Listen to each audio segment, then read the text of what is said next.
Hello, good morning and welcome. My name is Rafał Motriuk. I'm a science and technology journalist and I'll be your host today in this room. Thank you so much for having me. This is Code Dive and it is now officially open.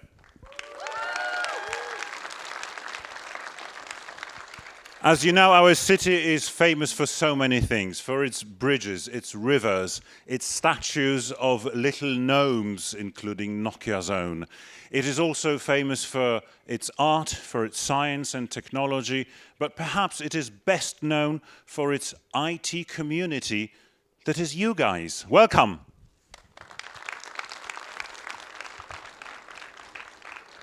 I'd like to welcome everybody here today gathered in the New Horizons Cinema. It's so good to be back after the pandemic times, and I'd like to welcome everybody watching online. We streaming from all our 3 rooms, so shortly after the stream is going to split and our viewers online, you can choose which room you'd like to view. It is the 9th time that Nokia has organized this conference for us. Show of hands for whom this is number 9. Is there anyone who's been here from the start? Brilliant, brilliant. I can see some hands. Congratulations. Let me join you for coffee later. It's so good to be back. And over those 9 years, we've been through a lot. We've been through expansion. We've been through online versions only during the pandemic times. We've been pre-recorded, but now we are back and we are live. There are around 1,500 of us today here in the cinema. We have 3 rooms, over 20 speakers, so a lot to choose from. And some speakers are back. They've been here before. You know, we tried to keep them away, but we just couldn't. They liked it so much. Anyway, I think it's time for our first networking opportunity. So on my count, please, on 1, could you please say your first name? On 2, the name of your job, and on 3, number of years you've lived in Wrocław. So for me it would be 1, Rafał, 2, journalist, 3, 42, I'm sorry to say. Anyway, 1, 2,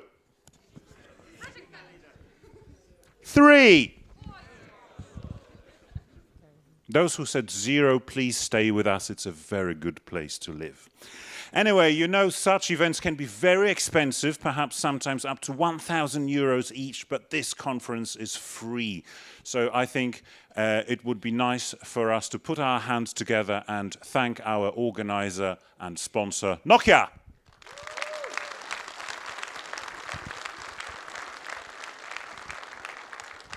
Very quickly, just some house rules. As ever, if I could ask everyone to please put your phones on silent. It would be great if you didn't interrupt the speakers until the Q&A session.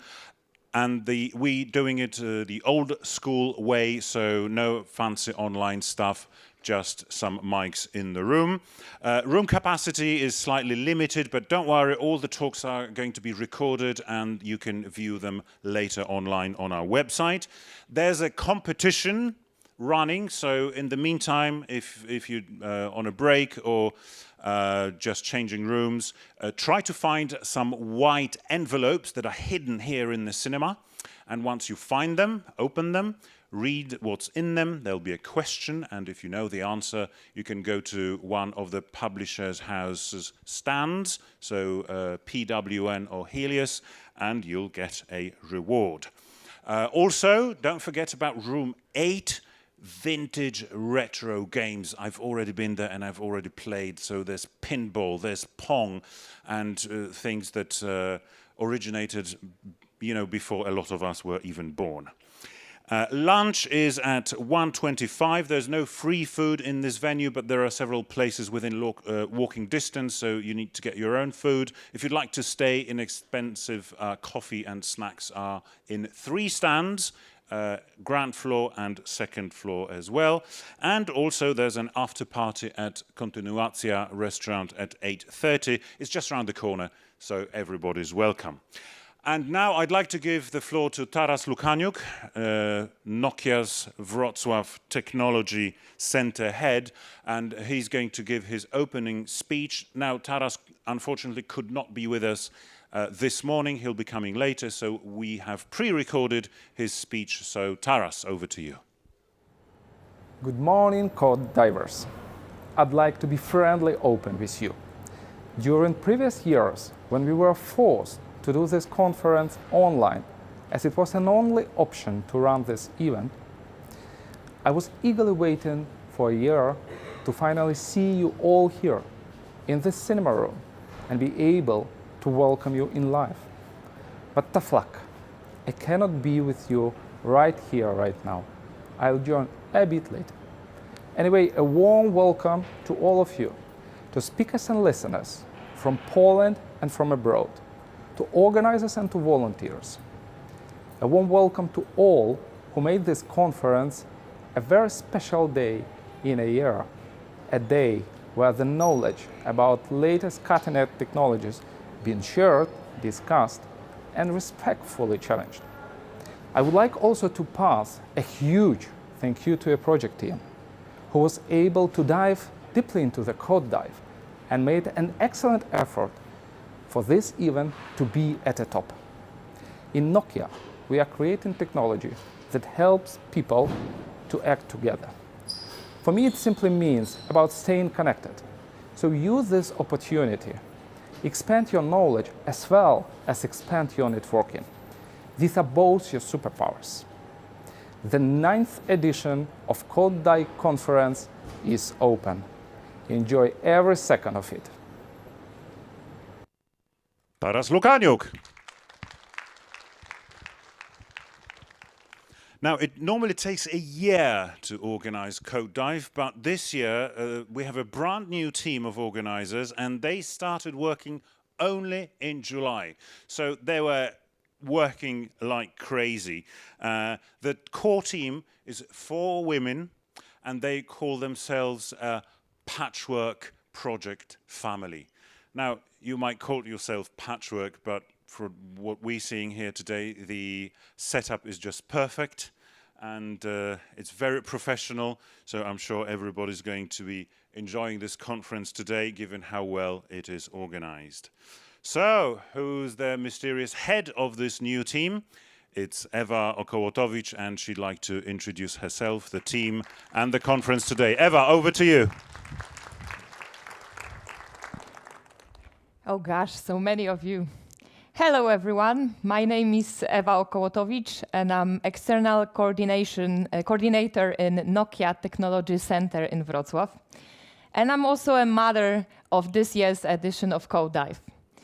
Let me show you a very sentimental device to me.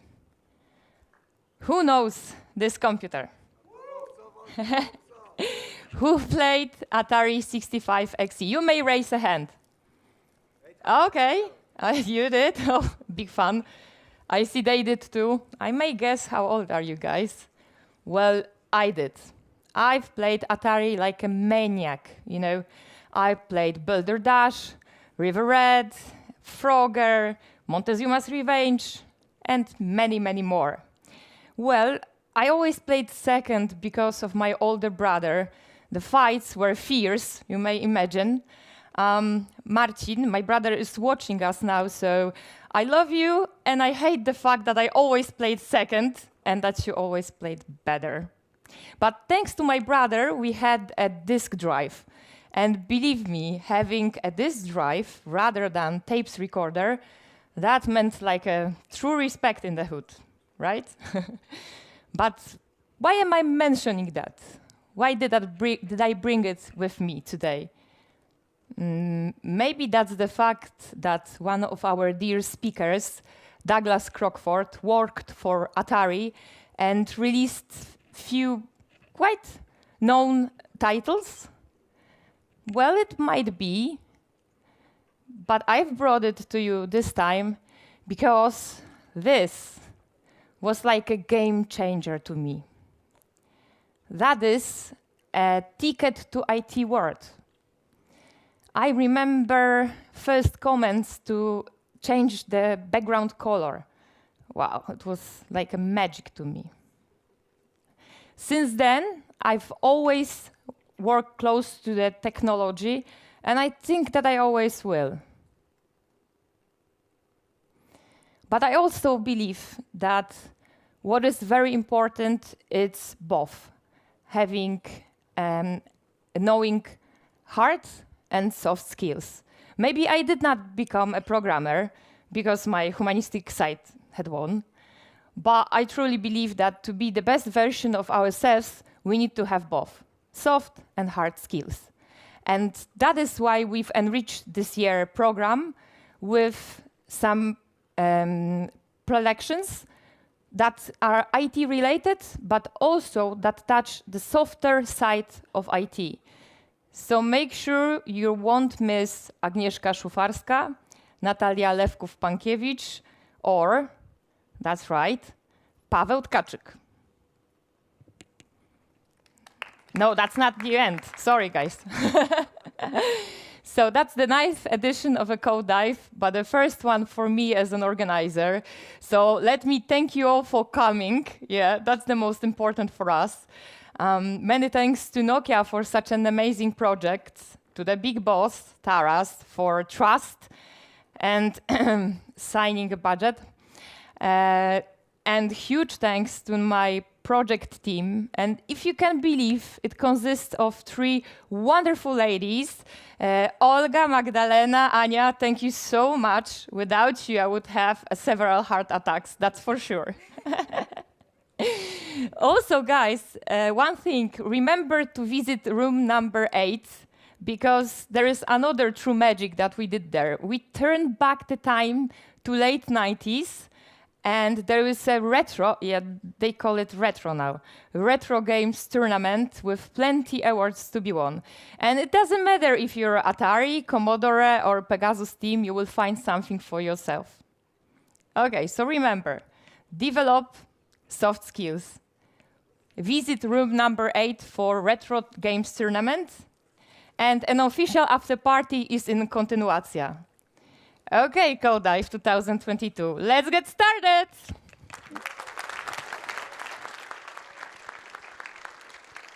Brilliant, Eva. Thank you so much. Now, I've got a quick question before we start. If you can just yell your sound bites. When do you think it's the best time for the first technical malfunction during a conference? Now, yes, thank you very much indeed. Brilliant answers. Yes, so I'd like to welcome you to our first technical malfunction that we have now so swiftly dealt with, which only shows the professionalism of our team. So without further ado, I'd like to introduce our first speaker, Brandon Rhodes. Now, Brandon is happy to be back in Poland for his 6th conference here. Normally, Brandon lives in Indiana, where he has a 128-year-old house, and the house needs so many repairs that it's a project in itself. And Brandon set up an Instagram account to his house, and it is so popular that it now has over 300 followers. Now, classic design patterns, where are they now? Let's have a round of applause for Brandon Rhodes.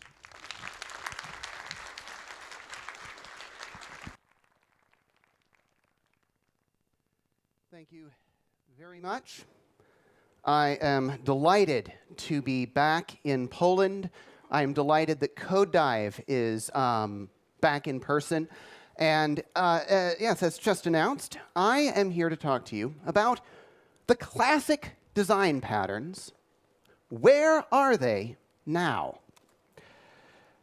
Design Patterns was a book that came out back in the 90s. It was a long time ago, but I still see questions about it online, and so I thought it would be interesting to review whether any of the book is still relevant today.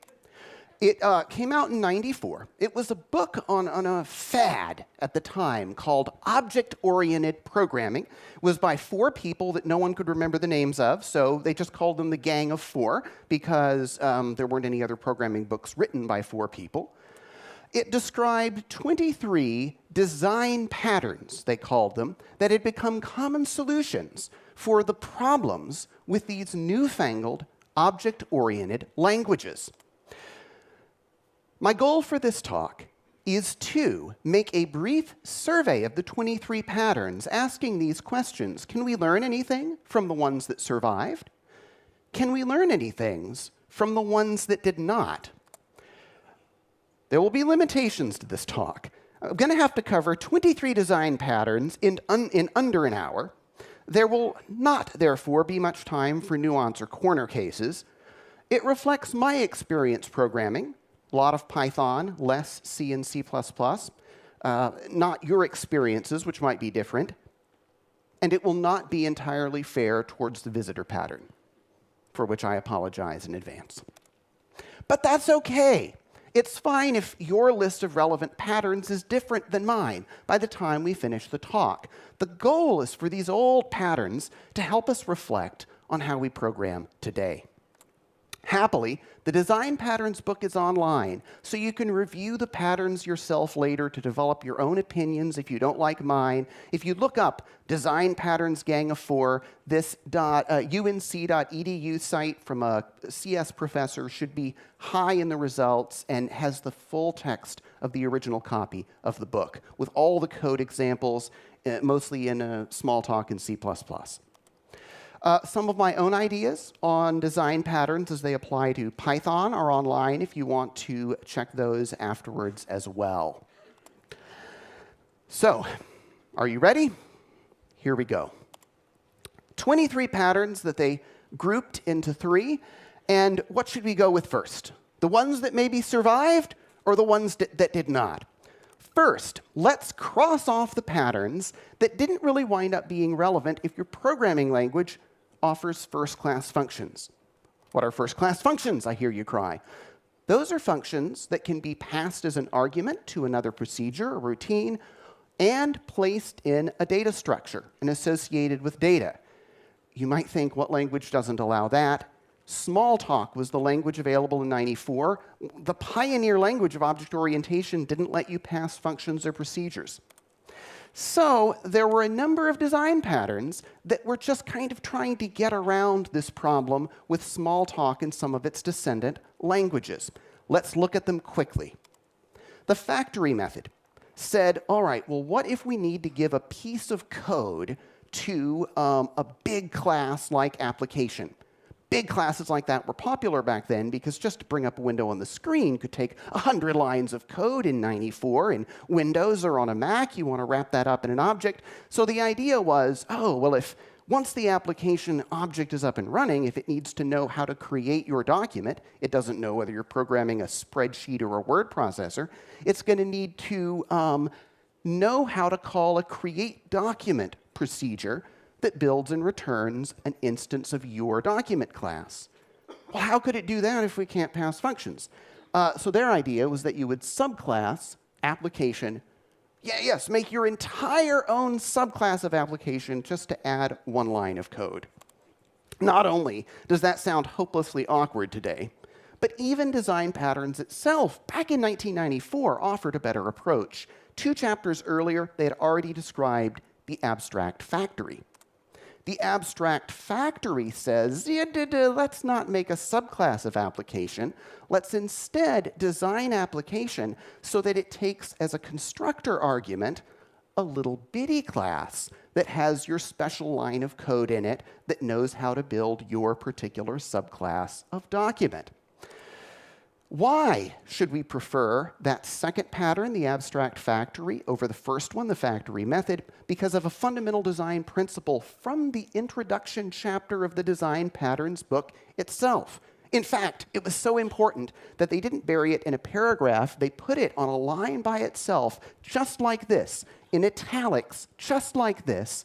Favor object composition over class inheritance. One of the fundamental principles of the book. What is composition? You have, in their terms, composed 2 objects when you give one of them a reference to the other. So if I create F, a myDocument factory, and then pass it as a constructor argument to the application that it saves as an instance variable, I have composed those 2 objects. Favor object composition over class inheritance. Why? Go read the introduction to read the full slate of reasons, but a quick one I'll mention is because putting objects together dynamically at runtime is simply more flexible than writing a bunch of extra classes at compile time. And so they always favor object composition. Factory method, well, it's class inheritance. The abstract factory, as we saw a minute ago, does the same thing with object composition, and so it is the better pattern by their own rules. So you might ask, well, then why did design patterns include the factory method? Why write an entire chapter on it if a better alternative already existed? And this is something important to understand.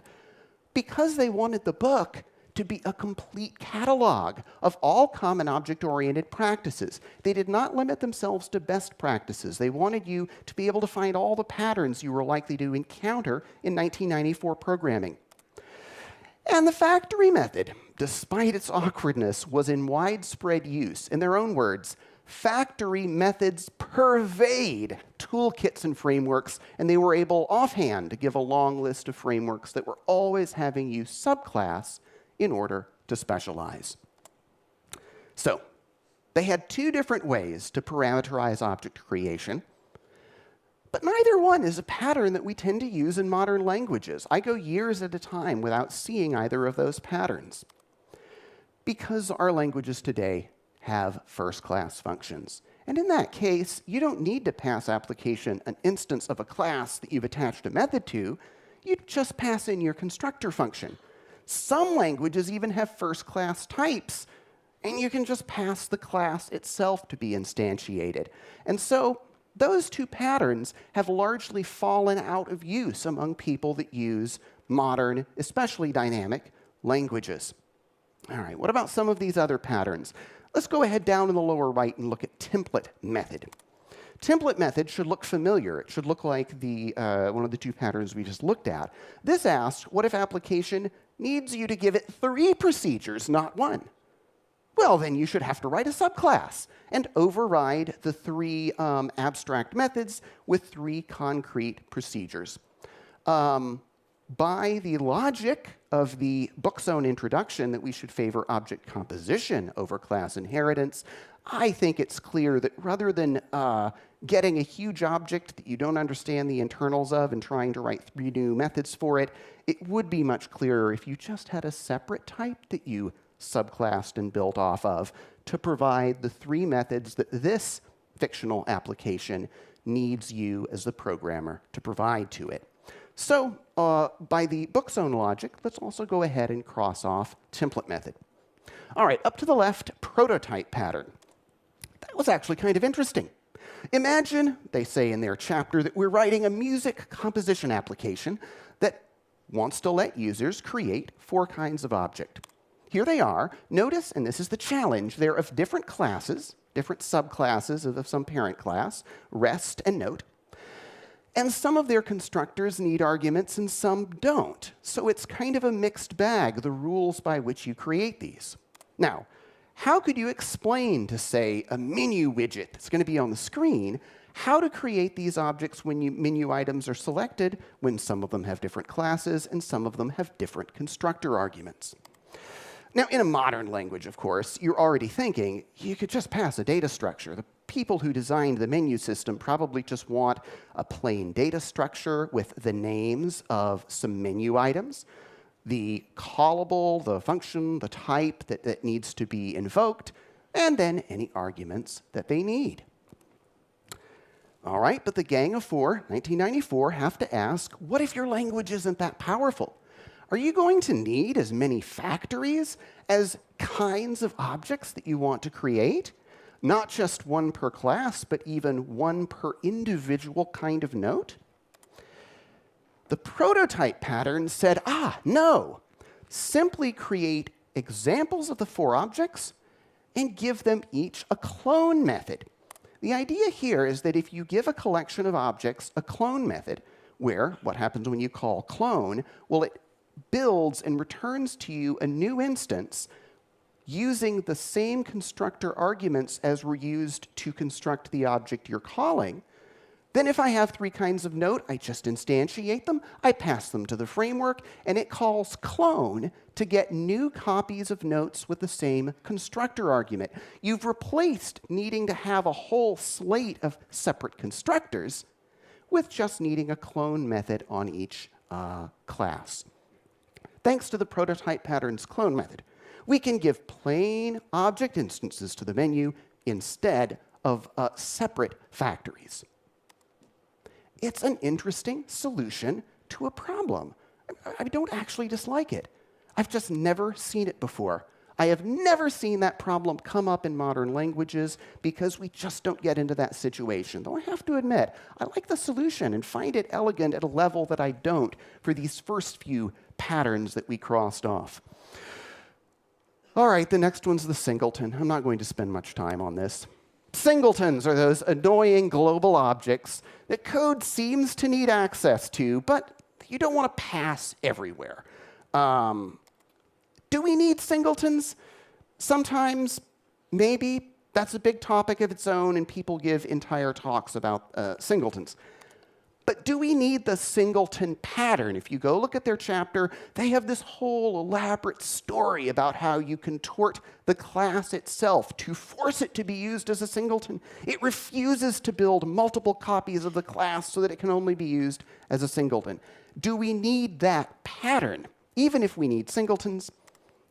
In my experience, no. And in fact, I've been in million-line code bases before in some of my work and never seen the singleton pattern. Just write the class normally, build a single instance, and provide a global name or a global function that returns that instance. From the Python standard library, you call logging.getLogger, and everyone who calls that gets the same object back, so you're all logging to the same file. It works fine without the pattern. Why avoid the singleton pattern? Again, it's a whole technical discussion of its own, but one hint of why is, reason that's easy to explain, is that testing becomes hard and tests of the singleton become coupled if you really truly can't create a fresh instance so that all of your tests are having to share. That's just one reason not to follow their contorted pattern for delivering singletons. And so, I don't encounter it in practice, and so we cross it out. We're making progress. All right, one last one that tends to disappear because of the power of modern languages is the strategy pattern. The strategy pattern, all right, their example is, well, what if you had an object that needed to be given a specific paragraph-breaking routine at runtime out of 3 that are available? At runtime, right, so you can't specify it when it compiles, because it might be a config file or something that selects it. Strategy pattern says, well, put the 3 versions of the routine in 3 single-method classes, build an instance of each, and pass them as constructor arguments at runtime to the routine that needs them. This is their diagram from the book. By the way, all of the diagrams I'm using are theirs from the book, the official ones, showing how if you need a compositor that can split paragraphs into lines on a page, you might write 3 specific subclasses of the compositor and then can build an instance and pass it to the composition object at runtime when it is ready to call compositor compose. We today can solve this more simply. In any modern language, you solve this problem by just writing 3 functions and passing one in as an argument. Done. Once again, we don't have to wrap up a procedure as a method of a class of which we build an instance. We just pass procedures around when we need them. So, in my experience, the strategy pattern never comes up in modern languages, and so, for my purposes, I cross it off. All right, in powerful modern languages, these 6 patterns disappear because they aren't needed. So we're down to 17, making some progress. What should we tackle next? Well, since we're on the topic of programming languages, there are 2 patterns that are also disappearing from our code, but it's because they're so useful. They're now getting built into our languages. These are the iterator and the visitor pattern. I'll describe them briefly. Both of them involve a producer object, which is going to build or retrieve items, and a consumer object that wants to iterate over those items without needing to know the details of how they're being produced or stored. The two patterns are opposites of each other. The iterator pattern says, well, let's write the producer to offer a callback method. Very often it has a name like next. The consumer then loops, calling next over and over until the producer is done delivering objects. Visitor pattern is the opposite. The producer is in control, iterating across a tree or other data structure, and calling the consumer, which offers one or more callback methods that are used to deliver the next item. In legacy languages, you have to choose one approach or the other. Either way, someone's class has to suffer from callback-style programming. The solution to this, which was actually invented in the 70s, is called generators. They were in a pair of obscure languages and were revived. The pattern generators were revived in 2001 when Python added them. They were so popular they've now been added to C#, JavaScript, and Ruby. What is this idea, and why is it taking the world by storm? Well, before generators, you had to write up the iterator pattern yourself. You had to make a little class with a next method. This is just counts from 1 to 10. And you had to have a convention for building objects and then signaling when you were done delivering them. And you had to write it yourself. After generators have been added to your language, you get a new keyword, control flow keyword called yield. You now just write a normal loop and yield each time you have a new item that's ready for delivery to the consumer. Each time the consumer asks for an item, the producer runs enough code to reach its next yield and deliver the item. So the consumer's requests for more items gradually cause the producer, one step at a time, to run all the way to completion. So both the producer and consumer can be written with normal control flow statements like if and for and while, things we're all familiar with. Neither is forced to define methods or endure callbacks. Here, they can both just use a simple for loop. Passing a producer to a consumer works exactly as though you had implemented the iterator pattern by hand and written a class with a next method that returns a lot of objects. Except, I'm going to go on a tangent for one moment, if you will allow me. Don't actually let a consumer talk to a producer. Here, I just want to touch briefly on an important aspect in application design as opposed to object design. They're different things. If you have the consumer drive the producer directly by passing it in and letting the consumer cause the producer's code to be run, well, your main thread loses control.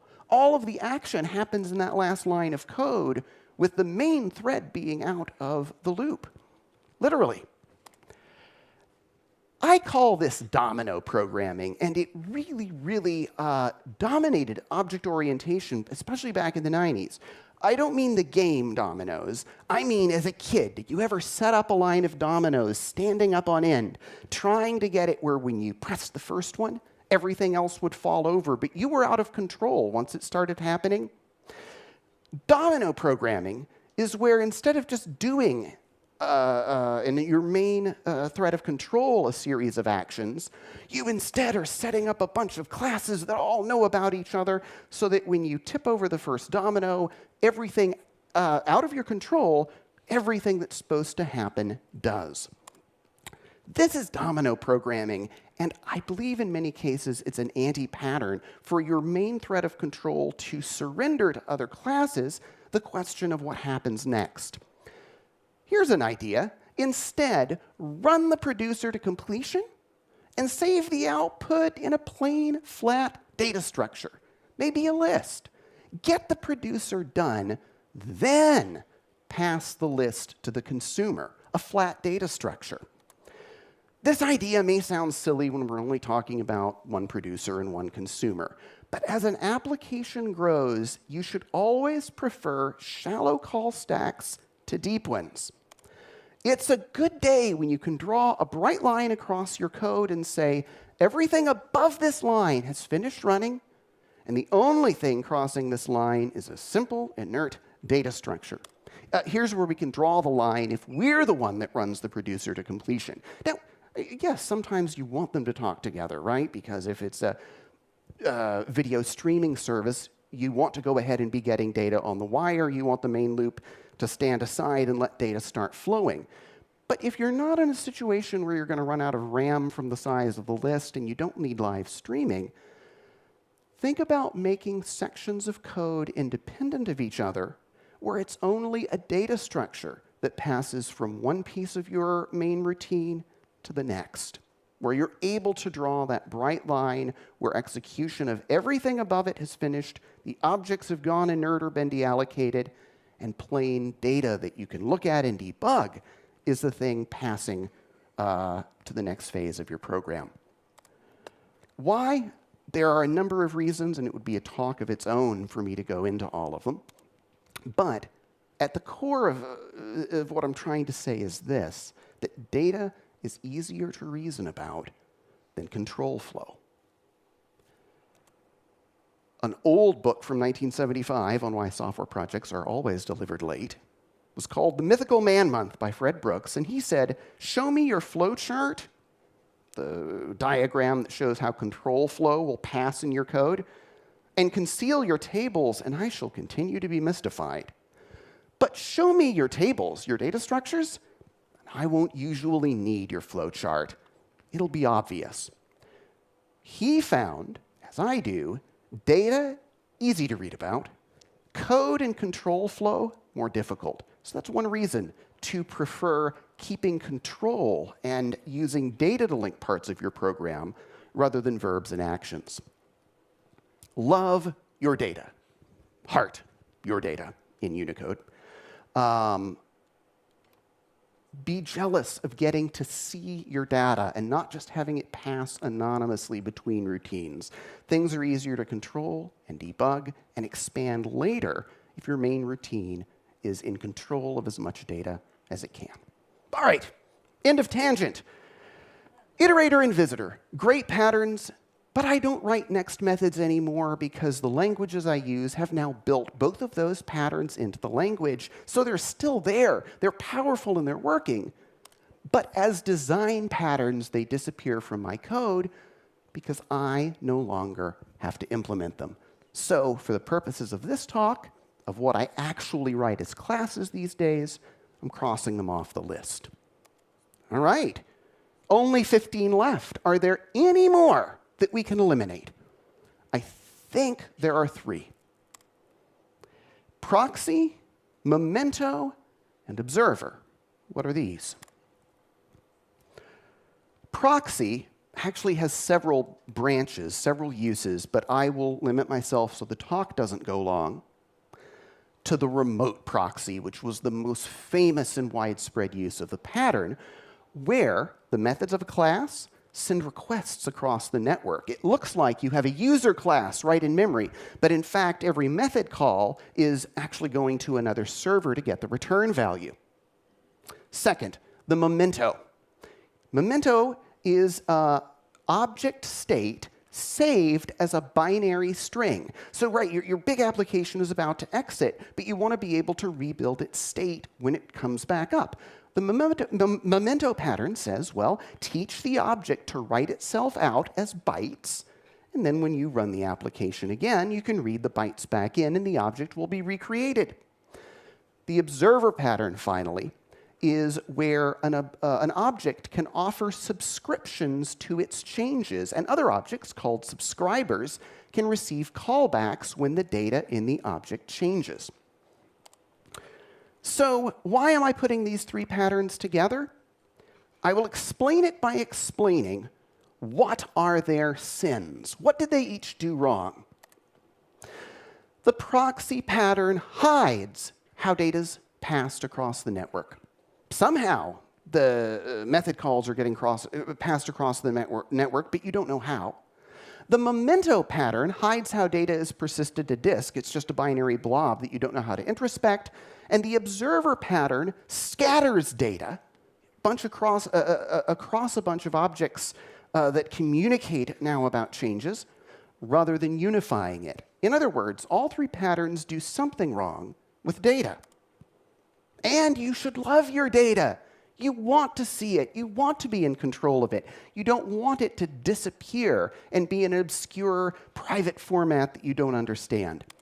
So in the jobs I've had over the last 10 or 15 years, the code bases large and small I've worked on, I don't see the proxy pattern.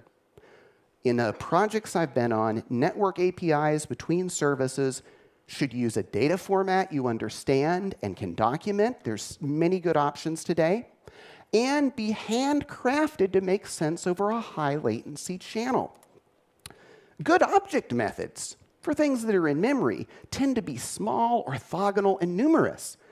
Good remote procedures tend to be comprehensive, aggregate, and few. As an example, a class might offer getters and setters for all of its 11 instance variables separately, but a network call would probably want to return all 11 at once and set as many as you want to provide when you do a write. Whole different set of design decisions when you're going remote over doing method calls to things in RAM. Second, the memento pattern.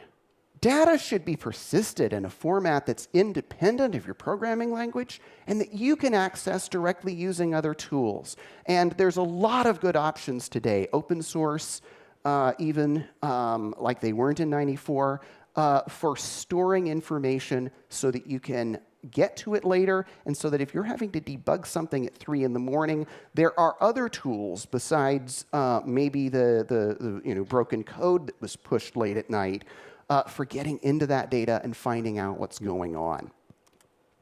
Finally, the observer pattern. Should we really be building forests of objects that are subscribed to each other's state changes? Turns out the answer is no. I don't have time to tell the long, sad story, but go look on YouTube for any recent Facebook talk about their React library and about how hard it was to make the Facebook page you see on the web stay consistent if there were a single piece of data that, let's say a notification, that could be several places on the screen at once.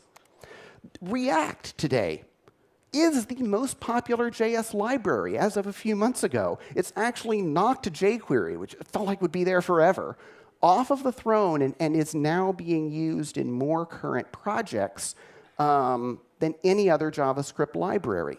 Why is it so popular? What is the secret to React's success? Data. It says that instead of your data being living on a bunch of live objects that are trying to send each other updates, your data should be simple, it should be inert, and essentially you get all of the data that the application page knows about. Say you're at facebook.com, everything you're seeing, all the information you're seeing is sitting in a plain JSON data hierarchical object. Clicks, keystrokes, and server events are not allowed to go touch views and objects on the screen. They have to write to that inert data structure, updating its hierarchy and overriding things.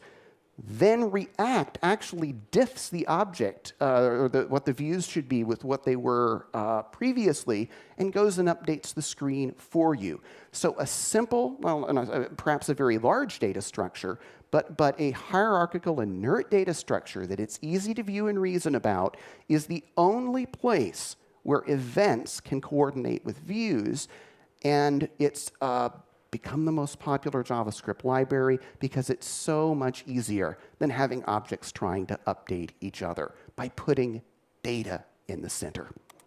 So React makes a single data structure the foundation of your application. The proxy, the memento, and the observer, all three of these patterns fail to put data first, and you should heart your data. And that, I think, is why in the last decade of programming, I cannot remember seeing a single one of those patterns once. So we get to cross 3 more of them off. All right, we've essentially eliminated half. We've knocked out 11 of them, leaving a dozen left. And at this point, I think I can't go farther. At this point, I think that I've run out of patterns that I can easily knock down as being irrelevant or anti-patterns. So let's get the ones that have survived, and let's look at them in groups and see how they work. First, we will look at these four, because they all have something in common: bridge, decorator, mediator, and state. They are each fairly complicated, and alas, I can only summarize them very quickly.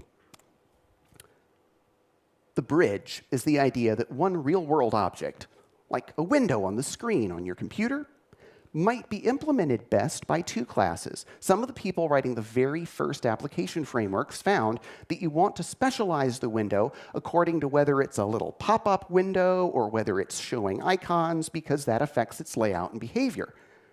But you also need to subclass window because we have more than one operating system we want to support, and the low-level windowing routines on each OS are quite different. And that requires you to subclass in two directions at once and then have a large number of subclasses unless you split the window into two. So they had this idea. When your application code asks for a window, it actually builds two objects. The window object that you see is the high-level one that knows how it should behave and how its data should be laid out, but secretly it creates a low-level window imp object behind it that knows how to talk to the operating system. One real-world object, but two classes. That was the bridge pattern. All right, second, decorator. The idea here was to write a wrapper class with the same interface as the object wrapped. They were thinking, what if you have a text view? Class that knows how to draw text on a bitmap. What if you now want to add scroll bars to it, but you don't want to make it more complicated?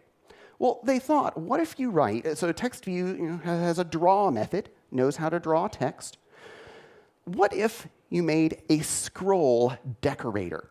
A class that when it's asked to draw, turns around and asks the text view to draw, gets the resulting bitmap, cuts out a portion of it that will fit on the screen, and draws a pair of little scroll bars around it. Now you can have scroll bars, and the text view doesn't even know they're there. It doesn't know that only part of it is showing on the screen. And once you've come up with that idea, that the scroll decorator accepts the same interface, or offers the same interface as it uses for the view behind it, you realize that you can stack these endlessly. You could have them do logging. You could have them on some kinds of objects do different kinds of protection. You can stack decorators as deep as you want because they offer the same interface they accept. So a decorator is a valid thing to wrap with another decorator of the same interface. All right, that's that pattern. Third, the mediator. Now, here we have a list box and an entry field. And I know what you're going to tell me, Brandon, you just told me to use React. But this imagines it's just a very simple interface, a list box and an entry field, so we'll go with it. And the idea here is, sometimes in a dialog box, if you edit one thing, the options available on the other one change. And this pattern simply says that you shouldn't put that code in either the list box or the entry field. In other words, you shouldn't do a pair of observers watching for changes in each other. How about you split that out into a separate procedure, lower left here, widget changed, that when either of them is edited, calls a single procedure that then tries to get everything straight again. Instead of a bunch of objects that talk to each other, have another layer on top. That's the idea of a mediator. Finally, and this one was a little interesting. I'd never seen it before. They had one called state. What happened is they implemented a TCP connection using object orientation, and they noted that every single method had to start with the same if statement. If the connection is open, do one thing, otherwise return nothing or raise an error. Next method, check if it's open. If it is, do one thing. If the connection's closed, return nothing or raise an error. And they noticed that every single method had to have, is it open already? Well, they reasoned that maybe we could get rid of all those if statements if we had some secret objects in the background where we could define the stack of what the methods do if it's open, and then a separate object that had the stack of methods that get called if it's closed. That idea that the TCP connection you're using as one object might swap out a back-end object depending on its state is called the state pattern. It replaces if-else stacks with what are simply separate objects. Bridge, decorator, mediator, state. What do they have in common? Why did I put them together? They all break the old object-oriented assumption that one real-world object should become one object in your code. Some of the people who invented Smalltalk and were using it in the late 80s, early 90s, thought that this would be the solution to how we organize code, because code, right, it always gets tangled. And they thought that if they made the rule that if everything that can happen to a window is on a single window object, if everything that can happen to the database row is in a single object, our code wouldn't be tangled anymore.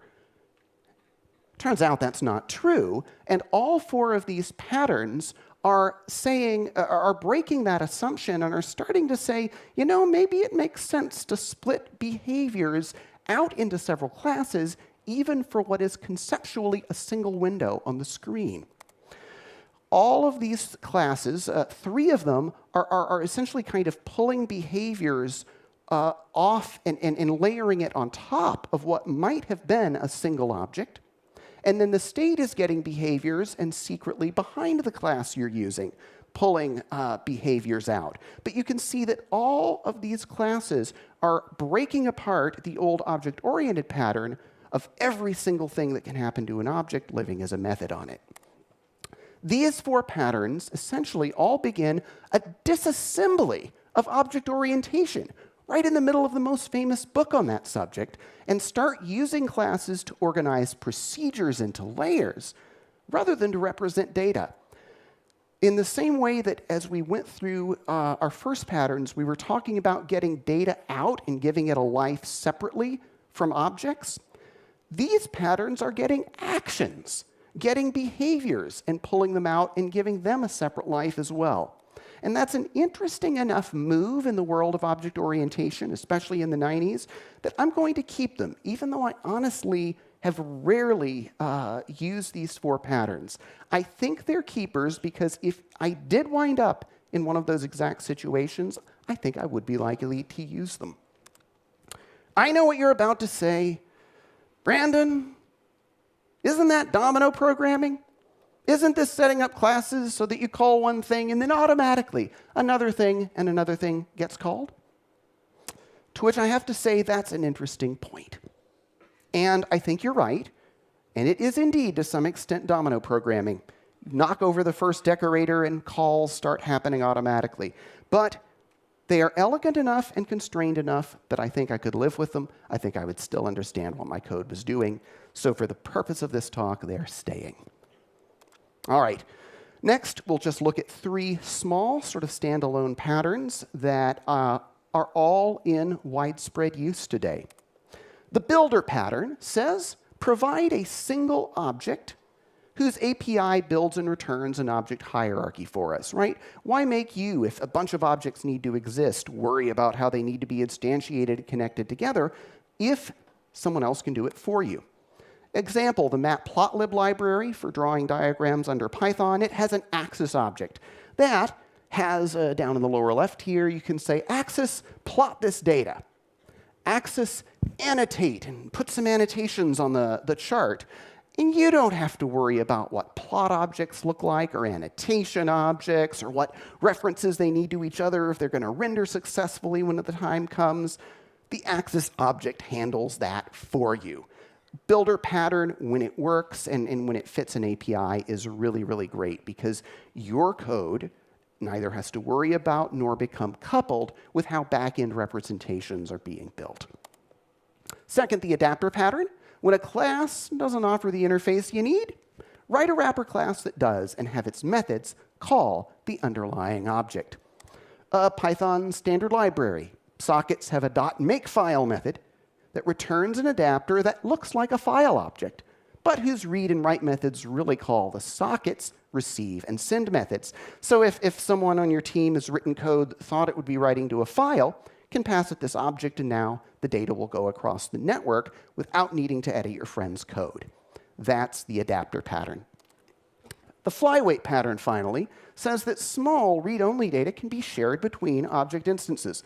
This came up a lot when they were writing the very first versions of presentation libraries. They noticed that if you put the letter A on the screen in two places, that the x and y coordinates will be different, but that the dimensions of the letter are the same, yet you're copying that information into all of these different glyphs. Why not have a read-only, so that it can be safely shared, little data object that keeps the information that's constant and shared between all instances of the letter A, and pull off into the glyph only the x and y that differ between them? Pulling off read-only data like this is called, again, the flyweight pattern. As an example, the integers, -5 through 256 in Python are flyweight objects, right? Python, everything is an object. Well, that's going to be so inefficient. You're going to have to build integers all the time. Well, they actually avoid some of that expense by going ahead and pre-building sort of the most popular integers, so that each time a calculation in Python returns an integer in that range, like 17 or something, it's the same object that gets returned every time. That, again, is called a flyweight. So I encounter all three of these patterns fairly frequently. They, from 1994, wound up being keepers.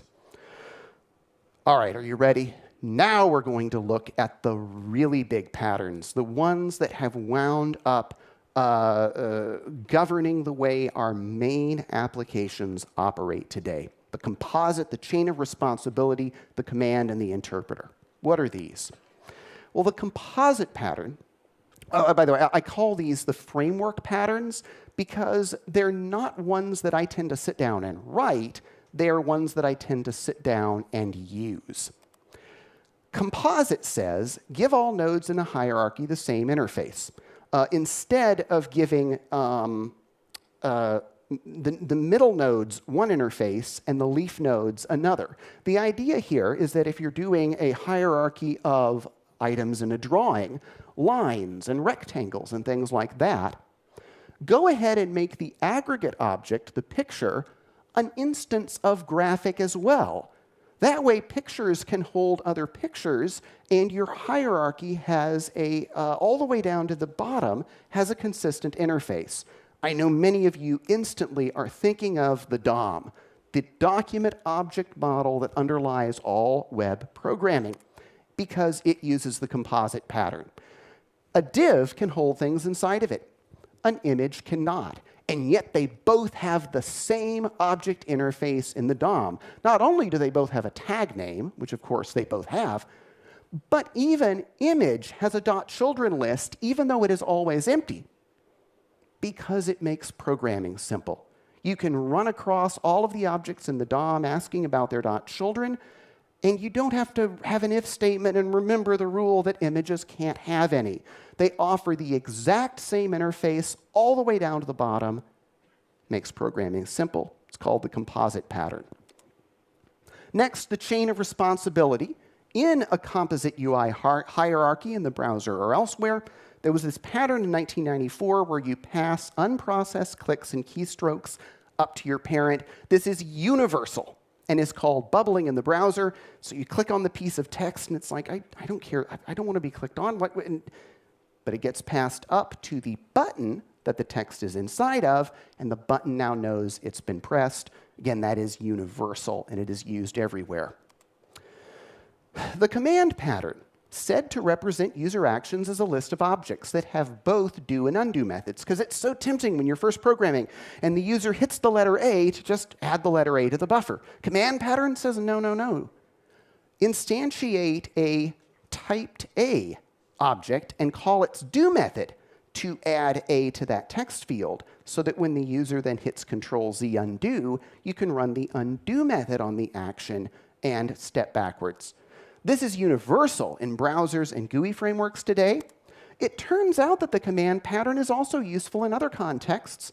I don't use Django, a very popular web framework, but I saw a talk on it a couple of years ago about their new migration system. Django lets you define what your database tables should look like using a declarative syntax. And as your application evolves, your models change. As your models change, Django saves those database migrations using the command pattern so that you can both apply each migration in production to move forward, but also undo a migration to recover and move back. So it remembers the modifications you've made over your application lifetime. You can undo them later because of the command pattern. Finally, the interpreter. It uses the composite pattern to represent an abstract syntax tree and make it executable by giving each node a method. What do I mean? If you want, in a spreadsheet or something else, a user to be able to type n+1, you parse n+1 and traditionally build an abstract syntax tree that says, oh, we have an add operation with 2 arguments. In many places, the next step would be to then compile that to bytecode or machine code, but that requires a lot of extra machinery. This pattern says, just give them an eval method. Don't bother compiling, don't bother inventing or adopting a bytecode. Just give each node in your abstract syntax tree an eval method that goes ahead and grabs the value of n or returns the value 1, and then the add method can add those together and return the result. So abstract syntax trees become executable, and you can let users type expressions on the fly, or you can let expressions live in config files without having a compiler around.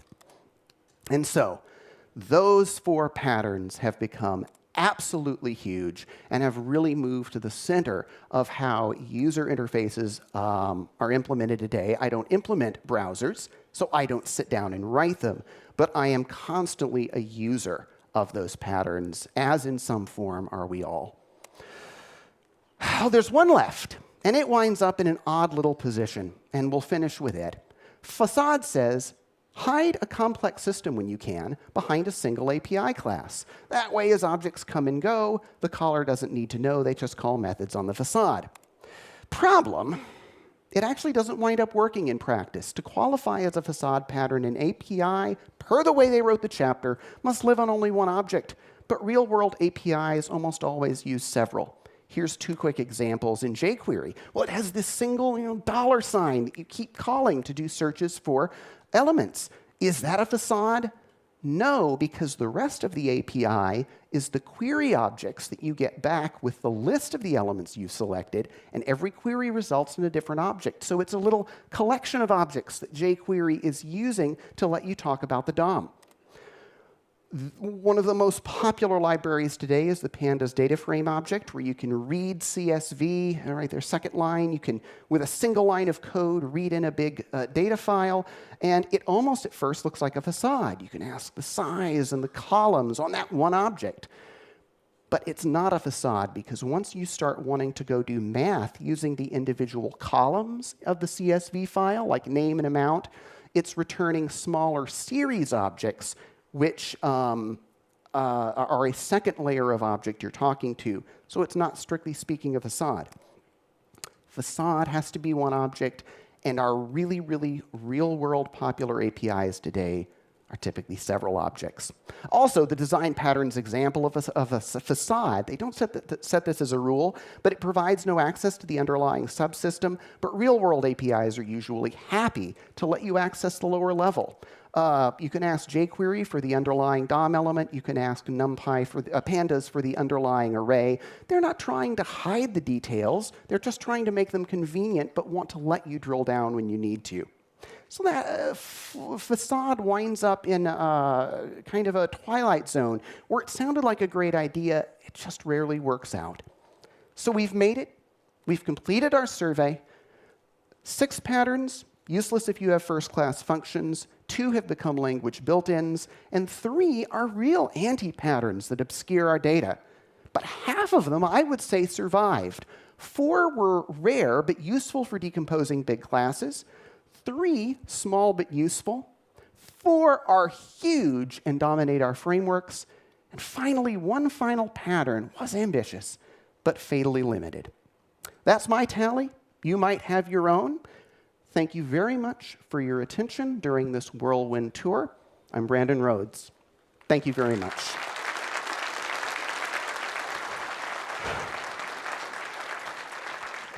Perfect, Brandon. Thank you. Thank you so much. Thank you so very much indeed.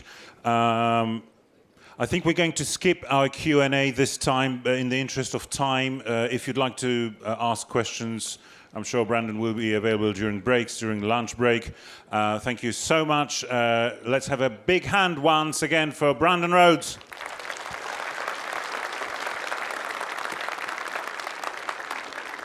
We're going to take a short break now, and we're going to continue at 10:15 with our next talk. Thank you.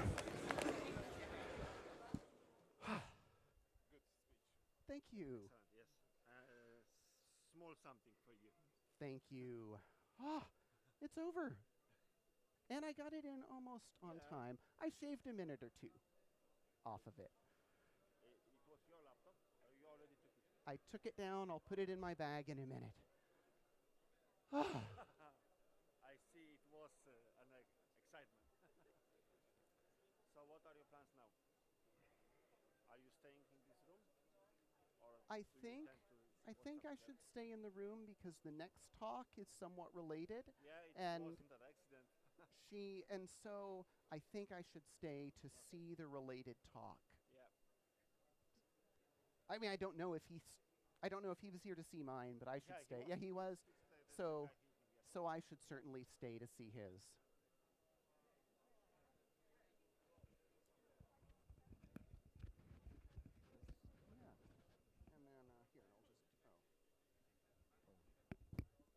Thank you.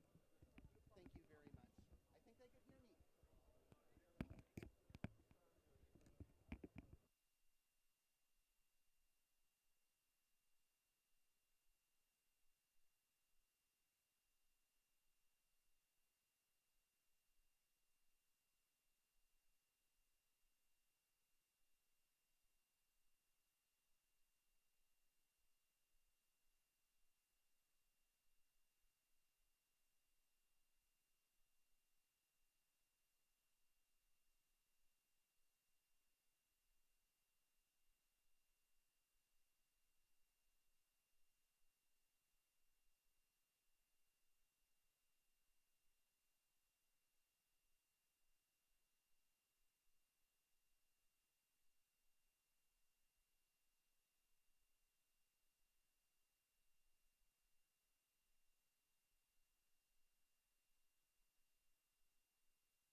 Ja.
Nie mam kukuryku nigdzie? Troszkę. Dobra. Tam. Spoko, dzięki.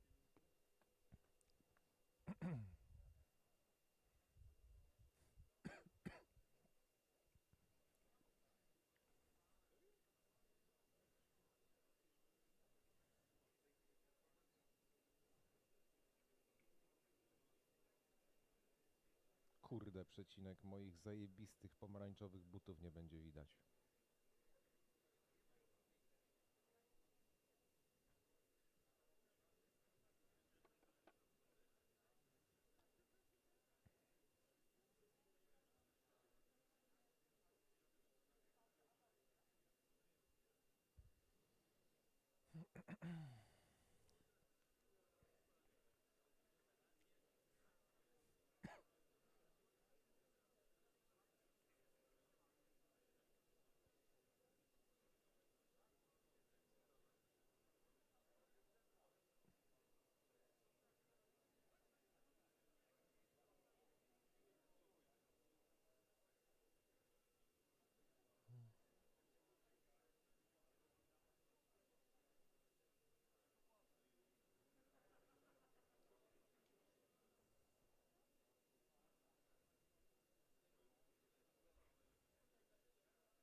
So let's continue, shall we? Thank you so much for coming back. We are moving on with Code Dive, and our next speaker is Maciej Norberciak.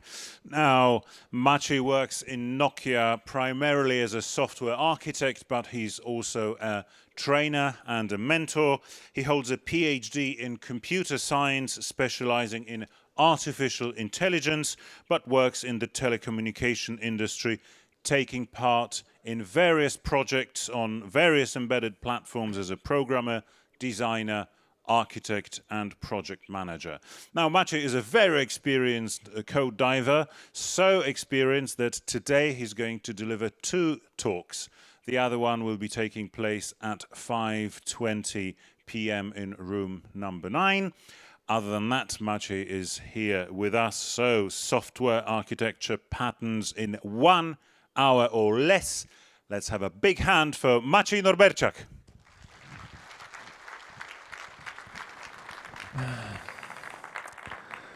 All right, a word of disclaimer for those of you who have seen the previous talk. I will be talking about software architecture patterns, but there will be a short 5-minute introduction about software design patterns. Bear with me, it will be short and snappy. I hope you will be at least entertained. I have to admit that I have very limited experience with active job seeking, but I do enjoy reading an occasional job ad. They are constructed in a similar manner. We are company XYZ, we are producing stuff and thingies. And we are the market leader, we are looking for you for the position of Vice President of Water Surface in order to reap our albeit meager benefits. You need to possess certain skills and knowledge. And the skills and knowledge section is written in cryptic jargon full of abbreviations. Some of those abbreviations are eternal and will be with us for foreseeable future. And some of those are just fads and come and go out of fashion. One particular abbreviation was very popular in 1990s, late 1990s, early 2000s. You needed to know your GOF. GOF written like that or like that. You already should know that this is about Gang of Four, but not this Gang of Four, the original one. But Google them. Gang of Four China, and just imagine what kind of person you have to be in order to be considered an extreme leftist by a communist Maoist in China in 1970s. We don't call big tech Gang of Four anymore because apparently right now this is Big Five, although Facebook, I'm sorry, Meta, is not even 5th but 7th when it comes to market capitalization. We are talking about that. As the title of this book is a mouthful and doesn't really roll good out of your tongue, that's why this politically incorrect nickname stuck. The book was published in 1994 or 5, very successful, selling 500,000 physical copies of something in our industry is really an achievement. And what's a design pattern anyway? It's a battle-proven solution for commonly occurring problem. And though this problem has to be, occurring often enough to be easily generalizable, and on the other hand, the solution should be general enough to be applicable in a variety of contexts. And this application comes during, design process. And I don't want to get into terminology battle, because if you Google what's design in software engineering, you will get a number of results and every single one will be different. For the sake of this talk and risking oversimplification, I will say that design, when we are talking about design, we are talking about object-oriented design, so class/object level. We are doing design in software engineering and then implement the systems in languages that do not support object-oriented paradigm. But again, for the sake of simplicity and for the sake of this talk, let's keep it to the class and object level. Conveniently enough, design patterns are given to you in the form of textual description and, class diagrams like this one for observer pattern.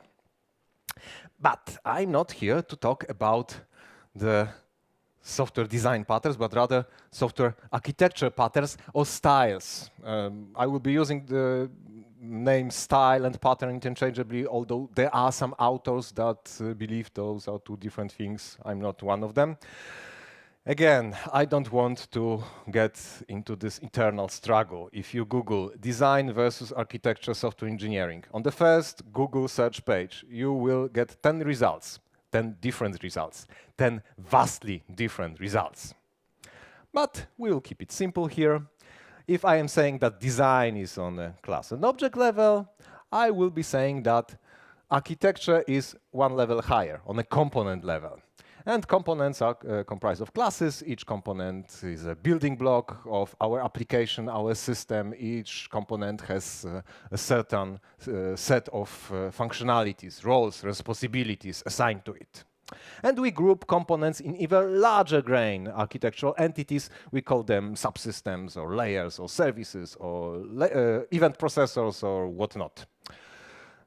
I also will be using term module interchangeably with components. Technically, module is a collection of related code, and in different programming languages we have different facilities that allow us to provide physical packaging for the module, like, I don't know, jars in Java, or I think there are X in Python and gems in Ruby, that kind of stuff.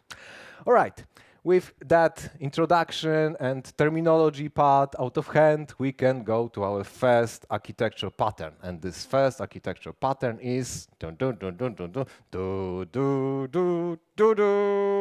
monolith. This is super ancient.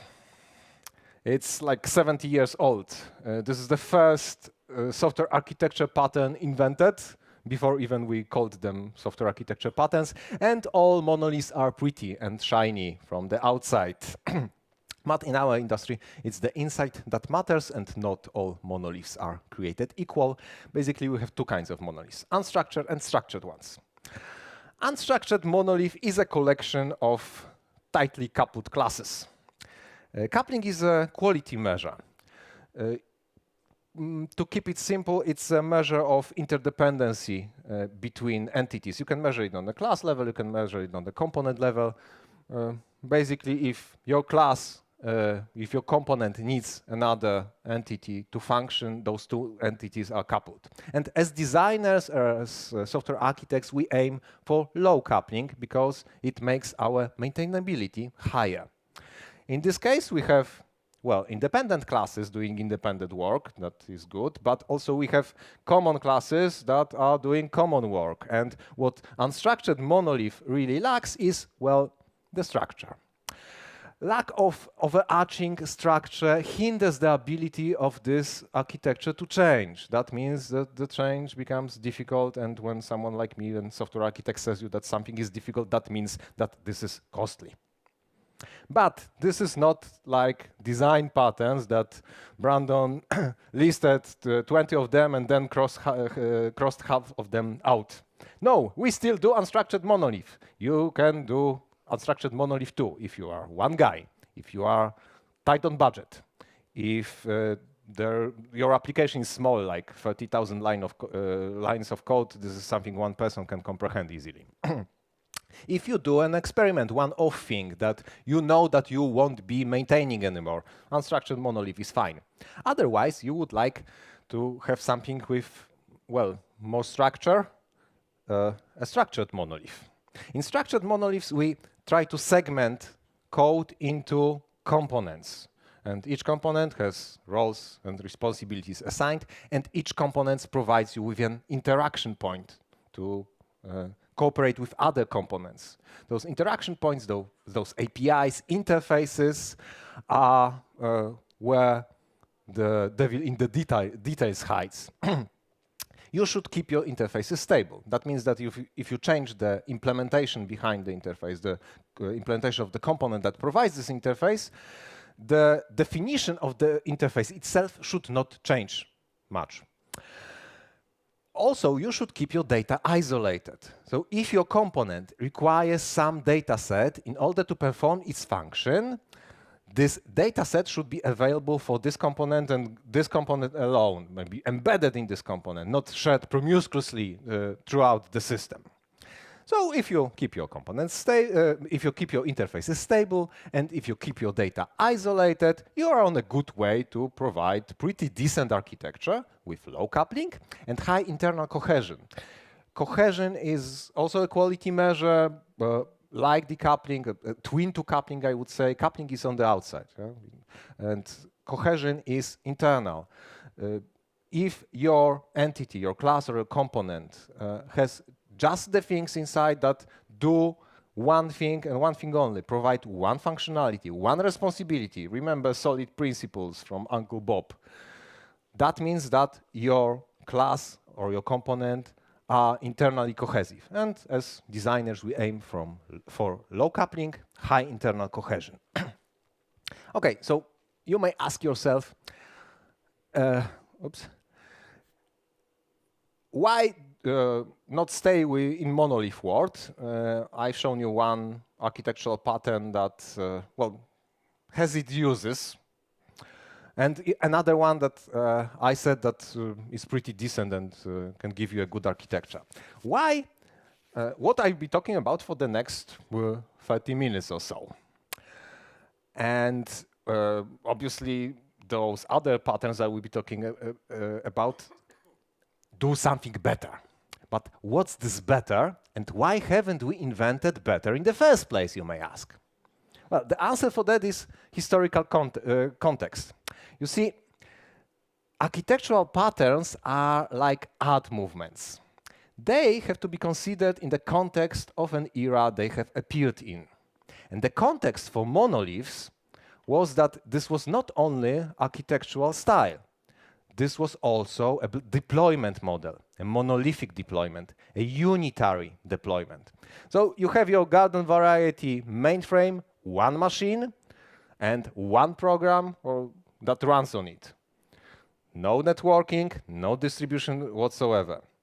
Gradually, as the capabilities of computer systems grown, we separated some stuff away. First we separated hardware from the software, but then we separated data away. First mainframes moved the data to another hardware and another software to a database server, for example. In order to have something more in terms of software architecture patterns, we needed a push, evolutionary pressure, so to speak, because also in the world of desktop PCs, oops. Oh. Okay, we have our second technical glitch. Oh. Can someone please help me? I think it hung completely. Zawiesił się.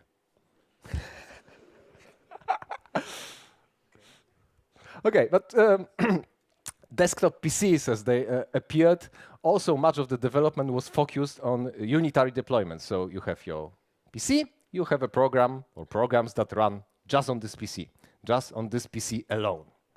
And this evolutionary push that appeared after a while was distributed computing, but it's not like it appeared out of thin air. We needed to, we needed some time to arrive to distributed computing. And it started with the birth of the terminal. Let's take a step back to 1959. You have $20 million spare dollars and you buy a sophisticated IBM machine. It's a couple of units. You bring your program on punch cards to one unit. Then this unit translates it into a magnetic tape. You take this tape to another unit that does the actual computation. You may argue that this is already a distributed deployment because you have two machines and you move the data through a networking protocol which uses physical layer and transport layer in the form of human carrier. So yeah, distributed deployment, why I'm talking about the monolithic one. Well, pretty soon we merged those three machines together. You still needed to bring your punch cards to the machine. And you needed sort of sophisticated typewriter to provide those punch cards. So the next step was to put this typewriter onto the machine itself. So you can program the machine interactively. That was a dumb move because your mainframe produced a lot of heat and it was noisy. So the next logical step in evolution was taking this typewriter away from the mainframe again, but it was connected by a cable. That was the birth of teletype. So the first terminal, but it was just the keyboard at first. Just the keyboard, and it provided a hard copy on your punch cards for future use. In order to have real interactivity, we needed a feedback from your machine. Of course, it had some lamps that blinked in another room. You needed to see those lamps, so we put a CRT display on this keyboard, and thus the glass teletype, glass TTY, or a terminal was born. At first, it looked like your garden variety PC, but it was not a personal computer per se. It had no CPU, just low scale of integration components. It took some time to develop into a PC. But first step was made. You had a user interface on the terminal and the machine that did something remotely. But before, okay? Thank you very much.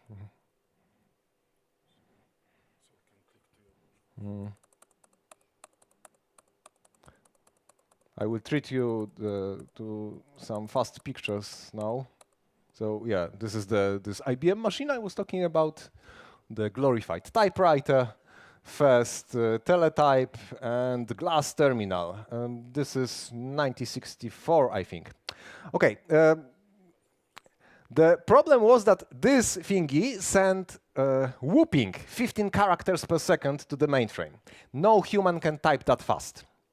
That means that your multi-million-dollar investments are sitting idle most of the time. So in 1970s came a revolution. We put a bunch of those terminals connected to one mainframe, and it did some clever switching to give the users illusion of exclusivity. This was called time sharing.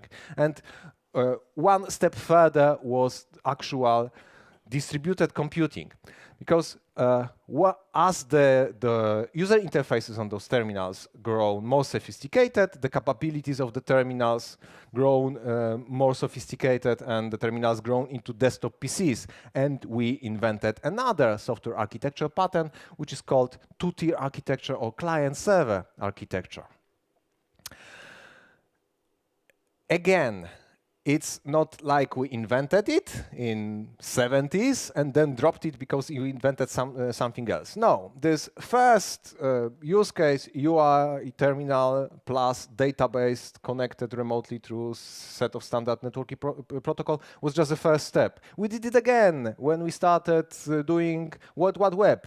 We have a thin client, a browser on your PC, it connects to a web server. But you may argue that this web server actually probably has some database connection too. So this is not really two-tier, but maybe 2+, maybe 3. Well, yes, it is. But before we go to that, let me make a slight digression about the origin of names of all those patterns that I have described and all those, the patterns that will follow. We don't have a secret society of architects that are meeting in the middle of the night and scheming what the next big thing will be and how we will call it. No, most of software architecture patterns are named after the fact. So the software development ecosystem changes all the time. The capabilities grow, and we have to respond to these changes. We need to make decisions that allow us to exploit those changes, profit from them.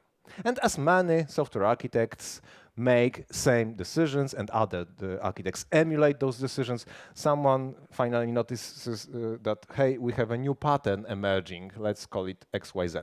So no secret societies whatsoever. I'm not a member of one. We don't get magical tattoos on our backs.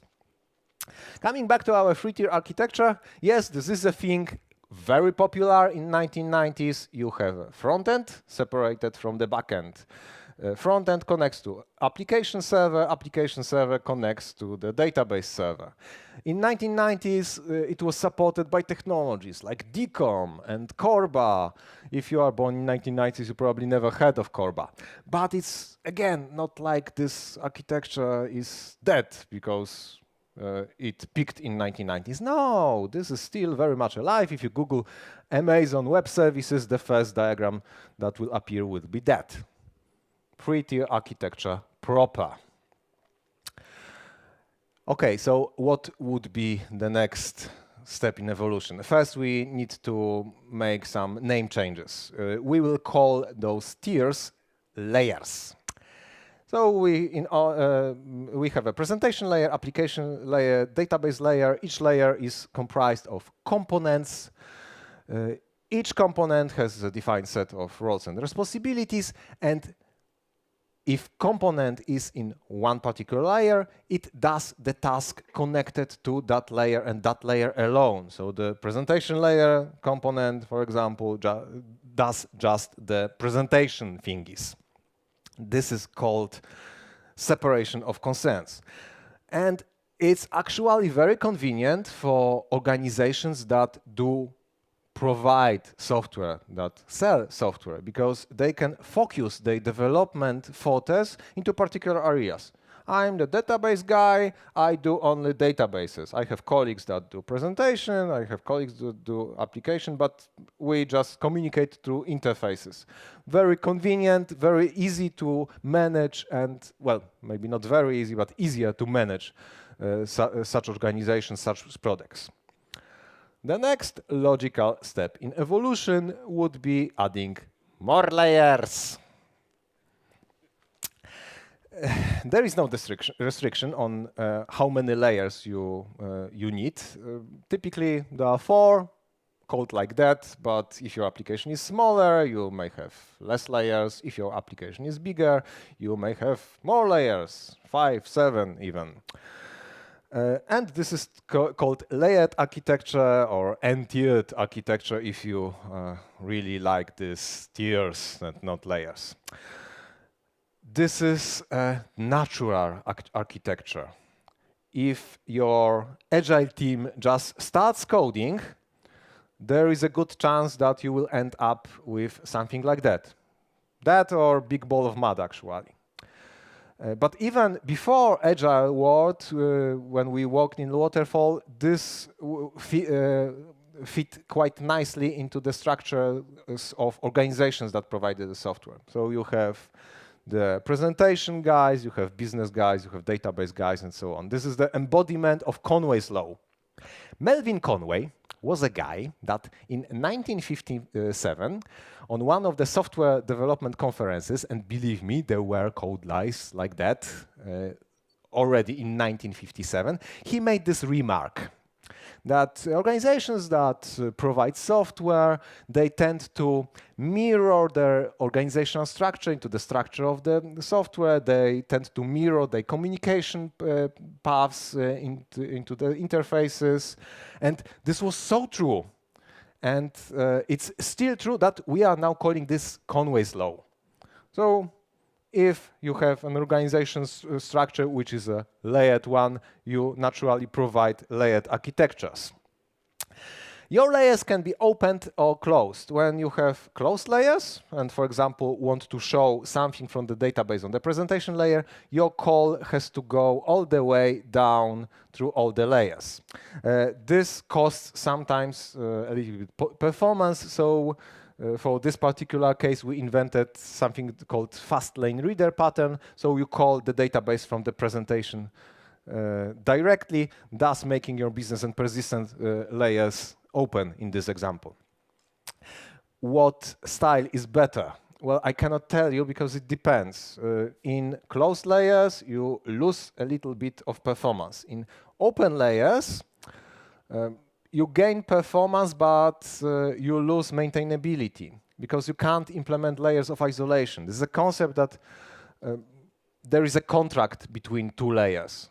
And if your layers are closed and you change one of the layers, you potentially influence just the contract between you and the layer directly above or below you.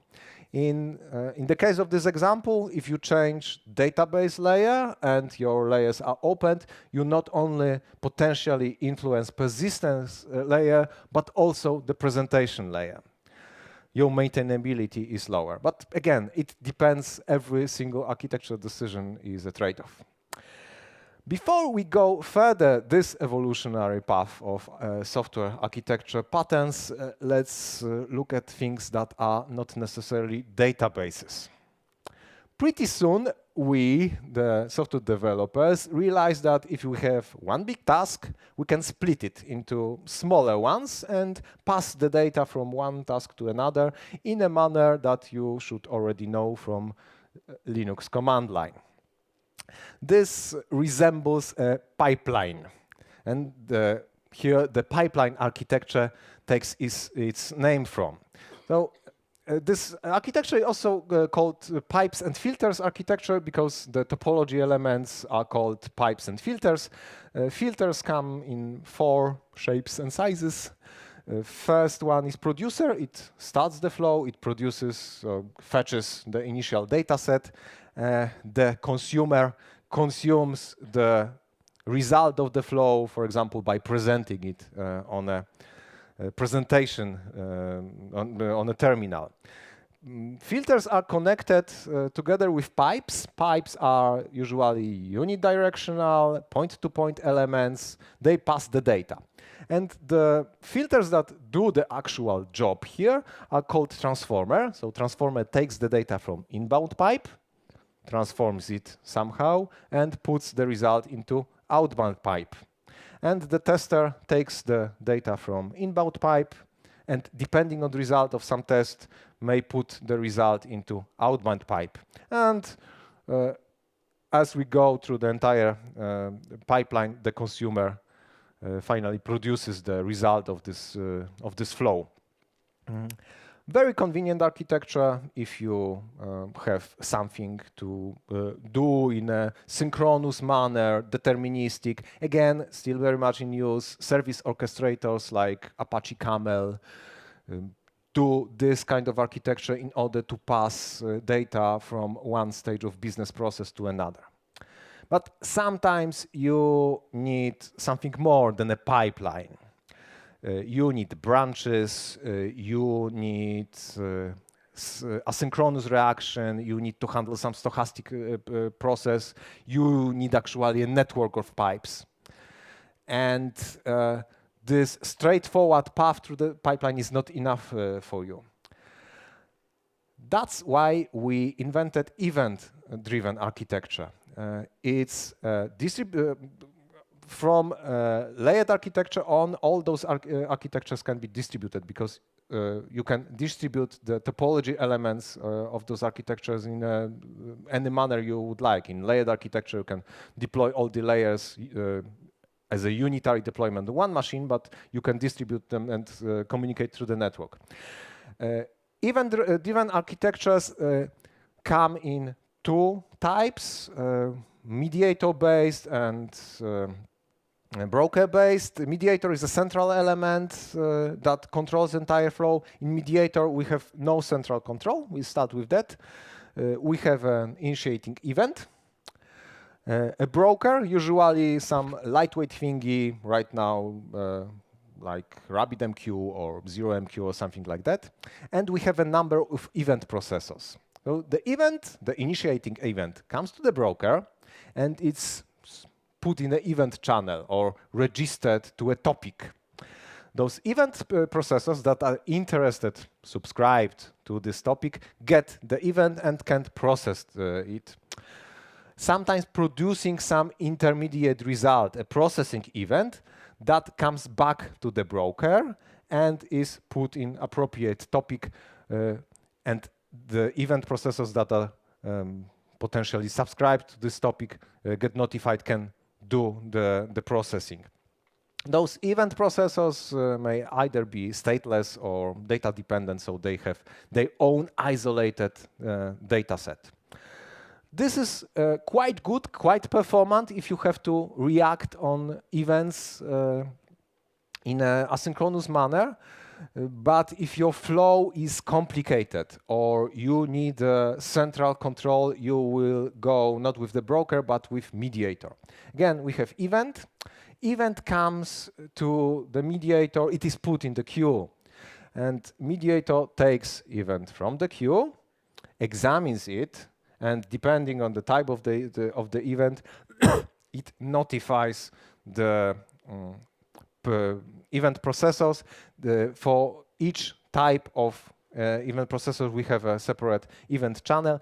They process it, and if they produce an intermediate result, a processing event, it comes back to the mediator, it comes back to the queue.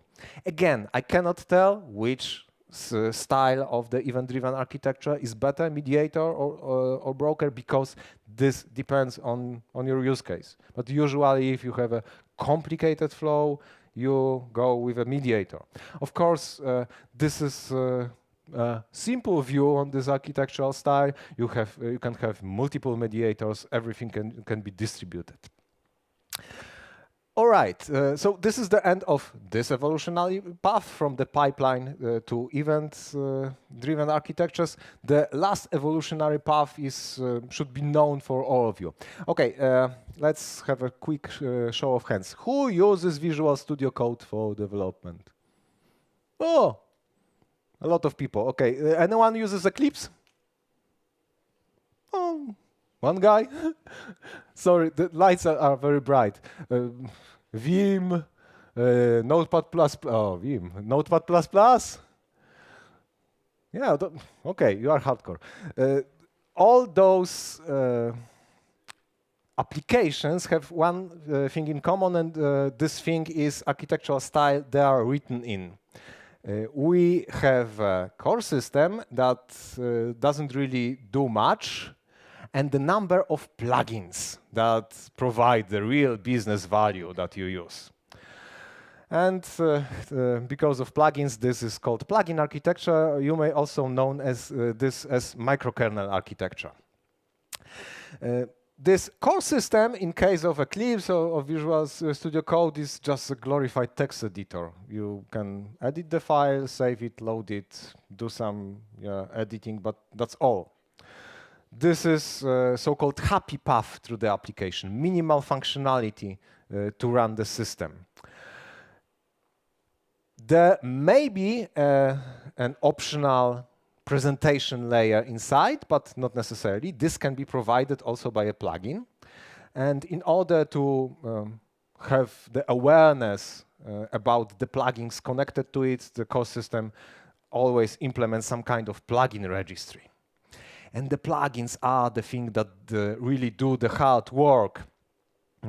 They are standalone and independent. Well, not in the sense that you can deploy plugin independently of the core system, but they are enhancing the capabilities of the core system. They communicate with the core system in a point-to-point fashion, and they can be either local or remote. So again, this is potentially a distributed architecture.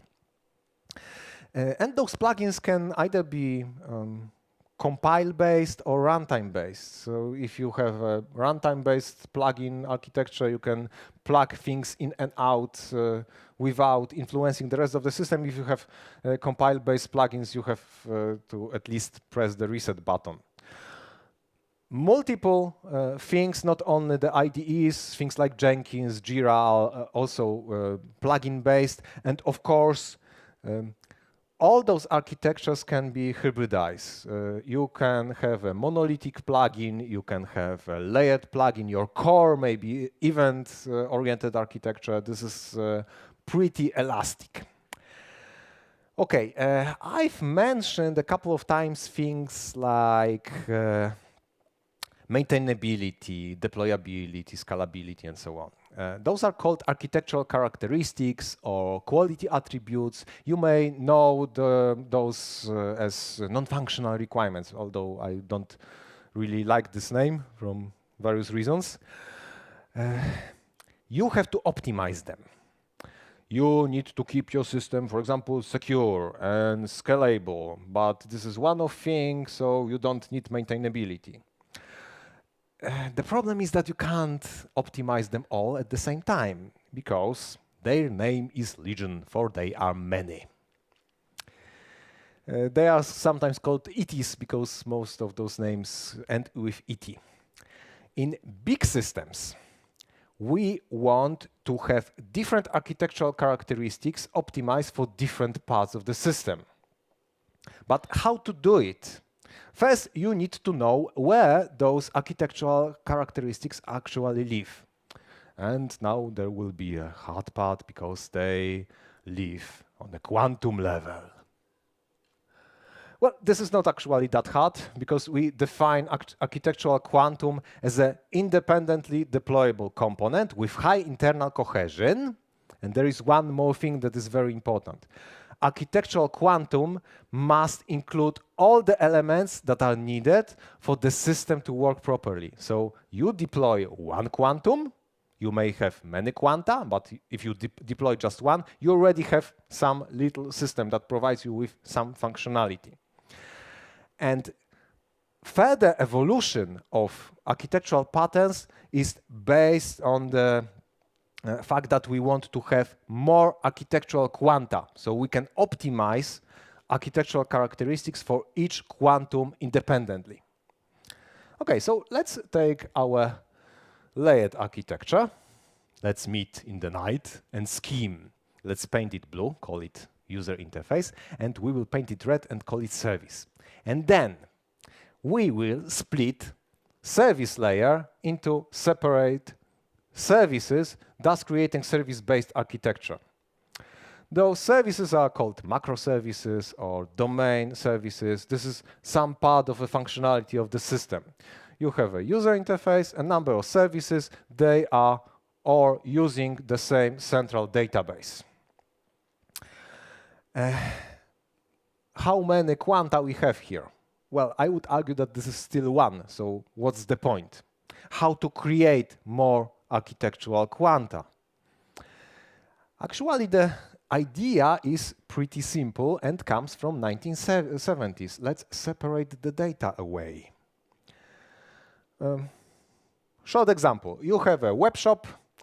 You have customer-facing services, in this case just one, this on the left, order service, and you have vendor-facing services. So those are on the right, sales and inventory service. You provide separate UIs for them. So you have internal UI for the vendor and public UI for the user. And then you separate data too. So public UI with order service has some small data set that is enough to function properly without the connection to the rest of the system, which has its own database. Of course, they need to be synchronized from time to time. But essentially, we can deploy those two parts independently, and they can work independently, at least for some time before this synchronization is absolutely vital. And each of those parts will be a separate architectural quantum. So we can manipulate architectural characteristics of each quantum separately. You see what we did here? This is a very simple decoupling technique. We took a big macro service-based system, and we split the UI, which is probably very easy because it's probably some thin client, even a web browser, so there is not much splitting to be done, and we separated the data. And that was the big idea, because we, instead of one big quantum, we have right now two quanta. Lowering quantum size, individual quantum size, was the key to the last software architecture pattern that I will show today. This is pretty widely known because all the hype is right now on microservices. So we take our macroservice, a big one, and make it smaller. But microservice is not a commandment, it's just a description. The fact that you have this low granularity in your services doesn't necessarily mean that you have microservices-based architecture. Now, in order to have real microservices, you need to separate, decouple your data too. So each and every individual microservice has its own dataset. It's called bound context.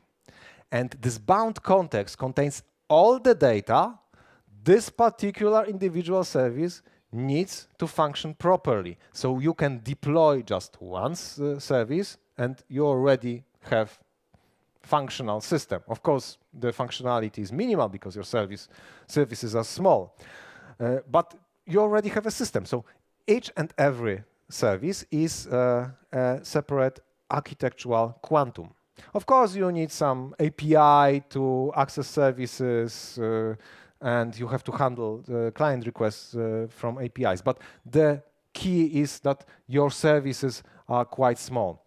And this is actually the only architectural pattern I know of that was not named after the fact. Actually, Martin Fowler jumped the gun in 2014 when he wrote a blog post called Microservices, and he said that, hey, look, we have a new pattern that has not emerged, but is emerging, and is a fine one, so use it.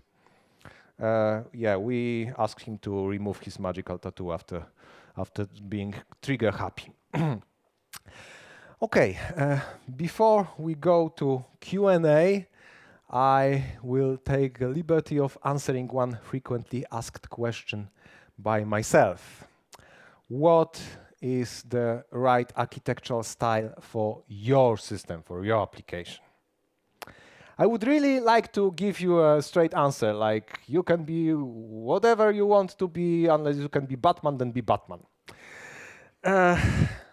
Certainly, in software architecture, fashion is a thing, and microservices at some point were all the hype, and everyone wanted to do microservices no matter what, whether it made sense or not. Also, we learned from the past, no one starts developing the application with this idea in mind that this will for sure be a monolith. No, but software development ecosystem changes all the time. The capabilities of computer systems change all the time. The business changes, the tech changes, and those changes are faster and faster. So unfortunately, for this question, I can offer only one answer that is an answer for every single interesting or difficult question, and the answer is it depends. Now, a bit of shameless self-promotion.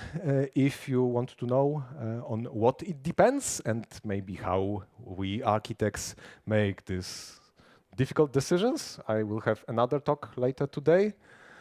This will be about the path from developer to software architect, but I will also tell much more about the software architecture as a discipline and how we do all those extremely difficult tasks.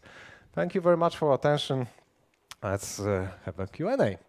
Maciej Norberciak, thank you very much.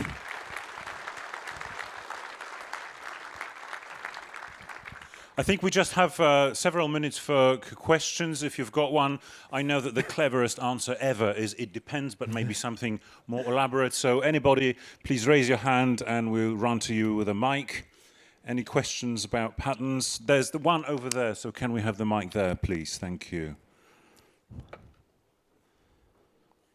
We're practicing running the stairs beforehand, but maybe not fast enough.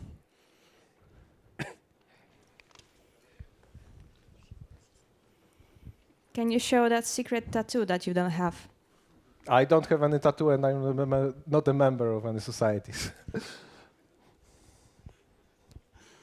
Thank you. Wonderful question. There is one over there, please. Thank you.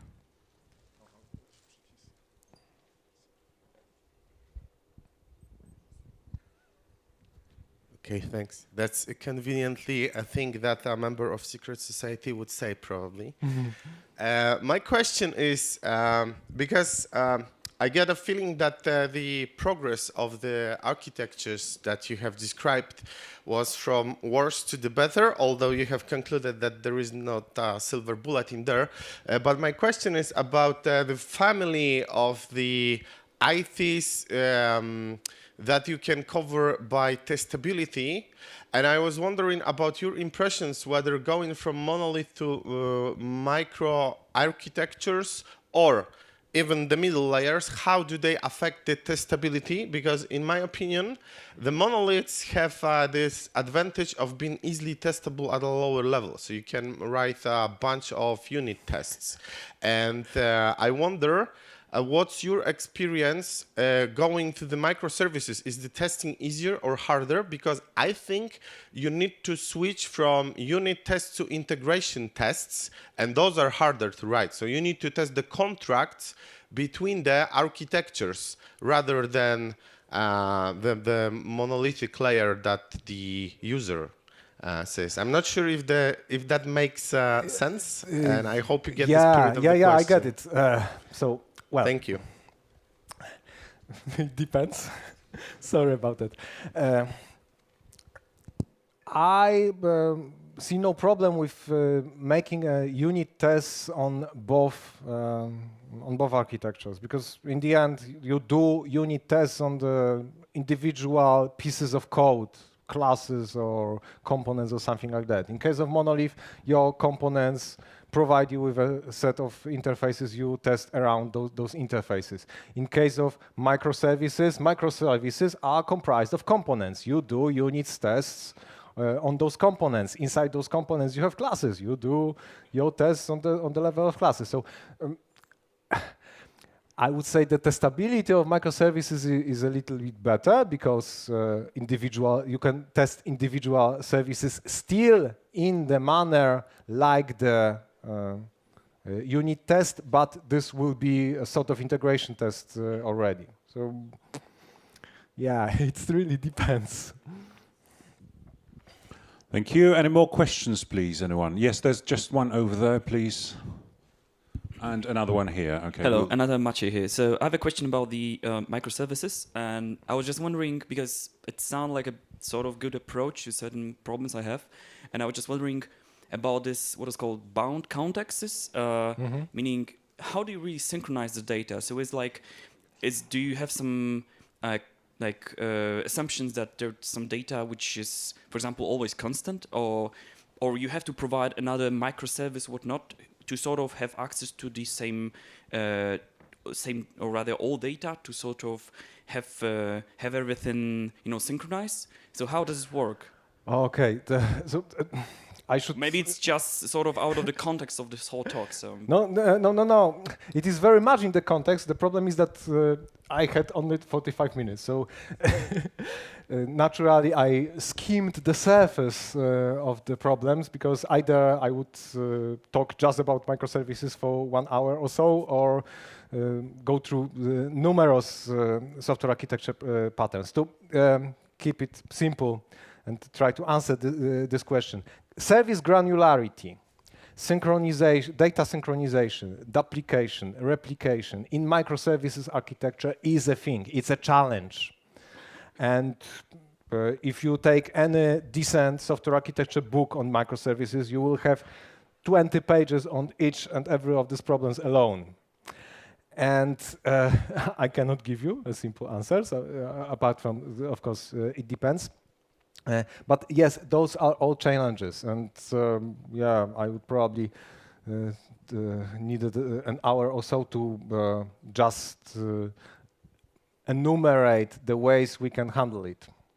Yeah, so I'm sorry if you don't get enough information from my talk, but for the sake of simplicity and brevity, this is how it is.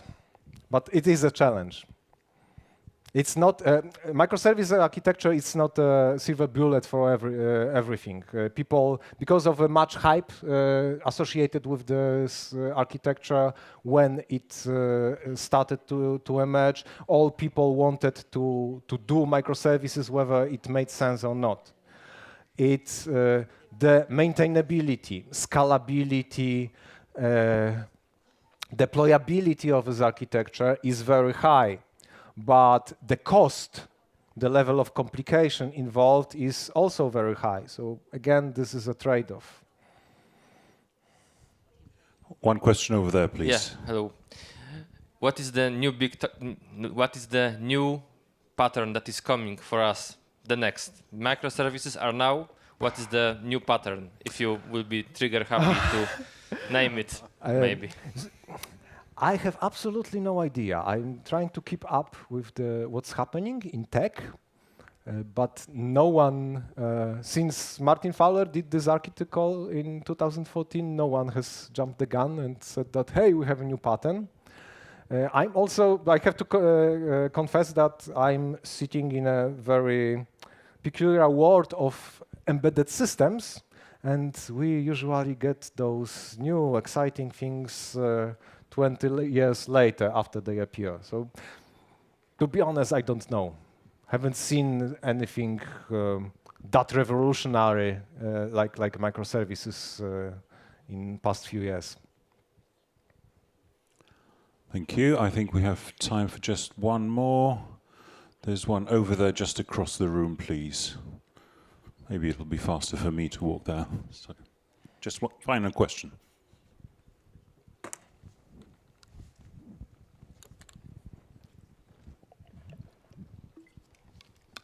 Hi, I got a question regarding the popularity of the microservices, and to be honest, I have the impression that the one of the big reasons why it's so popular is because it's like it better reflects the company or like organization, that because it's more like, let's say it, I don't like this word agile, because it's easier to split the teams and to manage the whole.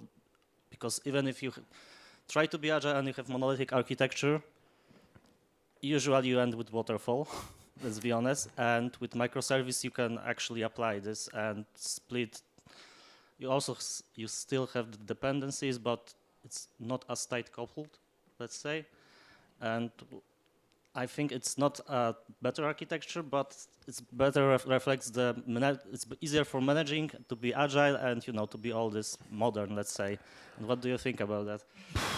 Certainly, the agility is yet another architectural characteristic or quality attribute of non-functional requirement, and show the level of this characteristic for microservices is quite high. But I cannot really tell the one reason why this has become so popular. You probably are aware of the hype cycle that at some point everyone wants to do one thing, and then there is this disenchantment, and we go to the plateau of productivity. Okay, I would say something that is kind of obvious, but there is a sense to do microservices if it makes sense for your company and for your project, and there is no sense when it doesn't make sense. Simply. Final question, final answer. Ladies, gentlemen, and everybody in between, Maciej Norberciak.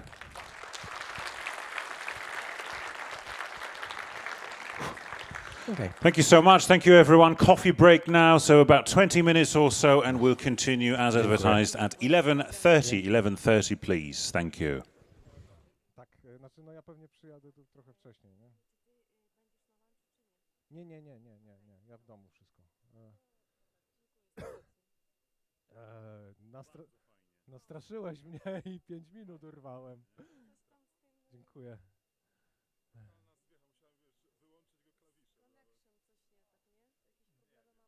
Znaczy, no, co ja mogę powiedzieć? Trzeba być przygotowanym. Trochę było tak out of context bez tych obrazków, ale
So I speak normally?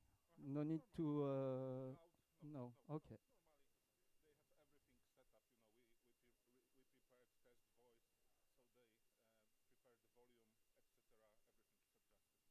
Okay, that's perfect. Yeah, no worries. Because sometimes when you have the microphone...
Okay, lovely, perfect. Thank you so much.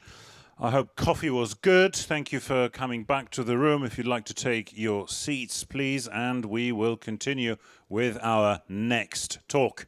And our next speaker is originally from France, and he's a senior product manager at MathWorks, leading the roadmap and the vision for Polyspace products.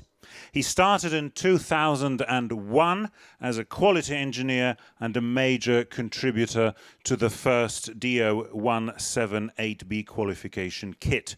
Then he piloted the definition of the Polyspace requirements to integrate them into DevOps workflows. He holds a master's degree in fundamental mathematics from the University of Georgia.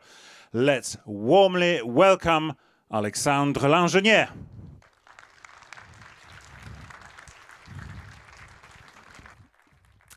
Bonjour. Hello, everyone. Good morning. Very happy and honored to be with you today. My talk today will be about static code analysis and how you can use those techniques to maintain software quality along your development process. So let's first start with a very high-level statement. Nowadays, our lives depends on software. Everywhere you have software. In those landing gears of the airplane, I used to come to Poland. In this electric grid to control the power and distribute the power into your country. In the train, I took from my last visit yesterday to your lovely city. In your car, everywhere. Nowadays, a car, it's more than 20 million lines of code. Yeah, that's a lot. Finance, of course. medical devices, when you go to the doctor for radiography, MRI, etc., it's all powered by software. And in telecommunication with satellites, and because we are at a Nokia event, in the 5G infrastructure and other telecommunication infrastructure. So with all this stuff, depending on software, you expect the software that control, for example, that landing gear, to be very high quality. But when I say high quality, what does it really mean, in fact? What is software quality about? Any clue on that? Any idea? Someone want to react? How do you measure? How do you control your quality? Yeah. 1 point. It's about? Yeah. And? Yeah. Yeah. So I heard a lot about the first one. One of the key elements of the software quality is, in fact, the functional correctness of your software.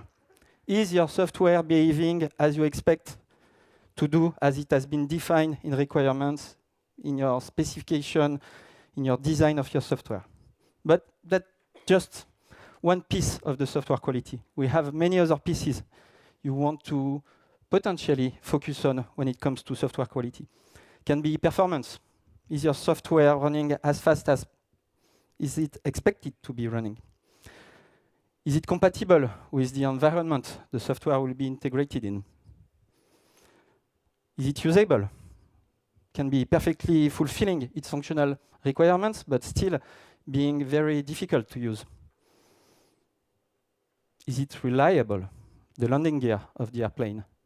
Is it reliable? Does it have some kind of robustness issue that would make the landing gears, the system that controls the landing gears, not running correctly? Is it secured? Can someone enter into your system to hack some privacy data or whatever, do nasty things? Is it maintainable by the team of those thousands of people working on the same software? And is it portable? Next generation of hardware on which you will plug your software, will it work as expected on that new hardware? So software quality embraces all those kind of categories. Now, how do you test your software? How do you verify that you fulfill those software quality requirements? Please, give me some techniques you are using in your team. Testing, yeah. Testing is often the first one everyone is thinking about. But let me just state that testing is definitely not enough. Here is a small illustration why testing is not enough. So this is the first launch of the Ariane 5 rocket in 1997. As you can imagine, they tested the rocket very extensively, and still it failed. It failed not because it was missing testing, but because the code was not robust enough, and it would not have been possible to ensure that that robustness issue would not happen during that first launch. So testing is not enough. And in fact, it's not enough even for security. When you have those kind of attacks, such the last recent one about OpenSSL. And yeah, critical vulnerability identified a few weeks ago on OpenSSL. And look at the patch. This is the patch that fixes the security vulnerability. Very simple. And this is almost impossible to achieve by testing. So testing is just one piece of controlling your software quality. You can use testing, and there are plenty of techniques about testings. Another one, and this will be the main topic for today, is static code analysis. You also have techniques such as software composition analysis to check the absence or presence of vulnerabilities into your third-party components. And one we would think about that is very obvious for software developers is peer review, code review, when someone is reviewing your code. It's another technique.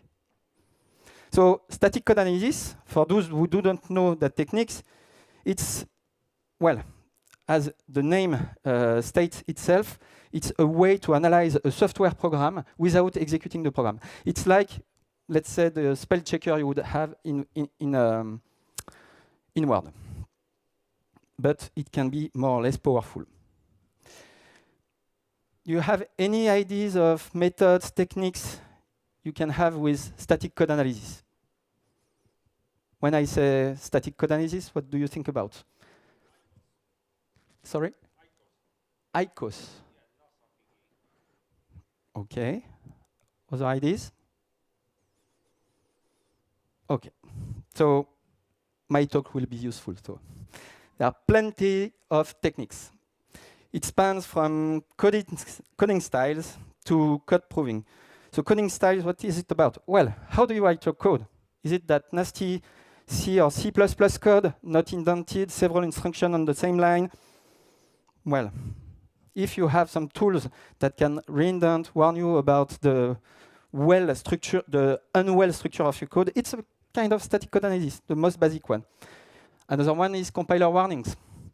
Another one is when you set some naming conventions within your team.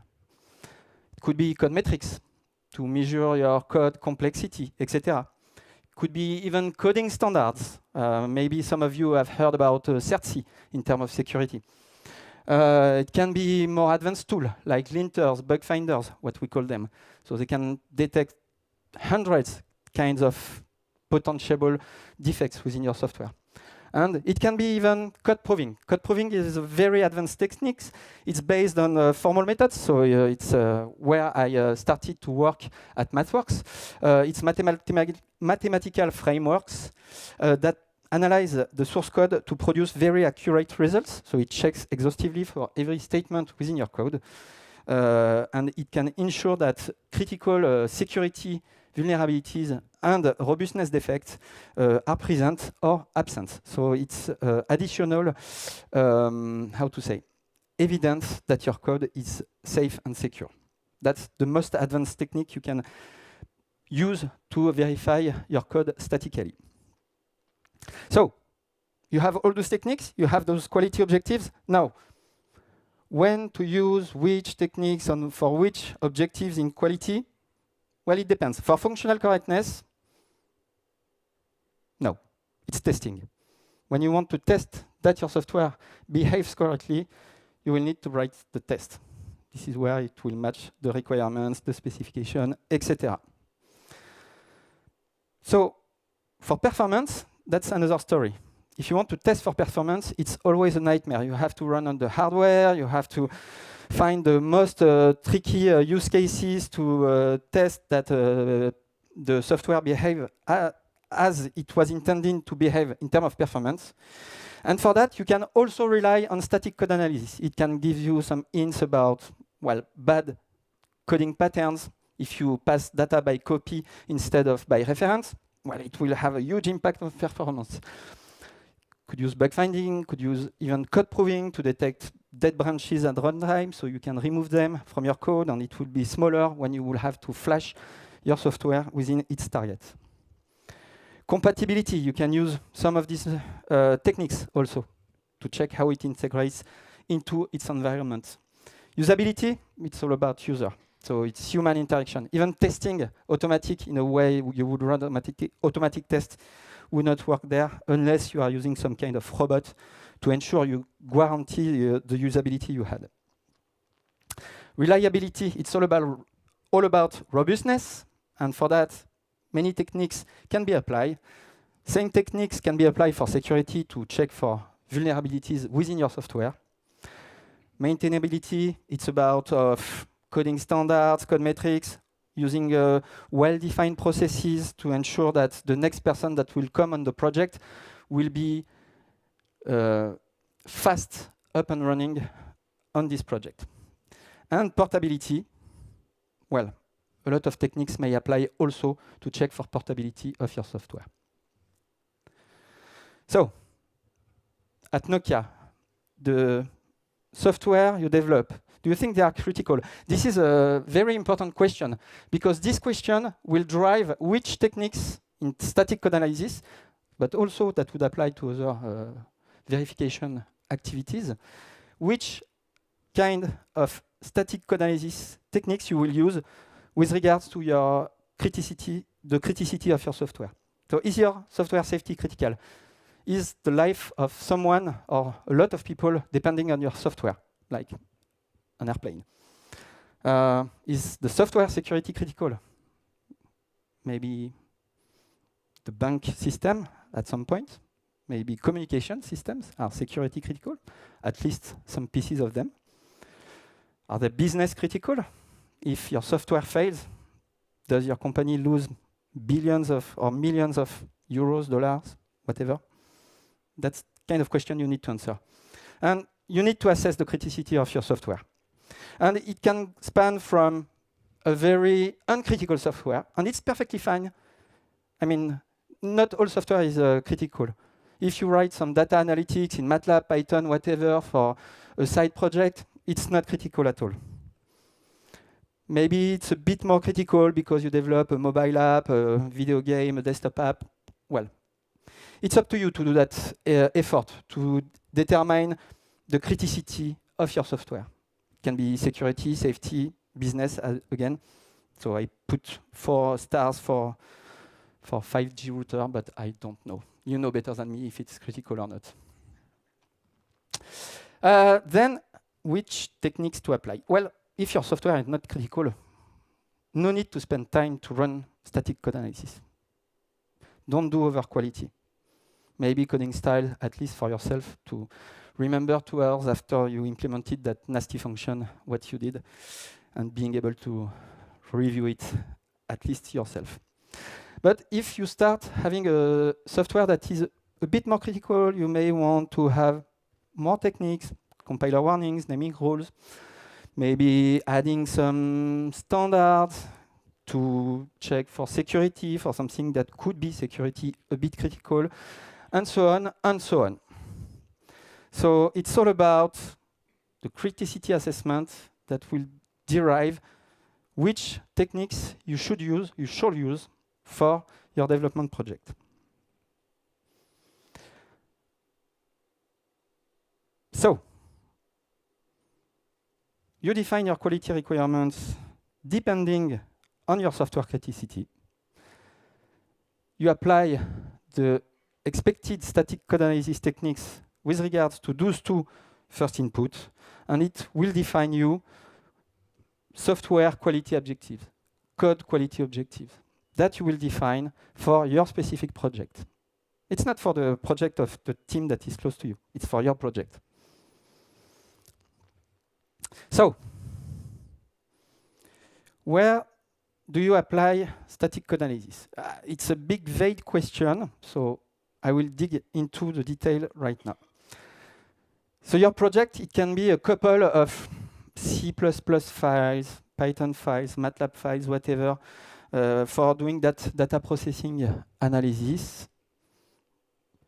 But it can be a bit broader. It can be also a kind of component, your project, that will interact with the team that is seated just close to you. That is another component with other software units, maybe other language. Maybe you are using a third-party library. And maybe your project, in fact, is quite big, and it's many components with thousands of files using these dozens of libraries, maybe running on real-time operating systems or operating system. And when your project is that complex, comes the question, okay, now I need to test. You have plenty of questions to answer with regard testing that project. And how does it fit also for static code analysis? What do I need to do? What do I need to apply static code analysis? On which component unit? Well, you can apply the techniques on the unit, and usually that in terms of feedback loop, it's the best way to apply it on the unit when the developer is just creating that unit or maintaining or editing the unit. And you can apply many techniques. So here I listed all the techniques that may apply. And we are missing a dimension here, because you would not apply all the techniques depending on the criticity. Doing code proving or bug finding, if your software is not critical, makes no sense. It's just to illustrate that on the unit, you can apply all those techniques, because this is where they are usually the best use. On the component, sometimes it's useless to do compiler warnings, because compiler works at the file level. Maybe the linker would do a couple of warnings, but that's quite unusual. Coding styles, you would have fixed everything at the unit level. So you can restrict the scope of the analysis. And you will search for other kind of issues running the static code analysis at component level. You would search maybe for integration between units, integration issues. Then you may want to apply static code analysis also within the integration of components, because you have other activities to perform, like, I don't know, searching for concurrency issues, things like that, for which you need components and even maybe the operating system that manages the tasks, the entry points of your software. So that's basically the scope of application of static code analysis through a very simple unit file to a complete system that you would like to verify. So, when, during your development process, you think it's relevant to use static code analysis? Any idea? Yes, CI/CD, very good. So just step back a bit and think about the code analysis maturity level. We will define those maturity level depending on how you are using code analysis. It could be the same with testing and other verification techniques. So first level is you're not using static code analysis. It can be fine, no problem. Data analytics, again, no need for static code analysis, no judgment, just do the right thing and don't do over quality, don't do under quality. It's a kind of balance. Can be used once per release. It can also be fine. Just think about the software that goes to that train, for which it takes 5 years to build a train and 1 year to develop the software. Then it's fine to run static code analysis at the end of the project, software project, and eventually iterate. That's fine also. Then you can run it at several milestones during your project. You would think about the critical issues that would be detected by static code analysis. You would add them to the backlog, and so on. Then you can fully automate static code analysis in CI/CD, for example, where you would have critical issues that must be resolved. So you cannot promote the code change if you introduce critical issues. And finally, the highest level of maturity in terms of static code analysis is when you integrate static code analysis from within the development, the code editing, down to the integration of integration branches, for example. And you need to fix all critical issues, it breaks the build, etc. So that's the most advanced way to use static code analysis. None of them is good or bad. It's good or bad to not use the right level of static code analysis depending on your software criticity and your delivery expectation. Do you deliver every day, multiple times a day? Maybe should be level 4. As I said, if you deliver once a year, level 1 might be far enough. Development process. We have plenty of development processes. So when I started at MathWorks 20 years ago, waterfall was the main way of developing software. You have to spend many times writing your requirements, designing your software, implementing it, verification, and bam, at the end, a bug. well, restart from everything. So it was not really efficient. Still, in the embedded systems, developing complex devices was good enough because software was not as prominent as today. Nowadays, we want to deliver more software more often. We need to move from waterfall to agile. So this is what we have seen in the last decade. Agile means continuously build and test and code analyze your software. And finally, for those delivering software that operates and from the operation you can get input to your software to include into the next delivery of your software, you have that DevSecOps concept that has been raised in the last couple of years. So you may follow one of these development process. Again, no judgment, all are fine as soon as they are fulfilling the requirements of your project. So, today I will speak about continuous static code analysis. You can use static code analysis in kind of DevOps workflows. And when you use it that way, it's easy to extrapolate how to use it in a continuous integration workflow into a waterfall workflow. Just pick the things that are meaningful with regards to your project development process. So static code analysis does not care about the operations. It's about writing code and checking the code that has been written. So we will discuss only the development part of that DevOps workflow.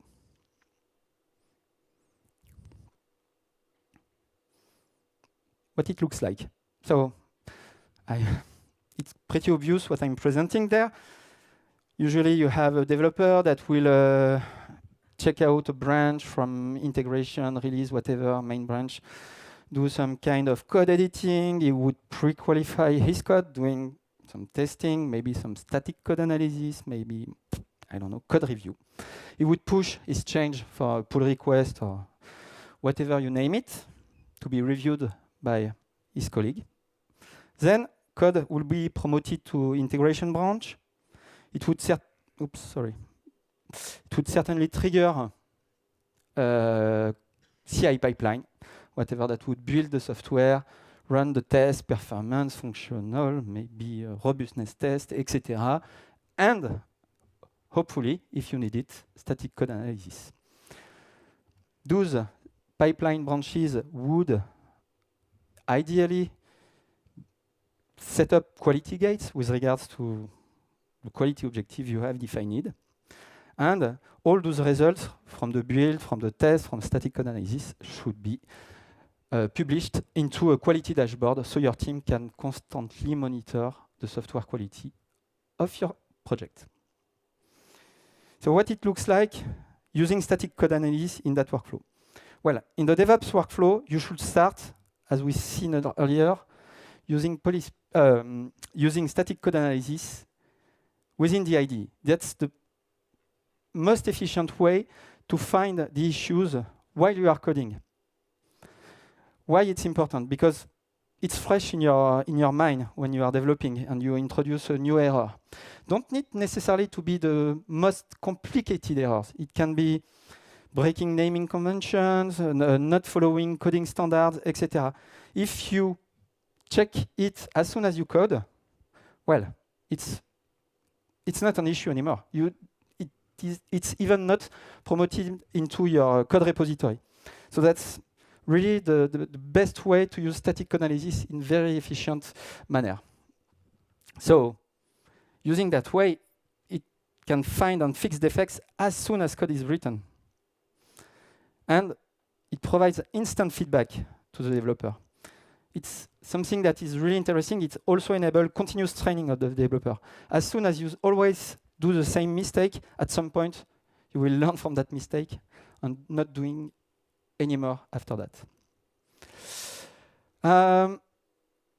So you develop your new, very fancy feature, then you are very happy, test is okay, etc.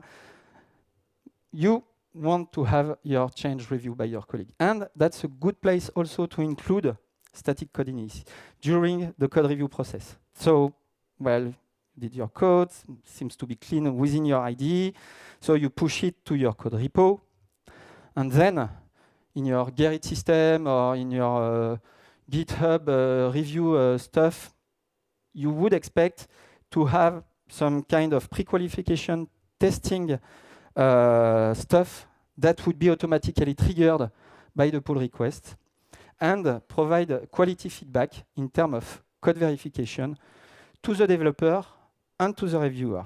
And then they can focus on that kind of quality gate with regard to the code review and comment as they wish together. If it's good development, good in a sense, we don't want to judge, but yeah, you can have the summary of the static code analysis directly within your code review tool. And that's great because part of the code review activity focuses on, let's say, robustness or vulnerabilities within the code. And if you use static code analysis, you can replace these activities by using static code analysis. And the consequence of not focusing on robustness, performance, or whatever, is that you can focus on the algorithm. Is it functionally correct? Maybe that sorting algorithm could be improved, blah, blah, blah. Just focus on where you have the most value there. Let the tool do the nasty job. Well, everything is fine. You agreed that the code change is correct. Then you push the code change to the repo. It should trigger a pipeline that would include the build of your component system, depends how you define it, your pipeline.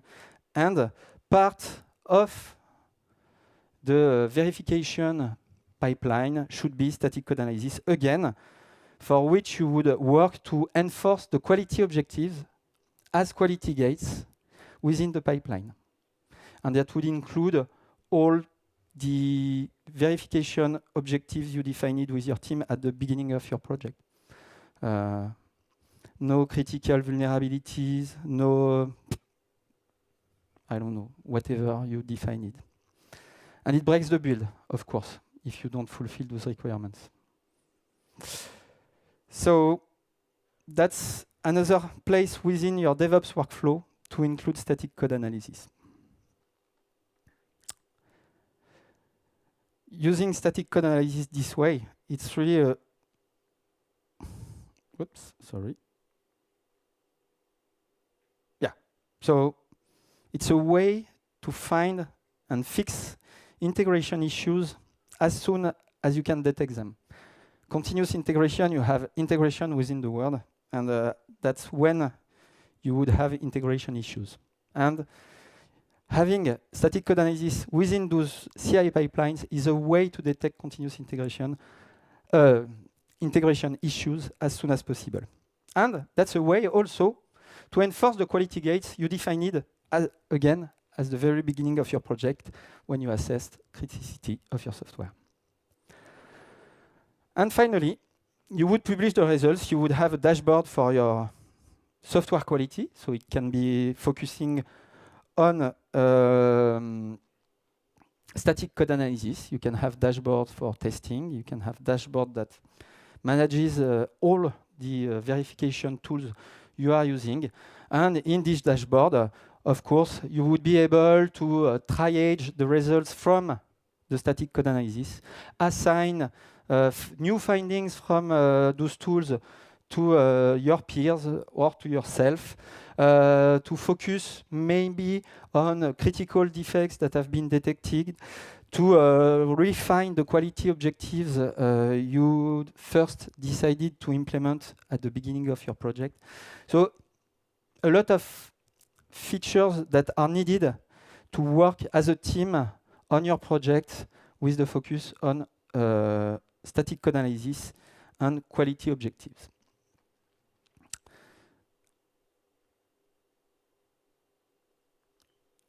Okay, so using that tool It's a way for your team to monitor the quality objective trends you have defined and be sure that along the time the number of critical issues is decreasing or at least is constant.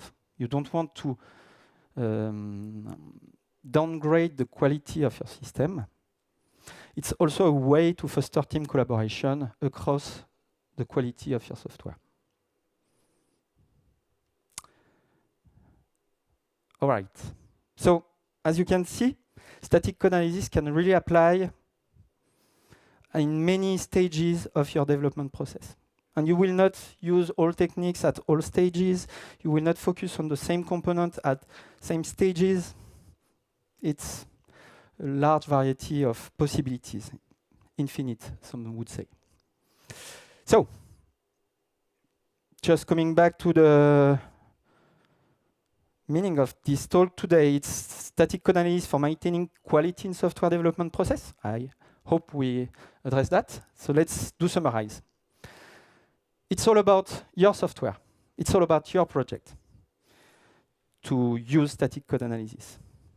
It's about your quality requirements, the criticity of your software, the architecture of your software, your development process. We viewed those points earlier. You could also, we could also consider your team. Is your team experimented? Is it a team of junior developers, a mixed team, all over the world, in some place, 20 people, thousands of people? It helps also to define what kind of static code analysis objective you want to achieve. How long is your project? Do you need to deliver often? Once in a while? Just once? Everything can dictate how you should use static code analysis during your project. And it's all about your software project to implement static code analysis in the best way. So with the criteria we've seen just the previous slide, it's about selecting the right methods that would be relevant for your project. It would be defining the right scope of the analysis at the right stages of your software development workflow. And it would be also used to define your quality objectives. And what I just said for static code analysis would also apply for testing, for example. All this talk, you can replace static code analysis by testing. Or techniques would be different, but that need to analyze your project and your requirements in terms of quality would apply the same way. So, static code analysis is more than just maintaining quality. It's also ensuring that quality never diverges across the time. It's a way to raise the skills of software engineers. Because when you have a warning from static code analysis about buffer overflow, and you get this warning several times, then it will put a seed in the developer's brain. And when the next time he will write an array, he will think more about the potential issue related to buffer overflow, let's say. It's a tool that also helps team to collaborate on results. Is it a false positive? Is it a true stuff? Yeah. Let's discuss. Let's consider our code together. It's a way to increase the delivery pace of your software. If you find the issues very early in your development process, like within the IDE, no need to have that long feedback loop until the end of the CI pipeline to fix that very obvious bug that you missed when you introduced it in your IDE.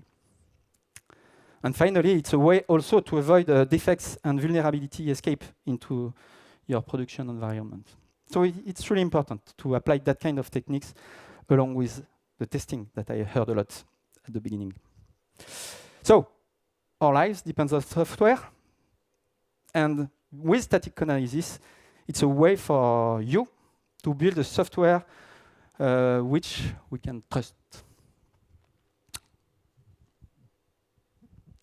And that's it. Thank you. Thank you so much. Thank you, Alexandre, for your interactive talk. Thanks very much. I think we've got several minutes for questions or ideas, comments. So anyone, please raise your hand. We've got one over there, please. Thank you. Feel free to think of your questions. We have some time for a decent Q&A. Thank you for the talk. The question would be actually for the audience. I wonder how many of you have ever done a formal code proving? Thank you. So the answer, I guess, was just a few people, not many. What does that mean? Is that good? Is that bad? Is that interesting? Well, what's your take on that?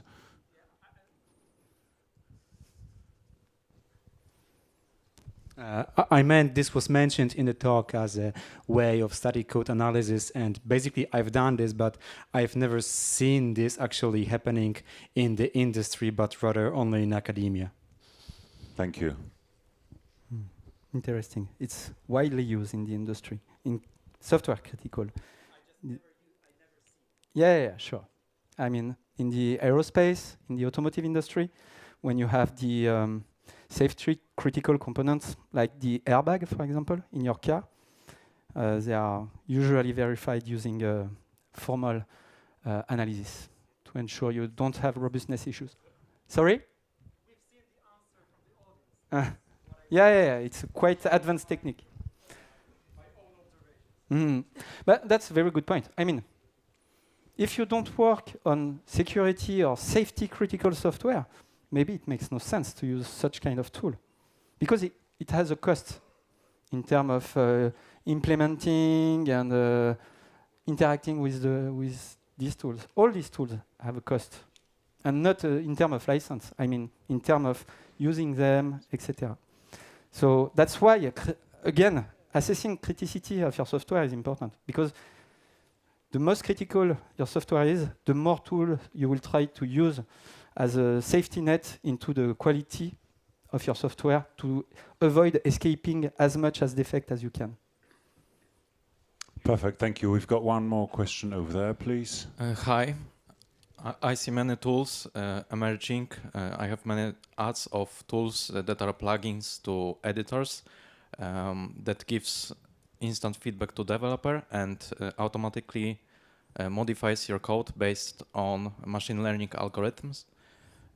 Do you use one of these tools? Do you find them useful in your work? Would you recommend one? So I see 2 points in your question. The first one is within the IDE, and of course, those ones are almost mandatory today. It's finding the stuff when you write your code is the most efficient way to, as I said, have them continuing their lives into the integration process. Machine learning, I don't know. It's a kind of hype today.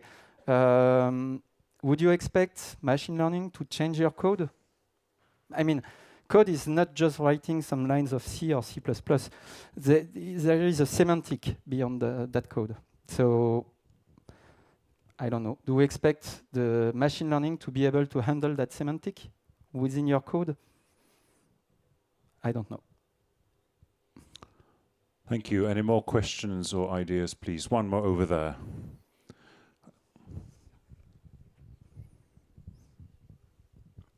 Hi, Paweł here, and I see that Polyspace is actually a tool from MathWorks, yes? So can you tell me what's the average price of using it? Because that's my question, which arises when I've seen the Polyspace that is already provided by MathWorks, yes? So I'm not the sales guy. I'm not talking about price. I can connect you with sales rep and the account manager of Nokia. Yeah, be brave, go ahead. One final question, anyone, any more? Yeah, one over there.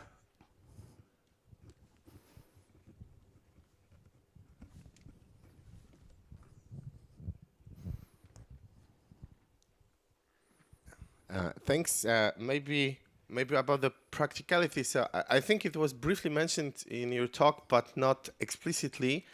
Do you, in practice, experience different rule set and breadth of static analysis depending on where in the process pipeline it's placed? So, for example, if you have in the editor, you don't want to wait like a minute for the feedback, and when it's in some automated system like continuous delivery, it's not a problem. So does the breadth or rule sets changes with the placement in practice? So what's your experience? Yeah, that's a very good remark. That's why on the IDE, generally you would focus to kind of, so the scope would be the file, so it can be analyzed very fast by the static code analysis tool. Again, it's all about criticity of your software. You are maybe more willing to wait a couple of minutes to get formal proof of your critical unit, whereas if it's a library that is used for login, and even that you may want to be very careful, allowing the log4j vulnerability. You may want to have very fast feedback in a few seconds, and for that you will eventually reduce the scope of the analysis to maybe coding rules, coding standards, very obvious critical defects. And even in the CI pipeline, you may want to have static code analysis to be fast enough because you have some requirements to have, for, let's say, your pipeline for code review to run within 15 minutes. And if you have such kind of requirements, and that's a very good point, it could be also a way to feed the settings of the static code analysis at various stages if you're in your workflow. You will also define the breadth, the scope of the analysis in terms of files or components, and also in terms of kind of defects you want to focus on. Lovely, perfect. Thank you so much. Thank you, everyone, for your questions. Alexandre Langenieux. Thank you. Au revoir.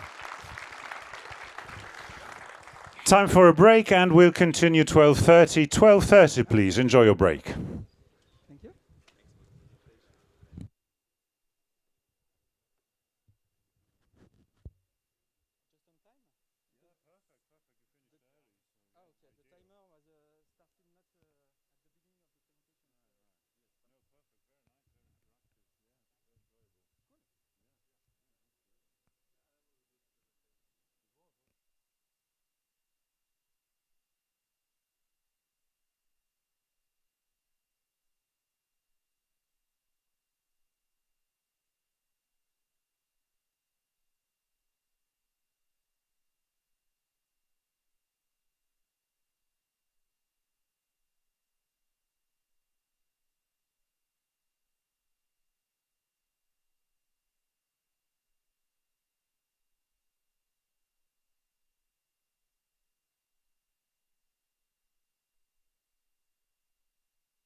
want to put the cable under the shirt, or it's okay like this?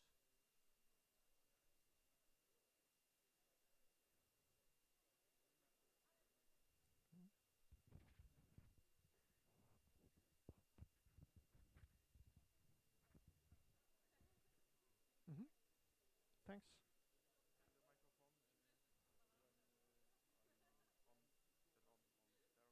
Yeah, yeah. Okay, let's try it. Yeah.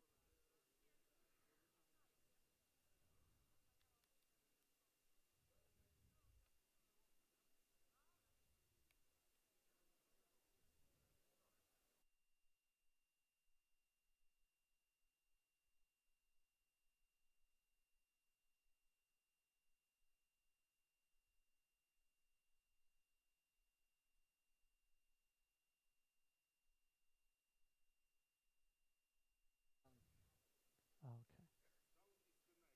Down is the next. Okay, thank you so much. Thanks.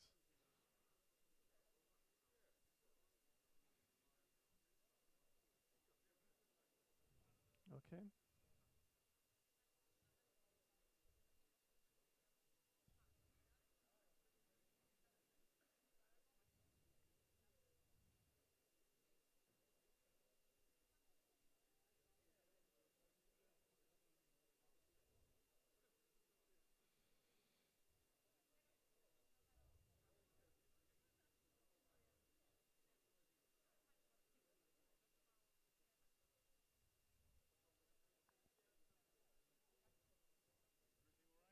I think so, yeah. The setup seems to be working, so yeah. Right, yeah. Okay.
Hi everyone, hello again, thanks for coming back, and we're ready to move on with our next talk.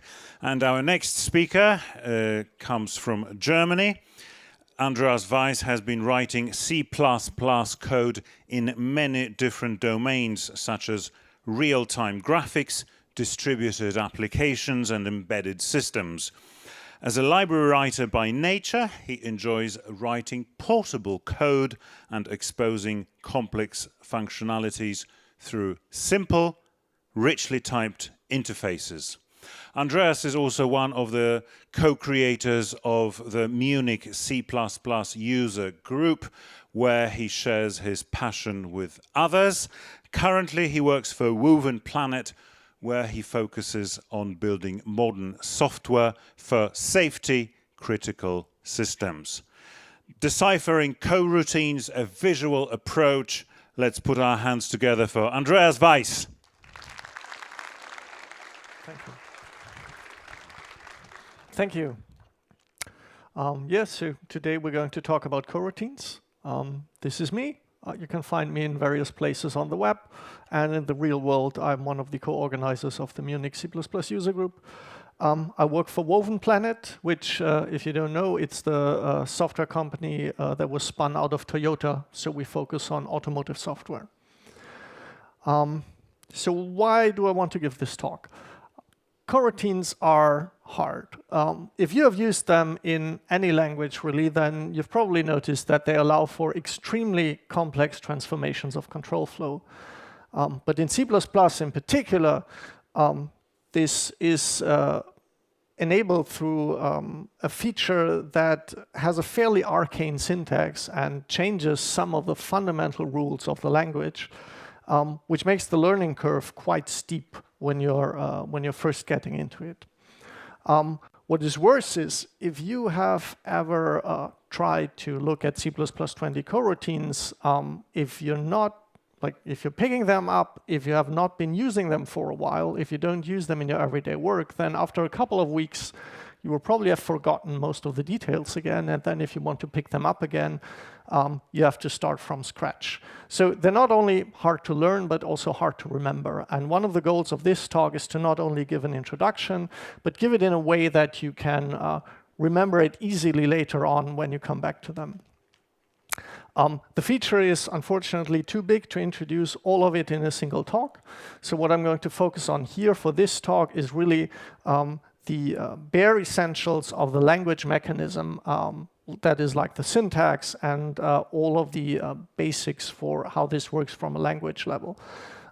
This is a very detailed overview, and a lot of what we're going to talk about, if you just want to use coroutines in your project, in particular, if you already have a library that ships with coroutine support, you don't need to actually know most of this. So if this seems overwhelming and overly complicated, then don't be discouraged by that to actually look at projects that do provide coroutine support. In particular, check out Andrzej's talk that is in this room right after the break, where he will show the other side of the coin, that is coroutine from a pure user's perspective. And you will notice that a lot of things are a lot easier than what I'm going to show here. So some disclaimer up front. Coroutines are extremely powerful and flexible, but for didactic reasons, I will have to simplify things quite a lot to be able to squeeze it all into one talk. I will keep the explanation streamlined, and please keep in mind that the code that I'm going to show on the slides is very much slide code. So it's meant to illustrate specific relationships in a simplified way, but it should not be taken as advice or best practices for how to write coroutine code in the real world. And then also, as I mentioned before, this is a talk like from a library implementer's perspective, right? The user's perspective is very different. This is if you actually want to start writing your own library that allows your users to use coroutine code, then this is what you need to know. So what is a coroutine? If you've never encountered this before in any language, then think of a coroutine like a function that can be paused in the middle and can then be resumed later on, right? So imagine like your function just executing as normal, and then at one point you reach a suspension point. And then instead of returning control back to the caller and stopping the function altogether, you're pausing the function, right? And now your caller resumes execution, and then at one point later on, it can resume the coroutine, and it will continue execution just where it left off with all of the surrounding state intact. And this is a concept that takes quite a bit getting used to in the beginning, because it's so different from how we usually reason about functions.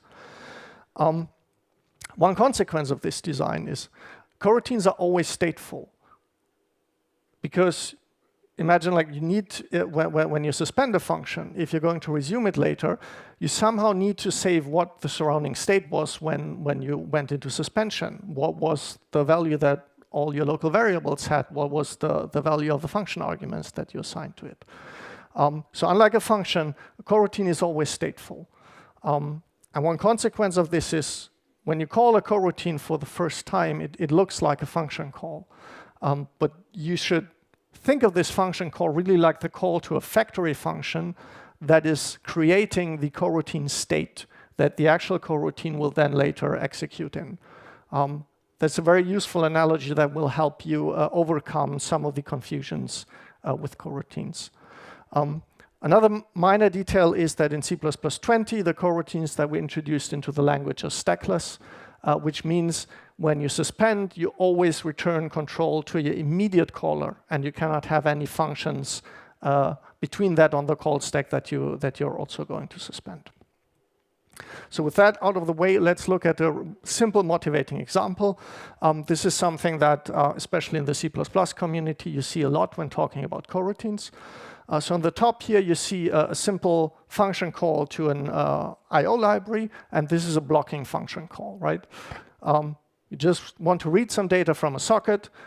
The read is going to take some time, and eventually, when it's all completed, it returns you as the return values back the error codes and the number of bytes that were read into the buffer.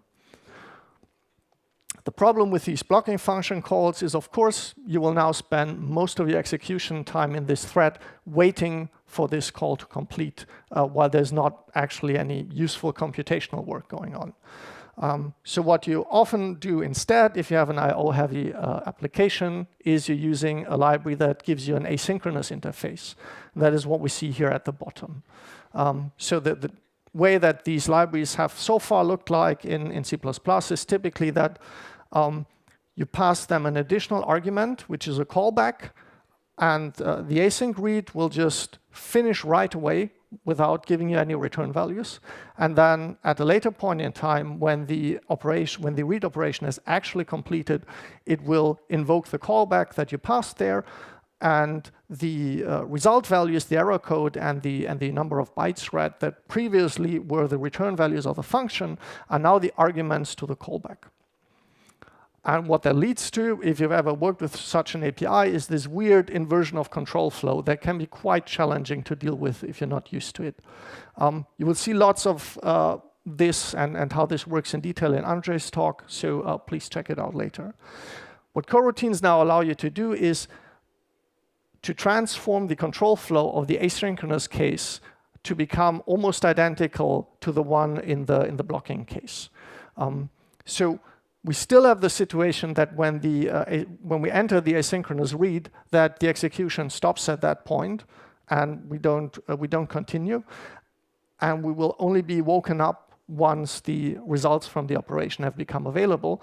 But when we're woken up, all of the surrounding state is still intact. So when we're writing this code, we can, for most intents and purposes, just pretend that we would be dealing with a blocking API, which simplifies the code a great deal.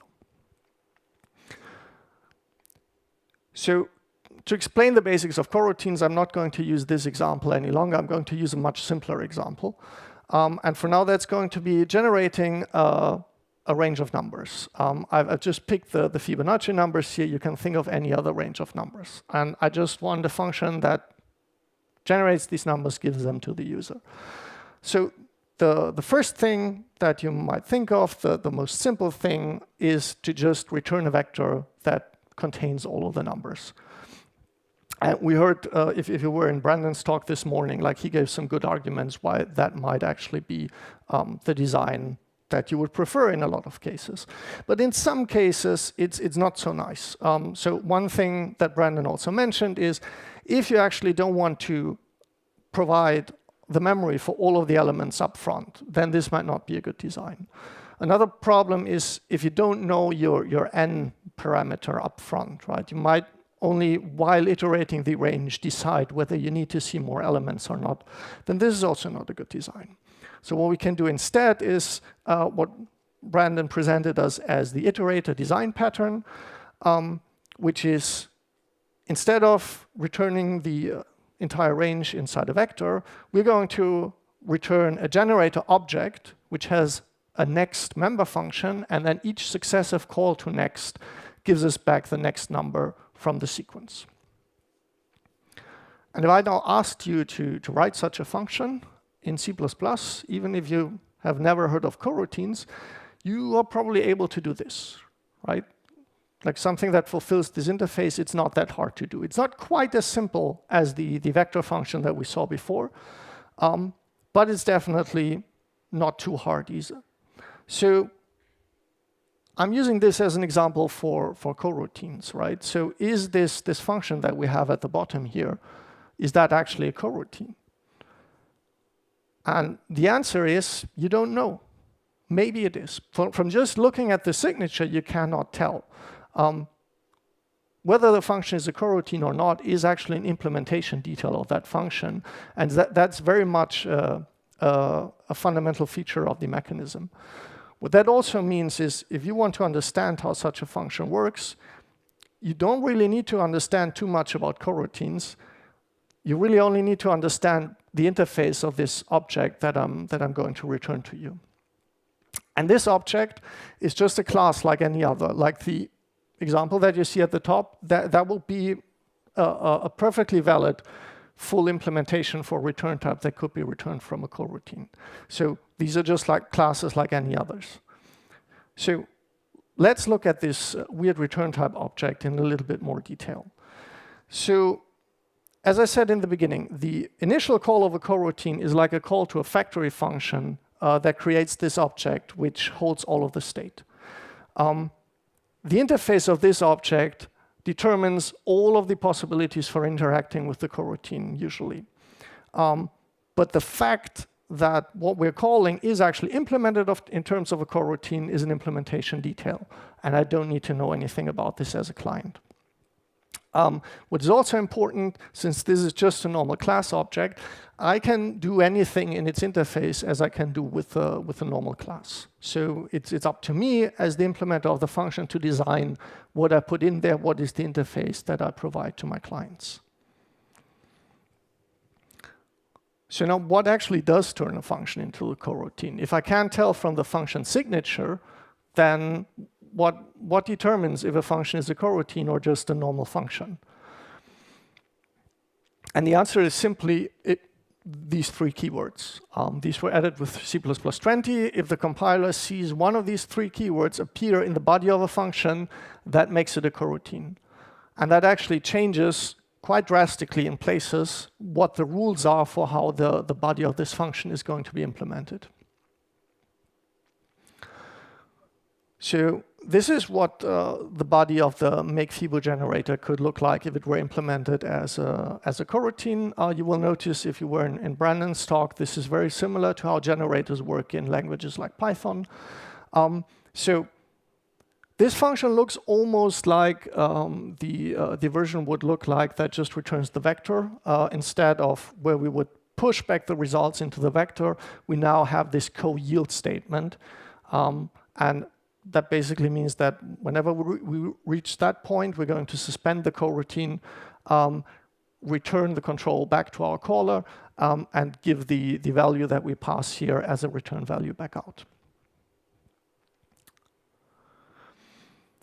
So one other thing to notice here is that, like, if you're used to reading C++ code, then a lot about this function does not make any sense. Like, for example, we have this fibo generator return object that we promise to return, but we don't actually have a return statement in the body of this function. Like, nobody ever creates a FIBO generator here. So, and that's just one example, right? How does this actually work? And in order to understand this better, let's try even more simple to create the smallest possible coroutine that we can think of. So this is the smallest one that I could start with. The body of the function cannot be empty because you need one of the 3 keywords in there to turn it into the coroutine. So let's just have an empty return statement. And now the question is, okay, with a function like this, what does the return type actually need to look like? If I try again the most simple thing that I can think of, I will start off with just an empty struct as the return type, and then the compiler will complain that it is looking for a nested type in there called promise type, which it cannot find. So this is a compiler error that you will get if you try to do this. So yeah, let's try and make the compiler happy and just provide the promise type here as a nested type. And this promise type is now the second player that we need to look at in the coroutine. So why do we need the promise? If you think of the return object as the interface that we give back to the caller of the coroutine to interact with us, the promise type is sort of the counterpart to this that resides inside the coroutine. It is a little bit special in that you will never actually see the promise type appear in the coroutine body because it is an object that is being created for you by the compiler, stored in a magical place, and you can only interact with it indirectly, and we will see how that works soon. It is, however, the main point of interaction between the caller and the coroutine also. It also provides a couple of customization points that allow us to specify what happens at essential points during startup and shutdown of the coroutine. So let's look at this in more detail. Again, if I start out with an empty type for this, the compiler will complain that it's missing some things. The first thing is a getReturnObject function. And this now actually solves the mystery why we didn't see a return statement in the body of the function. Because it's not the body of the function that creates the return object that we hand back to the caller. It's this guy, right? So the compiler will look for this function inside the promise type, and when I call the coroutine for the first time, it will call this function, store the return object that is returned here in a magical place, and then hand that back to the caller of the coroutine when the coroutine goes into suspension for the first time. So this is a little bit strange because it's very different from how we used to think about functions, but that's just how things are. So this is the return type from earlier. The other thing that we need to provide is a function that determines how we handle return from the function. So we can either return a value or we can return void. In my simple example, I return void, so I need to provide the return_void function. You can, if you return a value, have a co-return 42 in your function, then you need to provide the corresponding return_value function.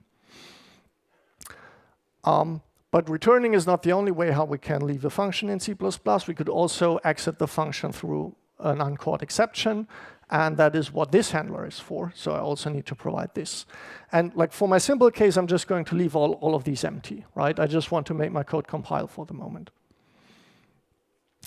Then there's these two guys, initial suspend and final suspend, and they're a bit strange. So those allow me to customize what happens in case of the initial suspend at the very beginning before the coroutine, the body of the coroutine function starts executing, and the final suspend that allows me to execute code right before the coroutine finishes execution. So like if you imagine you're returning from a coroutine with a co-return statement, or you're falling off the end, then after the body has finished executing, the final suspend will execute. And for now, these are just return std suspend always, which is a built-in type for the standard library, and we will see in a second what that does. Because now I can compile this code. This is all the boilerplate that I need to make my simplest coroutine to compile. So I'm going to add a print statement into the body now to see what's actually happening. And now we'll notice if I execute the coroutine like this, I won't get any message printed to the console. Like main will finish executing, but I won't see the results of the print line statement. And that is because of this suspend always here, because what happens here is the coroutine starts, the getReturn object function in the promise is executed, everything is set up, but then before I enter the body of the coroutine, I'm going to suspend. I'm going to hit the pause button and hand control back to the main function that was calling me. And since I'm not resuming the coroutine, but I just keep going on, I never see the print statement.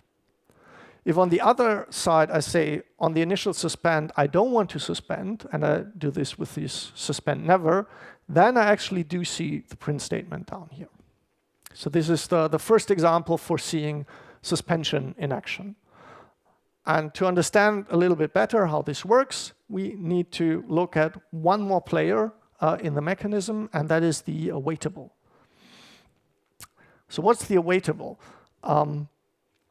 If you think back like to the beginning, in coroutines, we usually have such a co-await call. And that basically means like at this point, I want to hit the pause button. This is where I want to suspend. And you have to give some value as an argument to this call to the operator co-await.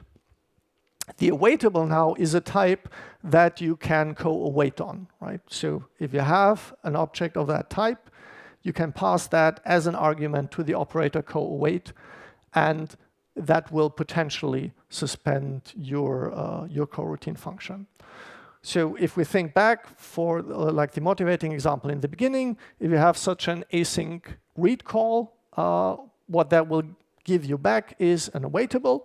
You can then pass the awaitable to a co-await call, and that will suspend your coroutine, and then the whole mechanism starts executing that will handle the asynchronous execution of this request. The important thing to understand here is an awaitable is an opportunity for suspension.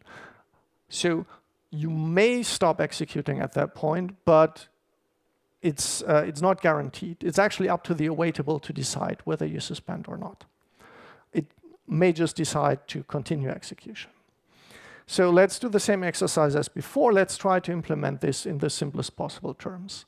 So the compiler will complain for the empty type that is missing 3 functions. The first one is this bool await ready function, and that tells us whether we actually want to suspend. If we're ready, if we return true here, that means we don't want to suspend. We just continue executing with the coroutine right away. If we return false here, then we actually go into suspension. Control flow is handed back to our caller. The second thing, the await suspend, is the customization point for the code that is executed right before we go to sleep. So if in the await ready we decided, yes, we do want to suspend, then we call await suspend. We get past the handle to the coroutine that is just executing as an argument, and then we go to sleep. And this coroutine handle, think of that like a raw pointer to the surrounding coroutine state that is created by the compiler. We will look at its interface in a minute. The one thing to notice is that you can specialize the coroutine handler on the promise type. If you don't know the promise type, you can use it in a type erased way, but in most cases you actually want to tie it to a specific coroutine and give the promise type here, which slightly expands the capabilities of what you can do with it. So that's the same promise type as we had before. And then lastly, we have the await resume function, which is the counterpart. When we do go into suspension, await suspend is executed before we go to sleep. Await resume is executed right before control is handed back to the coroutine when we are resumed again by the caller, right? So coroutine suspends, the caller continues executing, does all kinds of stuff. Eventually the caller will resume the coroutine, then await resume is called, and only after that the main body of the coroutine function actually continues executing. And that's all of the awaitable for now.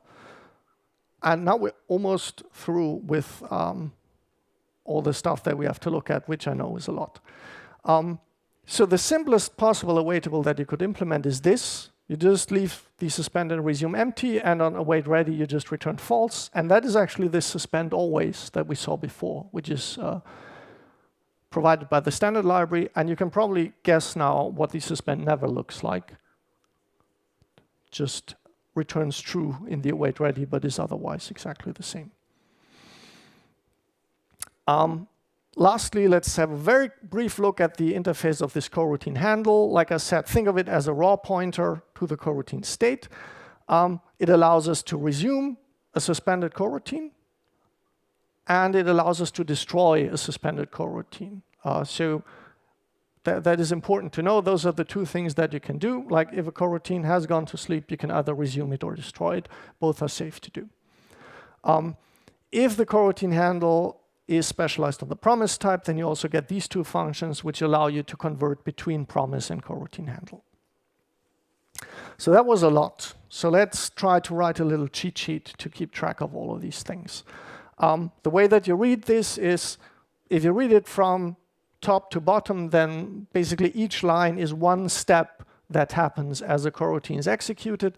If you see a slash, that means you either have to provide the left thing or the right thing, right? So for example, here you can just define your own return type, or if for some reason you're not able to give a nested promise type as part of the return type definition, for example, because it could be a primitive type, it could be a type that is not under your control, you can also use the coroutine traits. Then the compiler is going to determine the promise type from your return type, which could just be the nested type. It's going to construct the promise type, and optionally you can give a constructor where the signature matches the signature of the coroutine function, and then you will get passed all of the arguments to the function, also here to the constructor. Then the compiler will call getReturnObject on the promise to get the return object that's handed back to the caller. It will call initialSuspend to give an opportunity for suspension before execution, and then the startup is done. After that, you will enter the body of the function and start executing as you would expect. Similarly, for the shutdown, you either exit by returning a value or by returning void. You could also exit through an unhandled exception. And once the return has been handled, you get the final suspend to, as another opportunity for suspension after the coroutine body has been exited. This is the cheat sheet for the awaitable. This is just the three functions, and hopefully by looking at the names, you can roughly recall what they're doing. So that was a lot of stuff. And I don't expect you to remember all the details of what I've just bombarded you with. The important thing is to remember the rough responsibilities. So the return type is the object that you give back to your caller, the interface that your coroutine provides. The promise type allows you to customize what you do at startup and at shutdown of the coroutine. The awaitable allows you to customize what happens when you actually want to go into suspension, and the coroutine handle is like a raw pointer to the coroutine state. So with all of that in place, let's actually resume a coroutine. So far, the example that we had, we were able to suspend a coroutine, but then we simply never saw anything on the console. So what I want to do now is I want to be able to put a resume call on my return type, and when I call this, the suspended coroutine actually wakes up again, it resumes execution, and I see the message on the console. So how do I do that? Well, the problem that you're probably facing right now is you have all of these different parts floating around, but you don't really understand how they connect. And that's the typical problem with coroutines. So let's try to bring some structure into this. So we know the caller always has access to the return object, right? Because that's the only thing that falls out of the coroutine call. That's the connection there. Similarly, the coroutine always has access to the awaitable, because that's what we call co-await on, right? And the co-await call, that is the main thing that happens in a coroutine that makes it a coroutine. We've also seen that the promise and the coroutine handle are sort of interchangeable because we have these conversion functions that allow us to go from one to the other. So let's try to make this a little less disconnected. So we already know that in order to implement the resume method that we have seen, we somehow need to be able, as the caller, to call the resume function. And the only resume function that we've seen so far is in the coroutine handle. So how can we make that connection? So let's think back of the getReturnObject function that we saw earlier. The getReturnObject is a member function of the promise type. And you can see from the colors that we now have like two players in the same place here, which gives us an opportunity for connecting things. So how about in this getReturnObject function where we create the return type, we actually pass the coroutine handle as an argument to the constructor of the return type that we're going to give back to the user. So remember that the return type, this is something that we write as the author of the coroutine, right? So we can put everything in there that we want. So we just say, yeah, let's just give it a constructor that accepts a coroutine handle as an argument. That's the only thing that's happening here, nothing magical. And then in the implementation for the return type that you see at the bottom, we simply save the coroutine handle to a member variable of that type so that we always have access to it. And now implementing the resume member function on this return type becomes trivial because we simply access our handle member variable and call resume there. And that gives us the connection here. So we add this handle member variable on the return type, and that is now how we can get from the return type to the coroutine handle and eventually to the promise. So that's great. But we still have the right side of the diagram here floating around. So let's see if we can bring that into the picture as well. And here the function that allows us to resolve that is the await suspend function. So if you think back, await suspend, that's the thing that gets called when we co-await something and immediately before the coroutine suspends execution. And this is passed as an argument, the coroutine handle to the surrounding coroutine that is just going to be suspended. And you again see from the colors that we have two things in the same place here. So from the await suspend function in the awaitable, we can actually access the promise. And now everything in our graph is connected. And that is going to be our little cheat sheet now for implementing some simple, essential functionalities with coroutines. So I don't have the time here really to show you any like fancy, complicated examples. So what I'm going to do instead is I'm going to show you two of what I consider the most essential examples for coroutines. And if you understand how those two works, then for all of the more complicated things that you can do, you can basically build them from these essentials. So don't be discouraged if the stuff seems super simple, but this is really the basics. And if you understand that, you can figure out the more complex stuff on your own. So the two examples that I'm going to show is first, how can I pass data from the caller into the coroutine when I wake it up? And how can I pass data from a coroutine that's about to suspend back to my caller, who I'm going to hand control flow to? So let's start with the second one, getting data out of a coroutine. How could this look like? So we're in the coroutine, we have some data that we want to get out. The only thing that we can reach from the coroutine is the awaitable. So let's draft up a simple example like this. We have a coroutine, we want to pass the value 42 out to our caller. The only thing that I can do is have it in the co-await call, hand it to the awaitable.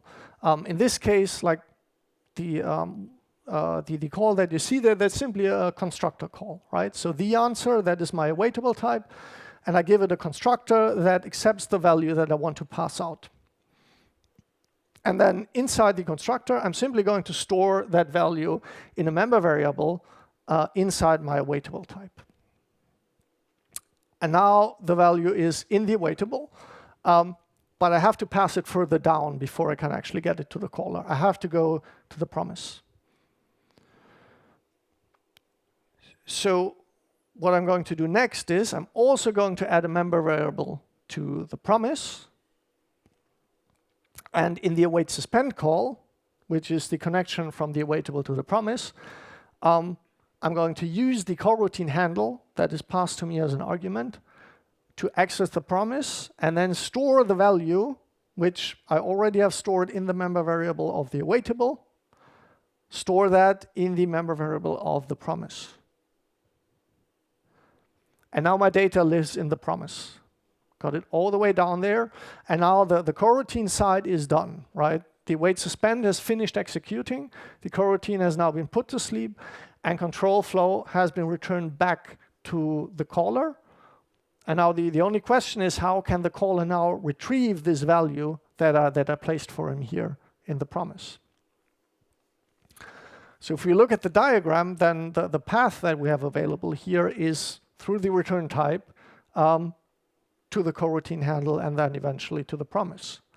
And implementing this is actually quite straightforward now. Because if you remember, so yeah, this is what the interface is going to look like now. I'm going to call the coroutine. At some point, the coroutine is going to suspend and is going to store the value 42 for me in the promise. Then control is handed back to main, and now main is calling this get answer method to retrieve the value back from the return type. And the way that I implement this is simply remember that we stored the handle to the coroutine as a member variable inside the return type before. So to implement getAnswer, I now simply use the handle to get to the promise through this conversion function, and then access the member variable inside the promise where I stored the value before, and hand it back out to the caller. And that's the entire data flow. That is how this direction works. So now let's look at the other side as well. If I want to get data into a coroutine from the caller. So again, the path from the caller side leads through the return object, and like you may notice the pattern, like the promise is where everything connects, right? That's where we always have to get to. So what I want to do is something like this. The coroutine starts executing. At some point, it's going to co-await for data that it needs to be that it needs to be supplied from the outside, right? So I co-await here on this outside answer, and what that means, I'm going to go to sleep now. My caller is going to provide me more data, and once that data is available, I'm going to be woken up again, and then I can continue executing. And the data that was provided to me falls out as a return value of this co-await call when I eventually wake up. And the caller side on the bottom is simply, I'm going to have such a provide function where I put the data in, and then it's going to fall out of the co-await call at the top. So the implementation of the provide function is pretty straightforward. Again, we use the handle member variable that we created earlier on the return type to get to the promise. We again add a member on the promise where we can store the value. We write it to there, and then we just resume our coroutine. You could also decouple the providing of the result and the resumption, put them into two separate functions, but for simplicity's sake here, it all happens in one function. So now again, the data lives in the promise. So how can the coroutine get to it? Again, the only path is through the awaitable. So what you will see here, if I am going to write now this outside answer awaitable, so I want to return false at await ready, right? I actually want to go to sleep because I need to suspend until the caller has provided me the data that I'm waiting for. In the await suspend, I cannot really do anything because like the caller has not executed that, right? I'm still about to go into suspension, so like there's nothing that I can do there. So the only thing that I can do here is the coroutine handle, which I get passed as an argument, I store it away so that I have access to it later. And only in the await resume which is executed when the data has been provided and the coroutine is about to wake up again. Only there can I actually access the data. But remember, we stored the data in the promise. And since we saved the coroutine handle before in the await suspend, we can now use that handle to access the promise and get the value back. And now the one thing that we're missing is, like, how do I get the data out of the awaitable and back to the coroutine body? And that happens through the return value of the await resume function. So whatever you return here, that is going to be the return of the overall co-await operator call. That's the connection here. So in our case, since it's a simple int, I'm going to return an int here. And then that is what falls out of the overall co-await expression when the coroutine continues execution. So that's the missing piece here, the await resume function. That is how I can hand the data back out from the awaitable. And that's it. Those are the two ways. Those are the essential use cases. If you can write those, then you can write almost anything. There's one more thing, and that is, if we think back to this example from the beginning. So this is the case, right? We want to pass data out of a coroutine. So we know how to do this using co-await, right? We have to define a new awaitable. I can put the number in there, and then the caller can eventually receive it. But that's a lot of boilerplate, right? What we would like to write is just this. And that, like what you also saw this morning in the Python code, you just want to say co-yield this value. But it's supposed to do this, right? So the co-yield is like a syntactic sugar for a co-await. But I don't want to have to name the awaitable that I'm going to use. And the way that this works is, on the promise type, I have another function which I can optionally provide, which is called yield_value, that takes as an argument the value that I'm going to yield, so the argument to the co-yield expression, and returns as a return value the awaitable that I'm going to co-await on in order to go into to suspension. So with this implementation, that does this transformation for us that we saw in the previous two code examples. But there's one more thing to notice here. You might see that this is a member function on the promise type. So since my eventual goal is to get the value stored in the promise, I can also do this. I just write it to the member value directly, and then just use the suspend always awaitable to just suspend execution. So yield value gives us a shortcut here, right? If I'm going to yield, then in many cases I don't even need to write my own awaitable, can just go straight to the promise, which is quite handy. But with that, the picture is actually complete. So that's a lot of stuff. But the good thing, the good news is that this is really all the syntax that you need. And this shows all of the essential control flow patterns that you need to understand. Again, if you're just going to use coroutines as a library user, you don't need to know most of this. This is really only interesting for library implementers, or since today not too many libraries are around, if you want to start playing around with them, you don't have much choice but to start writing your own library. But please feel encouraged to go to Andrzej's talk to see the more simple view from the user side. Believe it or not, but learning the syntax was actually the easy part. It's a lot of stuff to take in, but once you sort of understood it and have played around with it a little, you will see that it's surprisingly mechanical. The challenging part is more how you can actually deal with this asynchronous control flow and use it to make your programs easier. What are some of the interesting problems that you can solve with this, and what are the algorithms that you would want to use to write such programs? So designing libraries around asynchronous control flow is actually a very deep topic and surprisingly challenging. And I hope we can eventually get to the point where we will be talking more about that than about the comparatively boring technical details of the language feature.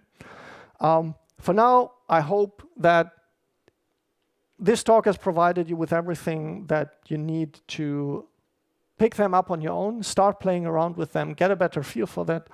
And I hope that like the little cheat sheet that we created will help you while doing this. So again, this one describing the start and shutdown phase of the coroutines. This one that's describing the awaitable. And finally, this one here, which I think is probably the most valuable one that describes how everything fits together. Here's some references for you if you want to read more. And here you will find a QR code to a PDF that contains all of the parts of the cheat sheet on a simple A4 diagram that you can print out and like put on your desk. And with that, I thank you for your attention. Andreas Weis, thank you so much. Thank you so very, very much. If you'd like to ask any questions, grab Andreas during lunch break. We need ample time for it. Just to remind everybody, there is no free food here, but several reasonable places within walking distance. And if you want to grab something locally, there are 3 stands with inexpensive coffee and snacks, so find them on the ground floor and the second floor. And we will continue at 2:10. 2:10, everybody. Thank you. Thank you. Yeah. No, that's fine. I was, yeah. Yeah, no, it's fine. Especially like people want to go to lunch, so yeah, they can just grab me. Oh yeah, thank you so much. Thank you. You want to get this thing off me or yeah? Okay, great. Yeah, okay, great. Yeah, thank you for the help with the setup. I think it really worked great. Yeah, yeah. So this is for your laptop again.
Ale ja miałem dziurę w tym stryku. Gdzieś w pierwszym roku pandemii. No tam drugi raz już byłem z domu.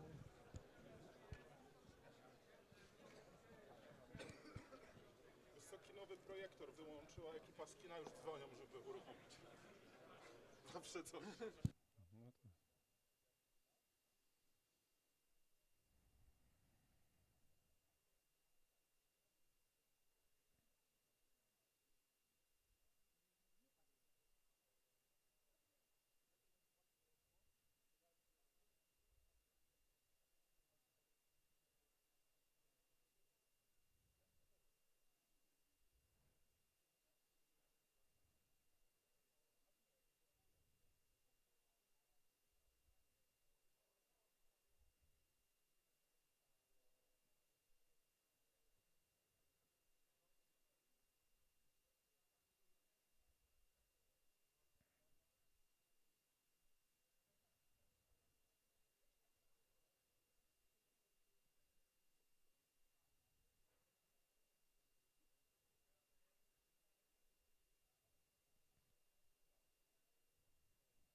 Lovely, perfect, good to have you back. Let's continue and let me remind everybody about this little tradition that we have. I mean, we have several of them here at Code Dive, but one of them is always a very strong representation from the Netherlands visiting us here.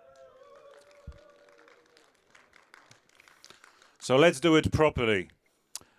If you come from the Netherlands, by the way, the country is no longer called Holland. It's been renamed or back to the Netherlands recently. So if you are from the Netherlands, make some noise. Now, if you are not from the Netherlands, make some noise for Dutch people. And then Dutch people, we just all about facts and figures here. So I'd like to actually test if you are from the Netherlands indeed. So on my count, could you all please do the sound, okay? 1, 2, 3. Pass.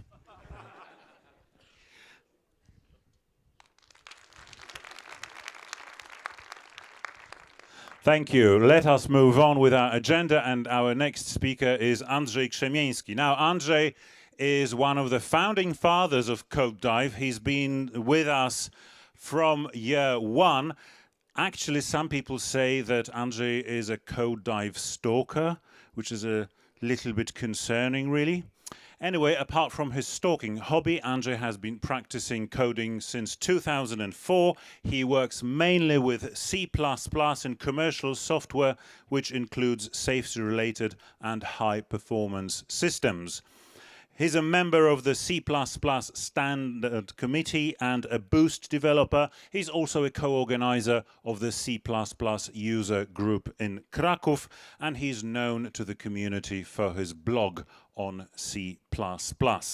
Now, Andrzej says, so in his own words, he ended up as a software developer because, let's face it, it is the easiest way of making some decent living with no social skills.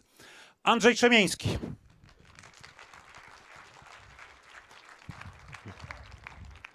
Hi everyone, thanks for having me here. My name is Andrzej Krzemieński, I work for Sabre Polska, and now we are resuming the talks on C++ coroutines. So you have a demo of coroutines in real life. We suspended for lunch, now we're resuming. Andreas told you before the break how you implement the library part of the coroutines. And now we're gonna see how you will use coroutines to solve practical programming problems. So our task today will be to write a TCP echo server that is able to service multiple connections at a time. Echo server means that the client is sending characters to it and the server is sending those characters back. So you might question the practicality of this solution, but this is a hello world example of server applications. If you can do that, you can build everything else on top. In order to implement this, we will use the Boost ASIO library. ASIO stands for Asynchronous Input-Output. It is a decent, stable, baked, robust library, quite popular, well documented. And being a Boost developer, of course, I have my share in promoting it. It's been written by Chris Kohlhoff. It's been with us for almost 17 years. And we'll use it because it provides its model for asynchrony, which we'll learn. It provides protocols, the ability to service the protocols like TCP/IP out of the box. And it provides a experimental support for coroutines.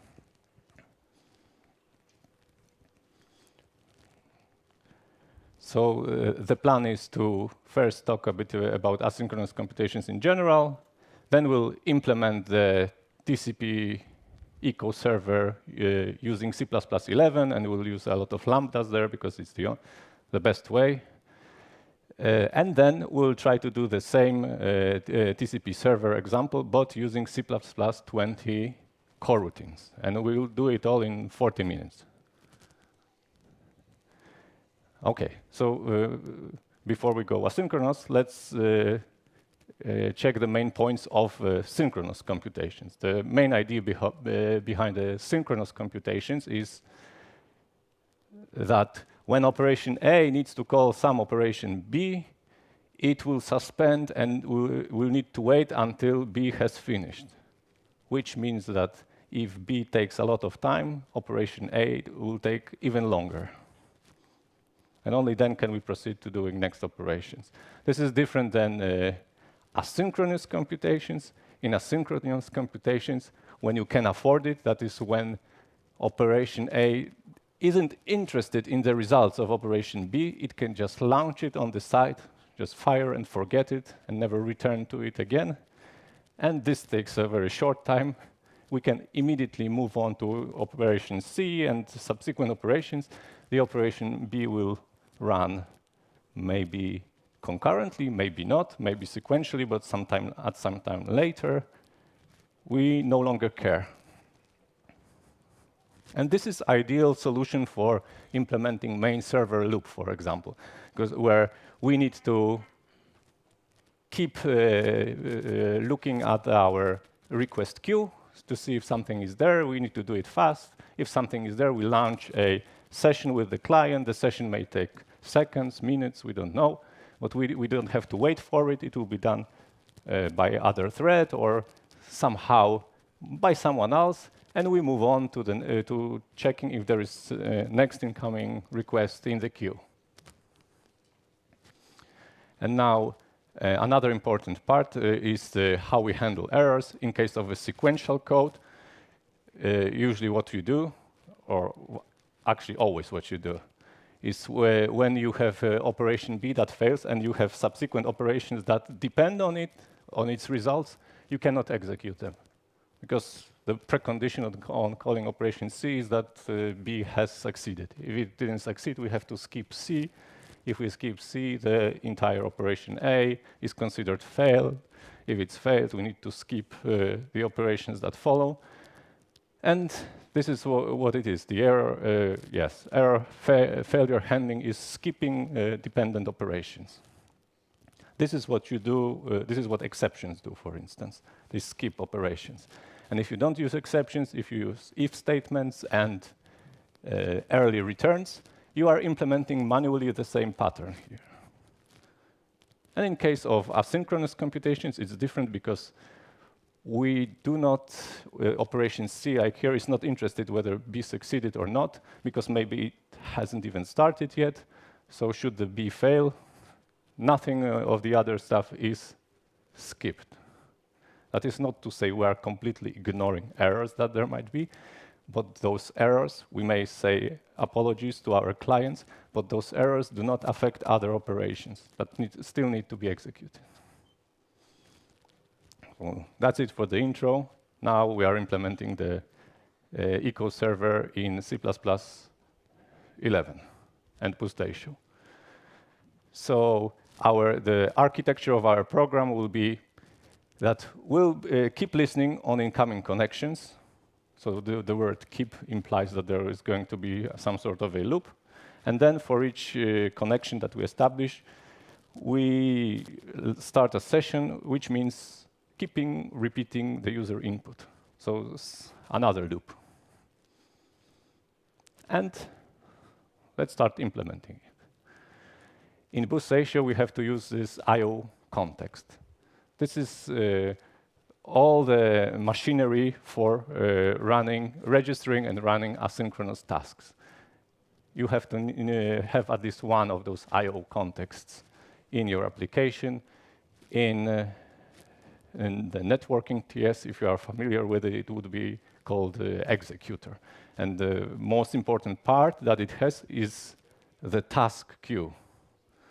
And actually, in this model for concurrency, to launch a asynchronous task means to put a task into a task queue. And it will be waiting there until the library picks it up and executes. Once we have it, we are ready to put the first task into the task queue. We create a listener. We'll see in a moment what it does. But we are just creating a class object. It's a very cheap operation. There's no listening going on just yet. Then we call the function call operator, which I defined. We'll see it in the next slide. And the only thing it does, it is actually here in this operator that we will put the first task into the task queue. And the task is not being processed yet. We are just putting initial tasks. So it's a very cheap operation. Just put element into the container, and it waits there until the main server loop starts. This is the time now to insert next initial tasks, because we may have more. In a real application, we would have another task that listens for a quit operation if we want to quit the server. But this is a short example, so we will skip that part. And once we have put all the initial tasks into the task queue, we can start the main server loop. And we do it by calling function run on this I/O context. At this point, our execution is suspended here, and the thread is now used to process tasks from this task queue. And the effect of processing these tasks may be putting next tasks into the queue. So this is our loop.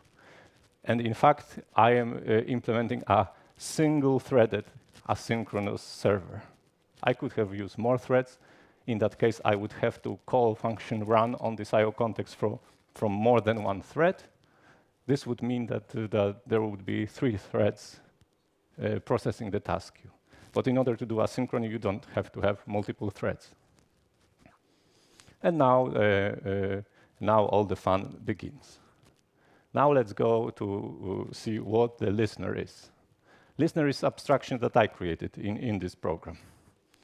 And in the implementation, I am using the library component called acceptor. Acceptor, as you can see, it's TCP acceptor. It knows everything about the TCP protocol. I will just pass it the port number on which I want to listen, and the I/O context. Because everything that wants to do asynchronous operations need to have a reference direct or indirect to this I/O context, because this is where you put the next tasks to be executed asynchronously. And then our function called operator calls function, again, a function from this class, async accept 1. In the implementation, I call the first asynchronous function in this program. This is this async accept. Async accept will be this function returns immediately because it's asynchronous. So the synchronous part is just to put a task into the task queue and return. So this function will return momentarily, but we have a task in the task queue that will accept the connections. When it is executed, it will wait for incoming connection, and at some point this connection will be established, and we will get a socket. But because it is asynchronous, the question arises, who will know about it? Because not us. Our function is done already. So the only thing that will be informed about the successfully established connection is this callback that we pass into the function. In this library, we call it a completion token. And we have to provide one. This is where we provide the logic of our server. So once the connection is established, we have a socket. This is invoked. Completion token gets the error code because there might have been some errors. And in case of a success, we get the socket. And we have to tell, actually implement the business logic, tell what it has to do. So we check if there was any error. If there was no error, we just launch a new session asynchronously. We'll see in a moment what it does. Otherwise, we report an error, but to report an error is actually to write something into the log file. We cannot do anything else, and otherwise we are ignoring the error. Because as we said, there is no one to actually inform about the problem in case of asynchronous computations. And then what we do, and this is the fun part of this library, we call async accept 1 again. And so this will initiate the next listening for the next incoming connection. It may look like a recursion here, but it actually isn't. The way you are supposed to read it is you async accept for one connection, and when it is done, only then call a callback, and in this callback, it will be done later because it's asynchronous, so this callback will be called sometimes later. Only it will call our function again. So we have to make sure that, because it will be at some point, later point in time, we have to make sure that this listener that we've created is still alive. In this case here, we guarantee it because we have created it in function main before the main server loop. So we are guaranteed that it will be alive for the entire duration of the main server loop. And with this, I will call it a pseudo recursion. We guarantee that there will be next, we'll be waiting for the next connection, and then for the next, and for the next, until this is someone kills our server. Oh, sorry, not this direction. Now it is the same example, but I use the lambda as people often use those lambdas. So I put it directly into the function call. So it's the same async accept, and the completion token here is this lambda. And we can run a simulation in the PowerPoint to show you how asynchronous computations are invoked. We call async accept, and at some point it will really be executed, and we will establish a connection. And this will be represented by the socket. Then we will call our completion token with the socket. Immediately the socket is there, ready to be read from and written into. We check if there was an error. There is none. we launch another asynchronous task, which is our session, which we'll see in a minute. Then, because we are calling this function again through this pseudo recursion, we launch another async accept, ready to accept the new connection. When it actually accepts the connection at some later point, it creates another socket for us and calls our completion token again. We can launch another session, and through this pseudo recursion, we go back, launch another async accept, and you can see that this we are building forks and some sort of a tree. Of course, at this point, those previous tasks will have been executed, so they will have been removed from the queue. And this time, we get an error. Something went wrong when establishing a connection with our client. We need to skip the creation of the session. We need to report an error. But you might ask, if there is an error and there was no connection, there surely is no socket to be worked with. So what does this socket, is this socket doing here? Now, this is the consequence of the design choices that the library authors took. That you always get this value that you are supposed to get on a success and an error, and the contract is you have to first check if there was an error. If there was an error, you are not allowed to read from this object. In this case, it is a socket. In case of other async operations, this would have been a different object. But all of those objects have a null state, which is initialized when there was an error. The library could have gone with a different choice. Maybe it could have used a variant here of error or socket, or maybe it could have used two callbacks, one for success, one for the error. But the choice is this. We have to live with it. And success or not, maybe we skip the session, but we are still doing the recursion, and we are launching another asynchronous task. And this is how the loop, the main server loop, moves on. And there is one other control flow that is not obvious here. It is possible that, or maybe let's put it this way. Each async operation has this synchronous part. The synchronous part is to put a task into a task queue. This is what happens synchronously. Only then the remainder is asynchronous.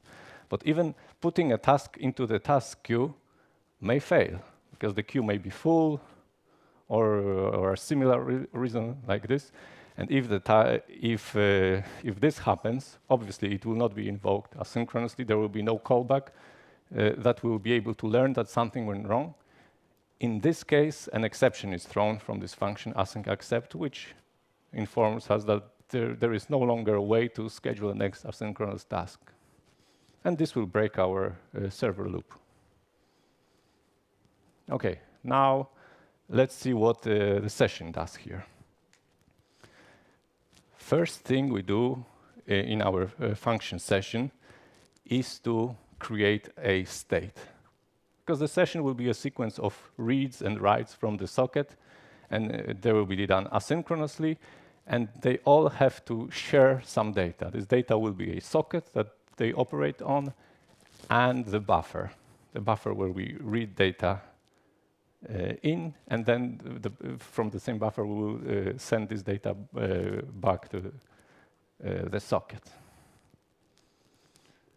So those reads and writes will be done at some unpredictable times in the future, and we have to guarantee that they all observe the state, that the state lasts longer than until the last task here is finished. And we cannot predict how many of those tasks are, because the client may want to type something forever.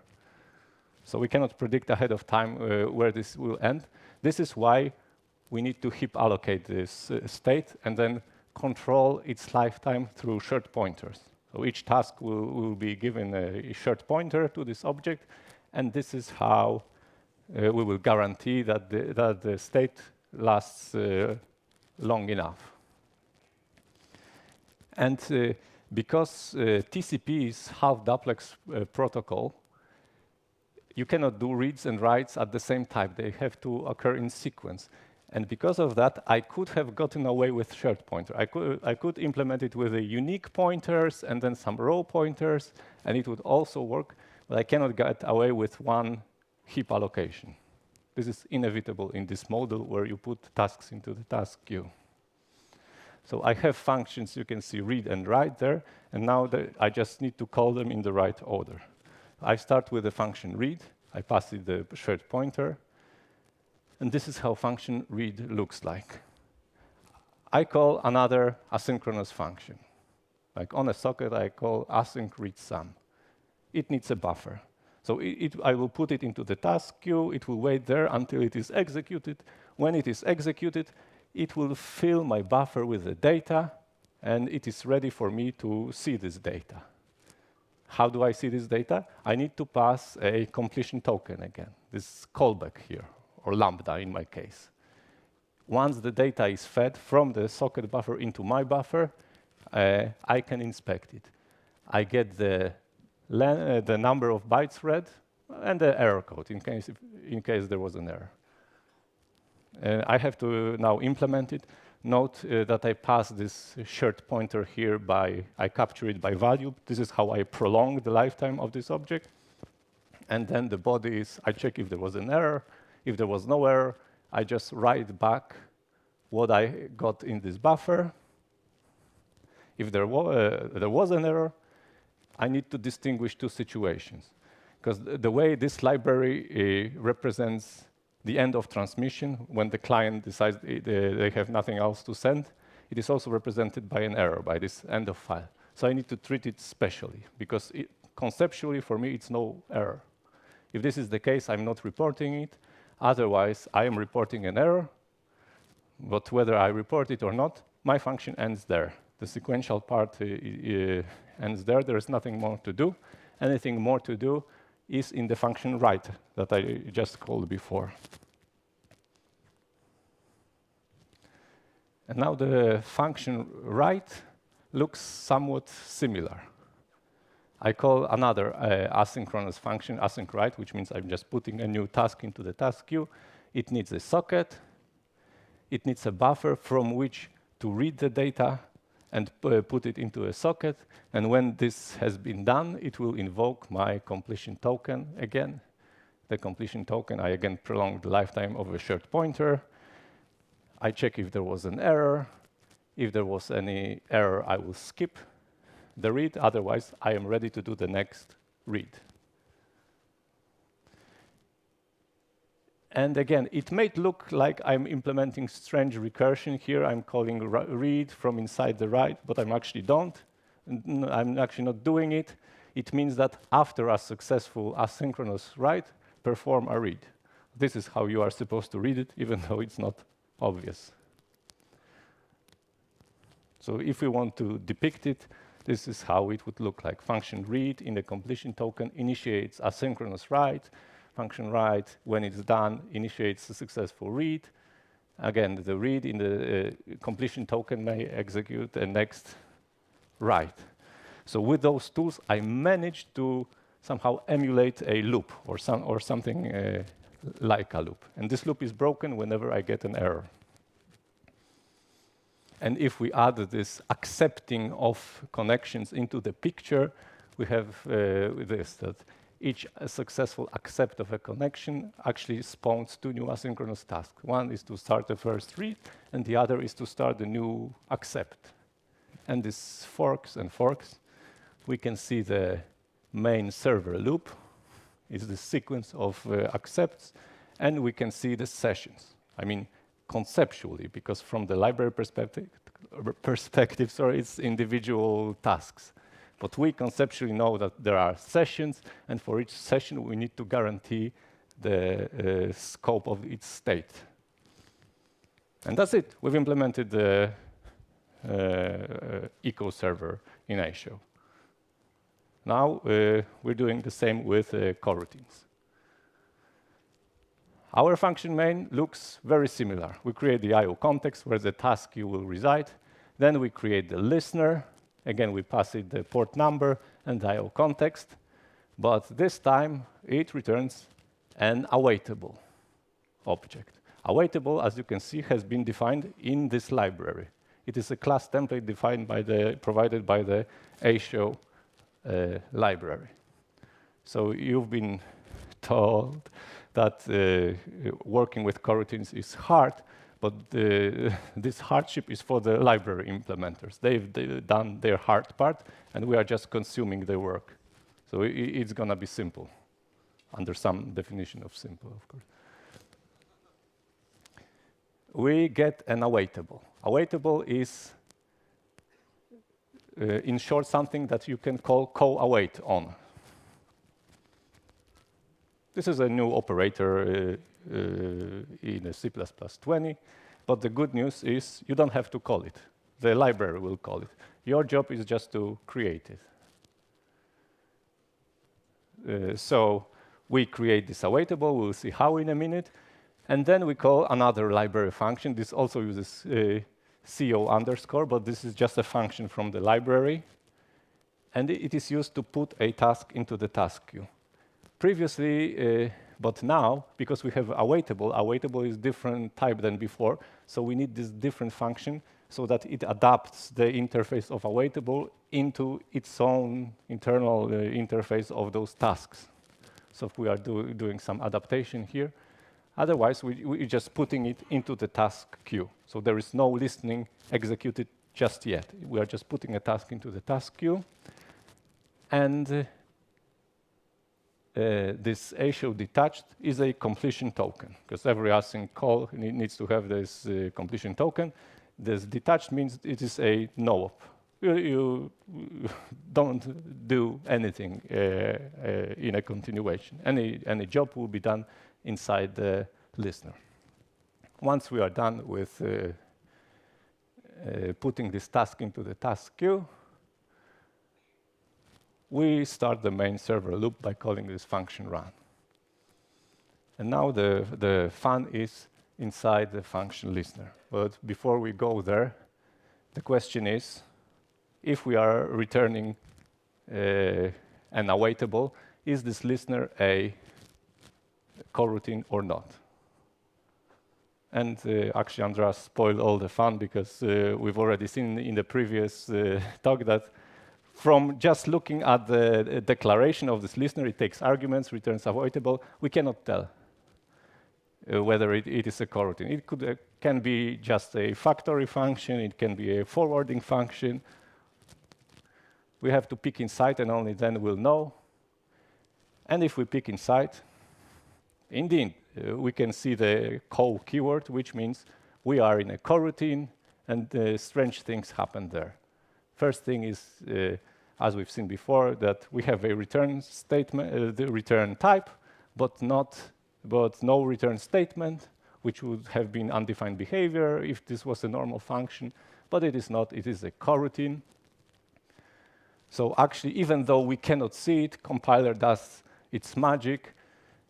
This is not only awaitable that ASIO library provides, but it also specializes the coroutine traits. So the compiler takes all those return type function arguments, puts them in order, and runs it through coroutine traits to see what happens. And this library specializes coroutine traits, so we get some promise type. From this promise type, we get the object type. We return it. And this is actually the only thing that this definition of the function coroutine is doing. It's only returning that. No other code is executed. But the good news is that you don't have to know about it, of course, until you start debugging the problem, because it is all done behind your back. So this is the idea behind coroutines, is to not focus on the asynchronous code. The synchronous code is hidden, and what you see in the body is this asynchronous part. And as we said, nothing there is executed. Not even this construction of acceptor is even executed.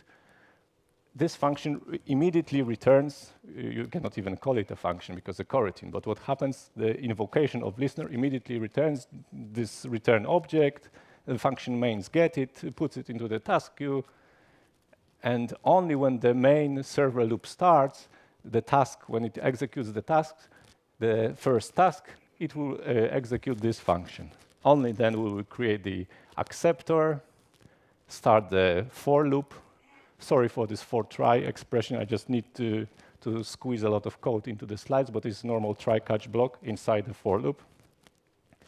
I launch the first loop iteration. I call function async accept, but pass it different arguments than before. Now I'm passing it this ASIO use awaitable. It's a tag type. It means it's empty type, and its only use is to control the overload resolution mechanisms, which means I'm selecting a different overload of async accept. This overload does nothing else but to return another awaitable object. It returns awaitable object. This is a cheap operation. Nothing is listened. Nothing asynchronous takes place yet. I just get this awaitable, and then I call co-await on it. And this is where the magic happens, because at this point our coroutine is suspended, and the control returns back to the ASIO engine, which will now, because it has the access to this new awaitable, which will know that it has to listen for the new incoming connections. At some point, it will establish a connection, and when it does happen, my function is resumed here with a socket ready to be read from. And this works because the signature of this async accept overload returns an awaitable socket. So co-await, apart from suspending my function, also unwraps this awaitable socket into a socket. So awaitable socket means that at some point you will get a socket, but you have to co-await on it. Now let's run a simulation to give you an intuition on how it works.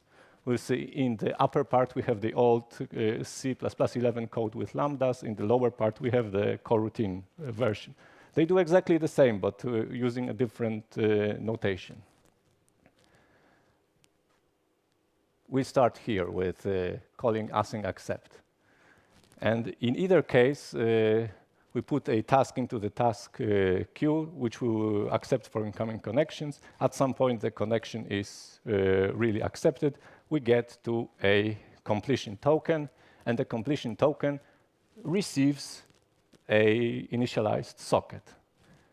In the upper case, to receive a completion token means running a lambda.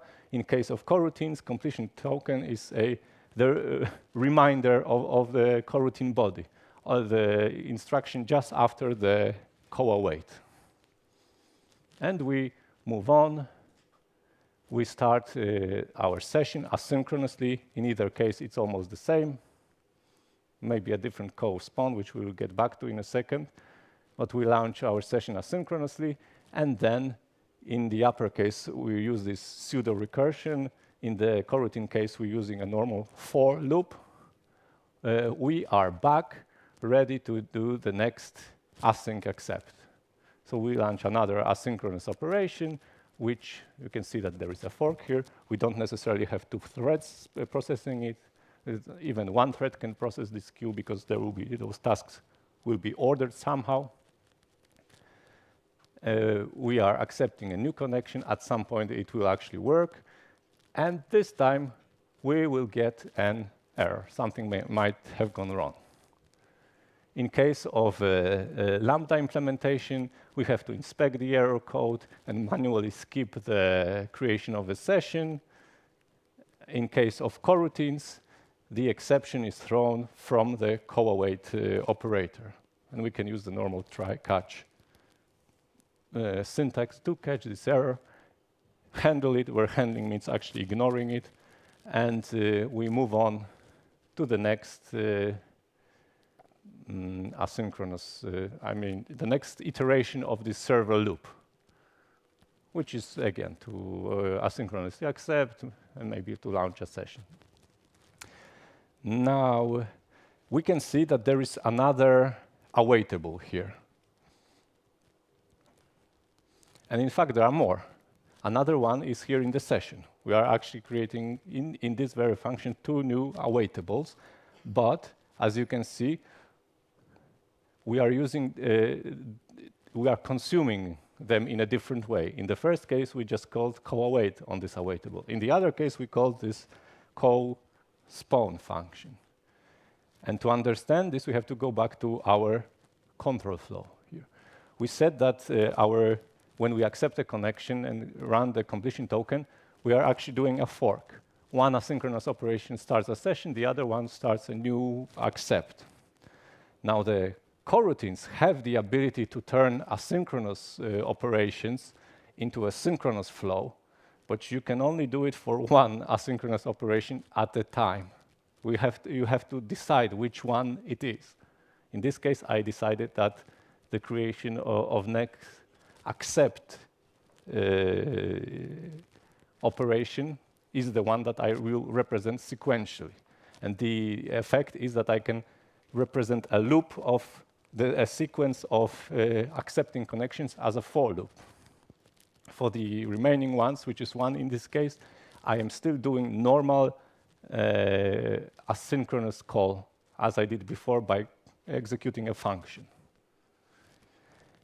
And a consequence of it is I'm using a normal, at least for the sequence of accepting new connections, I can use normal idioms from regular C++ sequential code like array, II, for loops, and try catch. But because I am still running my session asynchronously, any error or exception thrown within the session will not be caught here. This is still the normal asynchronous part, which will have its own error handling implemented inside. So this catch here is only for the sequential part, for a normal sequential part, and this emulated, or the new sequential part that I emulated with this co-await. Now we'll see quickly how our session is implemented. This is another coroutine because it uses a co-await keyword. Again, it returns an awaitable. And here we have a normal for loop and a sequence of calls to async read sum and async write. So we just read, write, which looks, at least gives you an impression that we are actually doing a loop. A loop is represented directly via a for loop statement. But the most interesting part here is how I represent the state of this session. I'm using I'm passing socket by value. It's just a function argument, or a coroutine argument, if you want to call it. They behave somewhat different because the coroutine needs to copy them. And I represent the buffer as a normal automatic variable. And it will last, even though under the hood, if you looked into the implementation of the boost ASIO, it's still tasks that are being put into the queue at random moments. But they still, all of them has access to this state, to the socket, to the data, or as long as the last read or write is registered. And you might ask, if this happens at the random moments in the unpredictable future, how is the compiler guaranteeing that those objects will be alive? And the compiler does that by allocating the state of the coroutine on the heap. It takes all the function copies of or moves of function arguments, all the automatic variables, plus some other state where we stopped, and it stores them in one heap allocation. Now, this might sound disturbing, like this is C++. We are interested in efficiency, and yet we are doing a heap allocation behind the user's back. But note that I could not implement it better. My manual implementation before also needed to use the heap allocation. This allocation actually caused the coroutines to be delayed in the standard. They were postponed for a couple of years, in fact, because people were concerned about this allocation. But it is still considered a zero overhead abstraction because you cannot do it better yourself when when you are using those tasks, when you are using this asynchrony model yourself. You still need to allocate. So it is no worse than any manual solution that you can come up with. But there are benefits. The compiler will do the management of the memory better than you. You don't have to use any reference counters, no shared pointers, no manual control over the memory. It will do it all for you. And it will be probably more efficient, and in some cases it can even optimize. And that's it. We implemented the server. We can just run a short comparison. On the left hand, you have all the implementation with the lambdas. On the right-hand side, you have the coroutine ones. The function main is somewhat similar. The difference is, for instance, in listener, because in a coroutine word, I could have my acceptor as a normal automatic object, whereas before I had to create a class with a state, with the members, which I have to initialize separately. And I have to do this pseudo recursion to reflect the fact that I have a loop. In the coroutine word, I have a loop expressed with a for loop. The situation is even worse in case of a session, because I need to put a lot of boilerplate code to efficiently manage this state. So I have to group all this data that I will need into one class, control it. How much of this code is only to do this manual memory propagation? Then I have to make sure that those are passed by value, whereas here I can just use automatic variables and function arguments. And also, there is no single place to reflect a program logic. Like I have function read, which does something and then calls write. If you need to debug this program, you will get to this task that is executed. You don't even know who called it. I'm executing some read. Maybe there are many places that put this task into the task queue. Instead here, if you even have to debug the code and you get there, you know the entire context, because here our session is expressed as one function with its state and all the sequence of operations that we call. Right? Owing to this, we can express our algorithm directly in the code. Yeah, this is, again, function write that calls read. And but the biggest benefit that you get, and this is the main point actually of this talk, is a coroutine is a series of callbacks with a single lexical scope where you can just put your variables. And that's it. We're done. Thanks for your attention. Those examples that we've seen are actually examples from the Boost ASIO library. So I modified them quite a bit to fit into the presentation, but it is pretty well documented. Again, thank you for your attention. And if there's any questions, maybe we can take. Andrzej Krzemieński. I think we've got time for one or two quick questions. Anyone interested? Yes, there's one question over there, please. So, Andrzej, if you'd like to stay for 5 more minutes just to answer one or two questions. Thank you. Hi. Not sure if my question is in the scope of the talk, but you essentially demonstrated how coroutines can be helpful in implementing a sequential flow of things that would otherwise happen asynchronously. But they're still sequential. I am only doing one thing at a time for my session, for example, my logical scope being this session. But what if I'm doing many things at a time? I'm waiting for many things that can happen at various points. Something that would use futures, for example, or the asynchronous callbacks, but any of my callbacks can be called at any point. Yeah, so this is an important observation. Our code here before was asynchronous, but in some sense sequential. Like here, I could never, I always have to execute a write after the read, and only after I've executed this write, I can execute the next read. So it is a fixed sequence, and this is why I was able to change this into a coroutine. Because this is what you are asking for. If you have a fork, like you want to execute a number of asynchronous things in parallel, or have a more complicated flow. This is where coroutines will not help you. This is where you have to go to another asynchrony model, one that will hopefully be provided in C++26. Any more ideas, comments, or questions, please? Yeah, one over there, please, in the second row.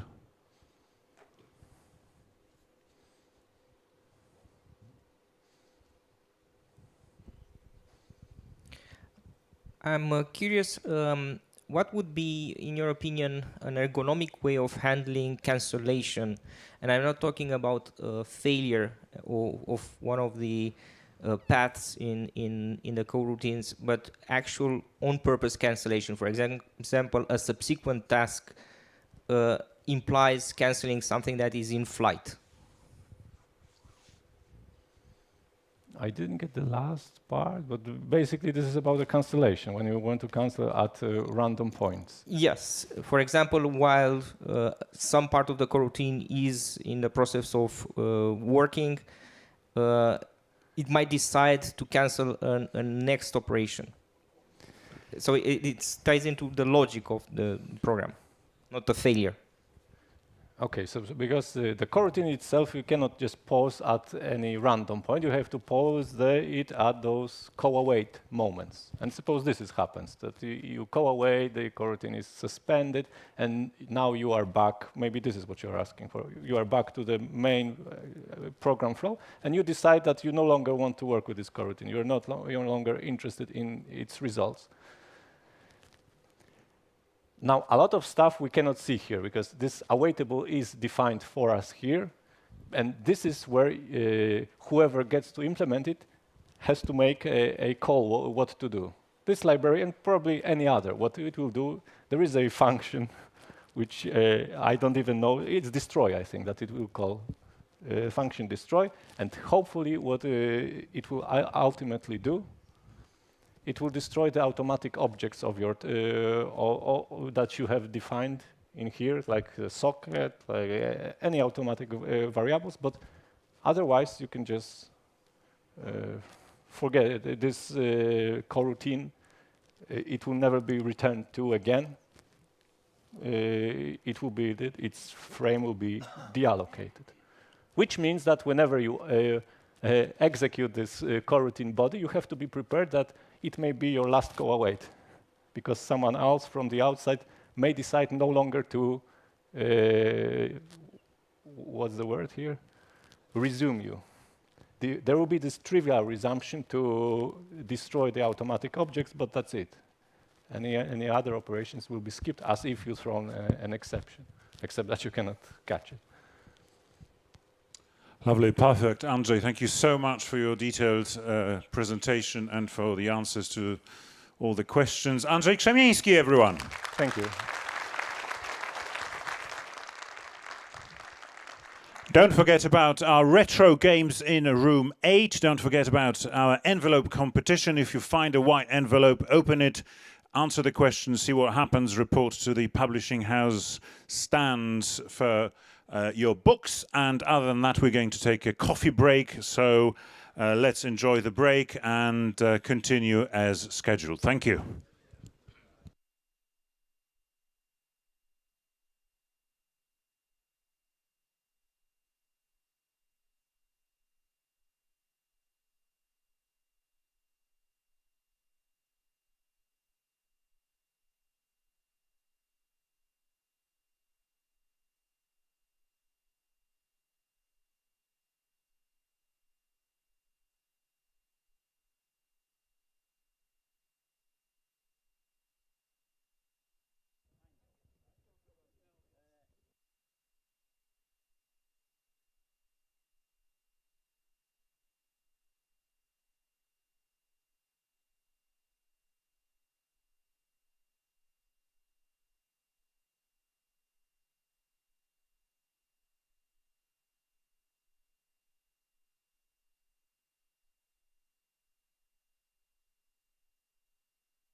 zrobić test tam.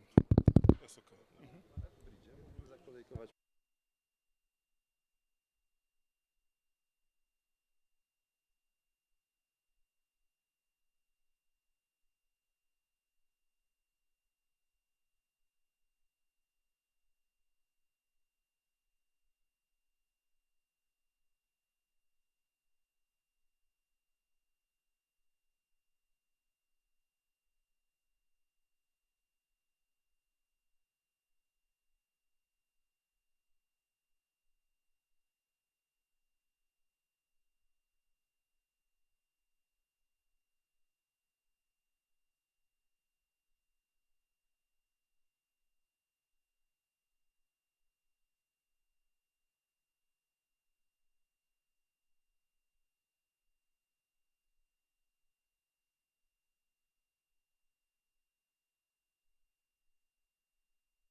Brilliant, perfect. Welcome back, everyone. And yes, let's proceed with our next speaker, who's not actually in IT as in a developer, but he's involved in so many projects. And the speaker is Paweł Tkaczyk, who describes himself as a person who makes a living by telling stories.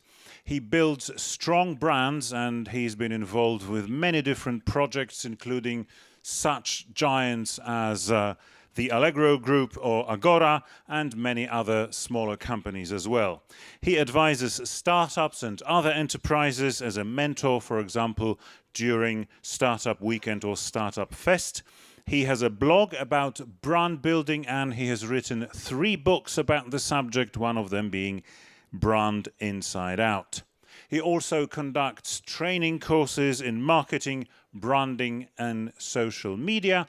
Privately, he says he loves letters in almost any form, except, of course, for Comic Sans.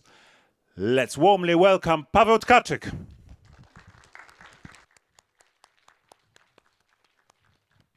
Thank you. Thank you for this great introduction. So yeah, to recap, we are going to be talking about 5 stages of tribal culture. But I want to talk about why some ideas miss the mark completely. Why do we find it so difficult to actually talk about the same things with other people and convey our ideas? Because you will be much better as people, as developers, if you learn to convey your ideas better. So, to recap, my name is Paul, and as you said, I make my living by telling stories. Sometimes I do this by talking in front of the large groups of people. Sometimes I write. I wrote 3 books. But most of the time, I help my customers tell their stories. So for the past 22 years, I've had a branding agency. We've worked with Sony, HBO, Orange, and many smaller companies. And I strongly believe that a good brand is a story well told. But there are people who have great products, who have great services, who are themselves a great personal brands, but they do not conquer the market because they lack the abilities to tell their stories the way it's supposed to be told. This is the way I look with Photoshop. This is the way I look without Photoshop. This is me wearing a suit. This is me. I thought to myself, I'm going to the developers conference. If I wear a suit, nobody's going to believe a word I say. This is basically the way I look every day. This is what I do for the marketing conferences. But all right, the first question. I have a couple of questions for you. I can barely see you because of the spotlights, but I really do hope you are there. My first question is, what is the superpower of humans? What makes us human? Understanding, yes. Thinking, don't animals think? Yes, we do. We do. I specialize in the psychology of the decision making, and if by thinking you mean making decisions, well, yeah, the animals are making decisions as well. So yes, they do. Sometimes I hear the answer to these questions. I hear intelligence. We are intelligent, and the animals are not. But what exactly is intelligence? If we want to define it, we can do it through some examples, like we are intelligent if we can creatively use our environment to achieve our goals. But this is not something only humans are capable of doing, because birds, for example, are capable of using their environment, including human-made machines. I don't know if you've ever seen crows who are putting the, acorns on the pedestrian crossing for the cars to roll over them so that they can get inside, right? So they can use the environment as well. Apes are pretty skilled at using tools. So this is not what makes us human.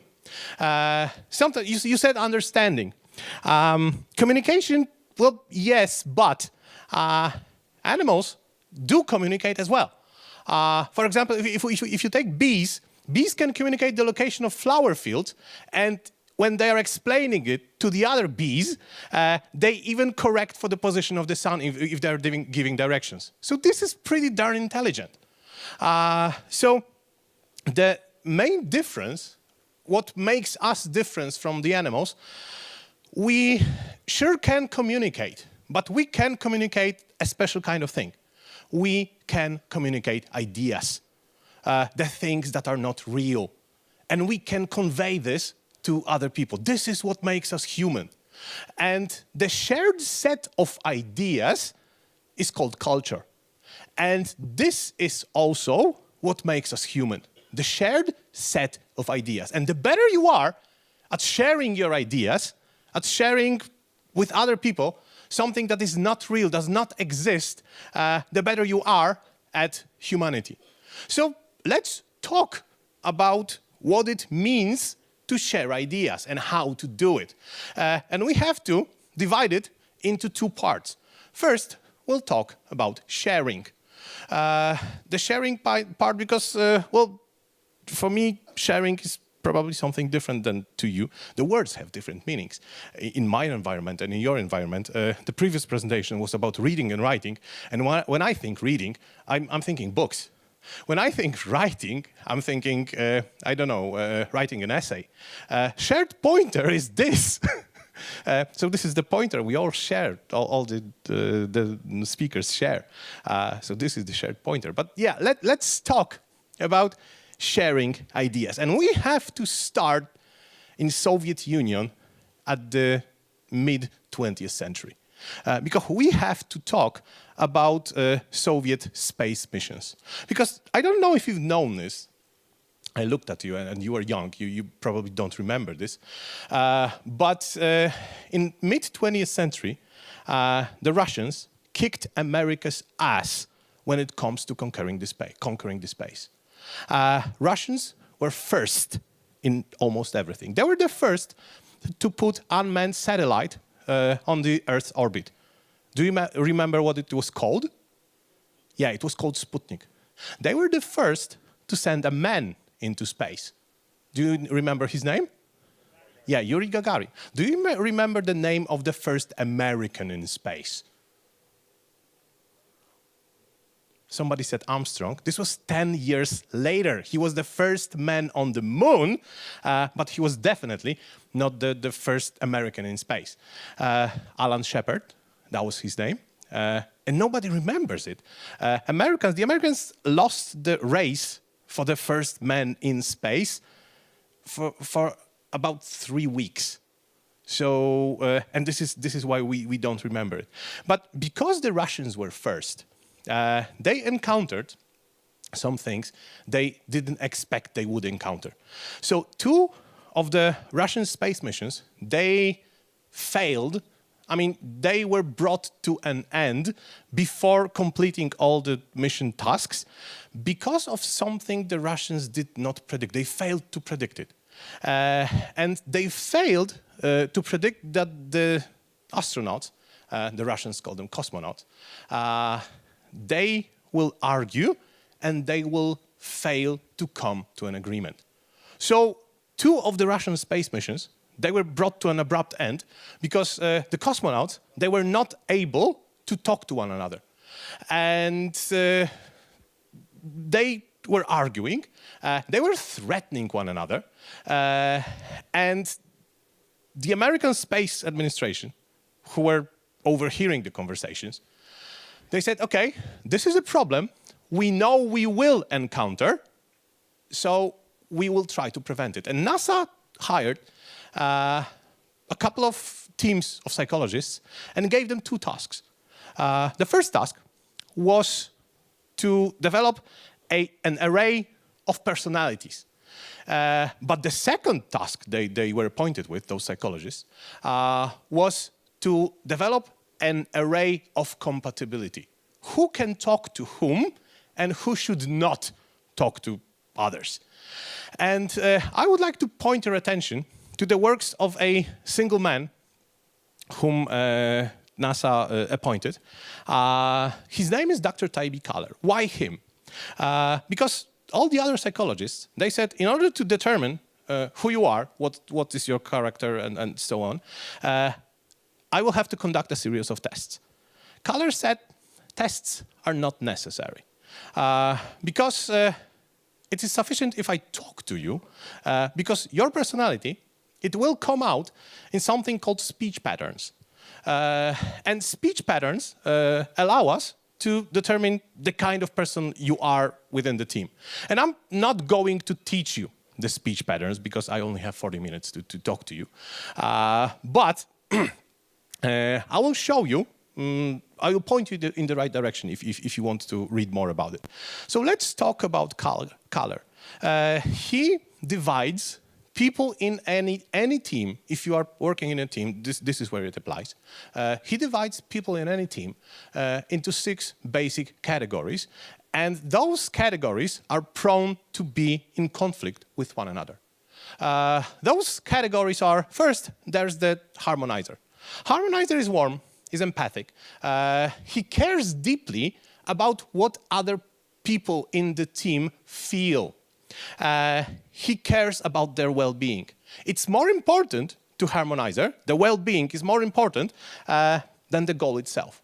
So, if the mission requires me to shake you, harmonizer will say, stop, don't do it. The well-being of the people is more important than anything else.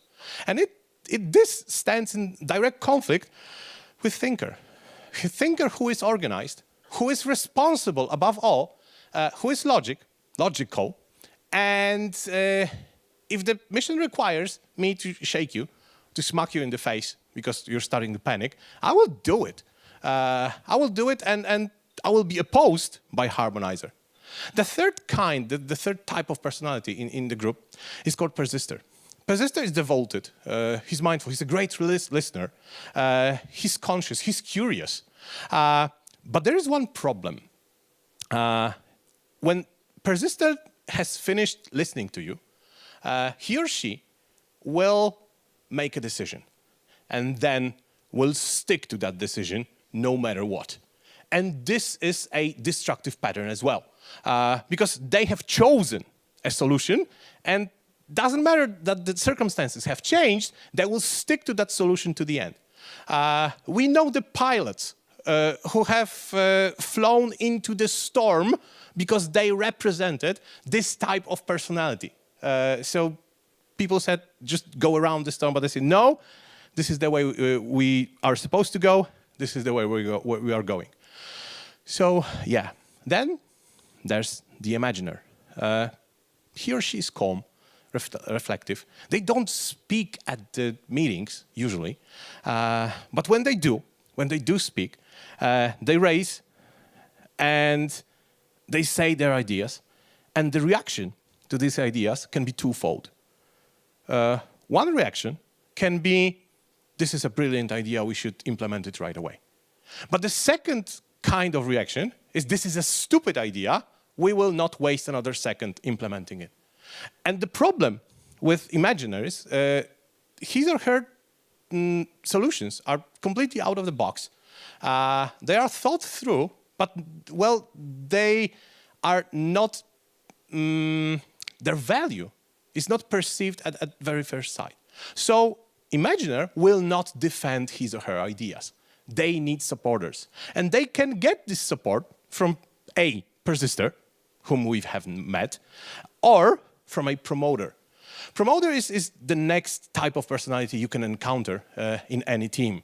So promoter is very persuasive. The promoters are great sellers. But they have a small problem.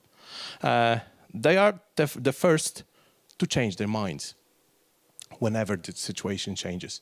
So promoter is very often the person who is standing behind the CEO, the boss, and who is saying, yes, yes, Mr. President, yes, yes, this is a great idea.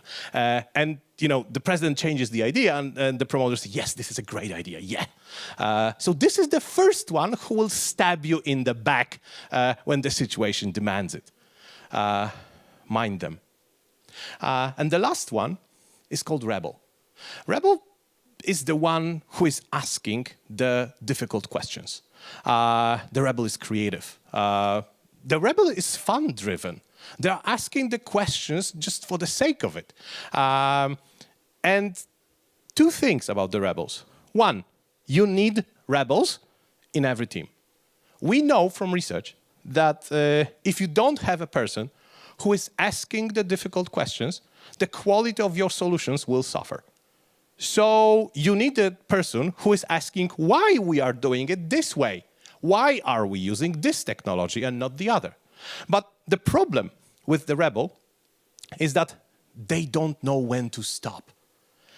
And in the development of the project, there is this moment when we have considered all the odds, all the possibilities, and we have to unite in order to push the project forward. And this is the moment when we need somebody to grab a rebel and said, shut the fuck up. You had your chance, we have considered your options, and now you are either with us or get out. So this is the array of personalities you can encounter within the team. But the problem that Color encountered was that first there's this conflict of ultimate goals, but there is also a conflict of communication. Those people, they tend to speak about the same things in a different manner. Let's talk about the way we present ideas. Because on the very basic level, there are 4 basic styles of communication. Color divided people into 4 categories based on 2 criteria. First, there are people who are communicating based on emotions and based on facts. And they are totally incompatible with one another. The second division is introverts versus extroverts. And this is a more difficult division because let me just step back for a moment. Let's talk about the people emotions-driven and facts-driven. I will teach you one speech pattern in order to determine whom you are talking to, because this is very, very useful. Because we tend to assume that people with whom we are discussing are facts-driven, which is not always true. I'll tell you more. In the Western culture, it's more likely that there will be emotions-driven than facts-driven. Why? Well, this is for another lecture. But imagine for a moment, I left this marketing career of mine, and I went to work at the auto shop. Well, yeah, because too much stress and stuff like this. And this is the season for changing the tires, for winter tires. So people, obviously, are calling my shop. And I'm answering one of the phones. And the person on the other side of the phone is asking, hello, can I come and change my tires on Monday? And you say, yeah, no problem. What time can I come? At around noon would suit me. You say, come around noon. How much will it cost? And you say, like 200 zlotys per tire. And they say, thank you. And you put down the phone. But the phone rings again. It's another person. And the person on the other side of the line says, hello, me and my husband, we are going to Mazury over the next weekend. The weather is going to be cold, so I thought we would change the tires. Can I come on Monday? And you say, yeah, of course you can. What time can I come? Because I have to drop my kids at school at 8, so around noon would be fine. Come at noon. How much will it cost? Because my son had a birthday last month. We bought him a PlayStation. We are a bit thin on the budget, so how much will it cost? And you say 200 zloty per tire. And they say thank you, and you put down the phone. And what you have just experienced is a communication done by a person who is emotions-driven versus a person who is facts-driven. How can you tell them apart? Well, you mind the way they ask questions. Because a person who is facts-driven will fire the question. A person who is emotions-driven will explain to you why they are asking the question. This is such a powerful scheme that if you look around, people you are working with, you can identify them easy. But there is one problem. If you remember, I did not change anything in my responses. I said, come on Monday, come at noon, 250. And the first case, the person on the other side of the line will put down the phone and say, all right, I will come. But in the second case, the person on the other side of the line will put down the phone and will think, how rude. I will not come. And I sold, and I did not sell, just because I didn't manage to fulfill the expectations, communicational expectations of the people on two sides of this X. People who are emotions driven, they don't care about the facts. They care about relationship between the sides of the conversation. They care about it more than the facts. People who are facts driven, they care about the facts. So if we are talking about tires, we are talking about tires. But with emotion driven people, we are not talking about tires at all. How was I supposed to respond to the second conversation? Yeah, but chit chat. This is the way. They were throwing me bones. They said, we are going to Missouri. I was supposed to, take the bait. Ask, where in Missouri? What are you going to do? They said, I'm going to drop my kids at school in the morning. How many kids do you have? What are the names? How old are they? Which class are they attending? So on, so on. The third question, PlayStation, right? What can I ask about PlayStation? Why not Xbox?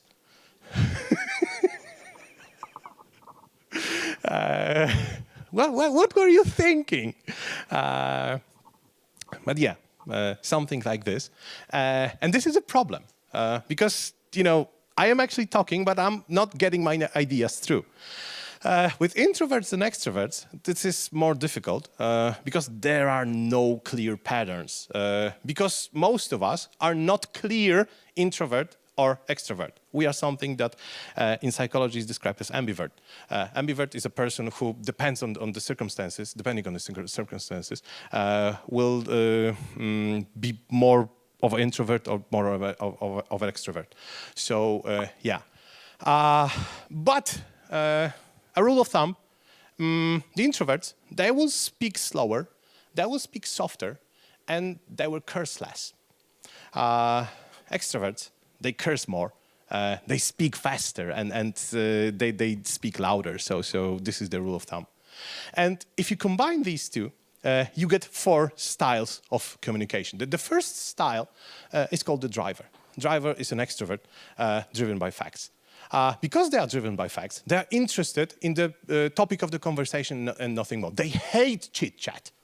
And because they are extroverted, they are pretty abrupt when it comes to communicating what they hate.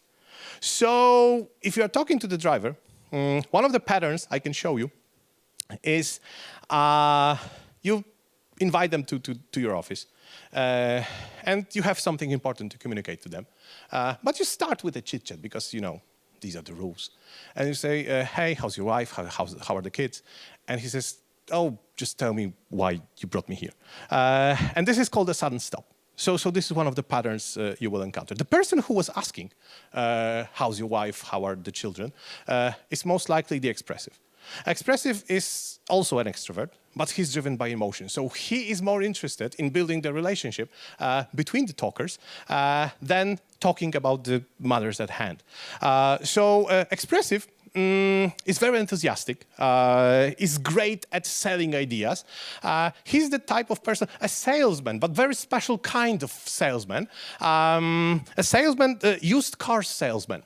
Don't know if you've ever encountered a used car salesman. This is the guy who says, the German cried when he was selling the car, right?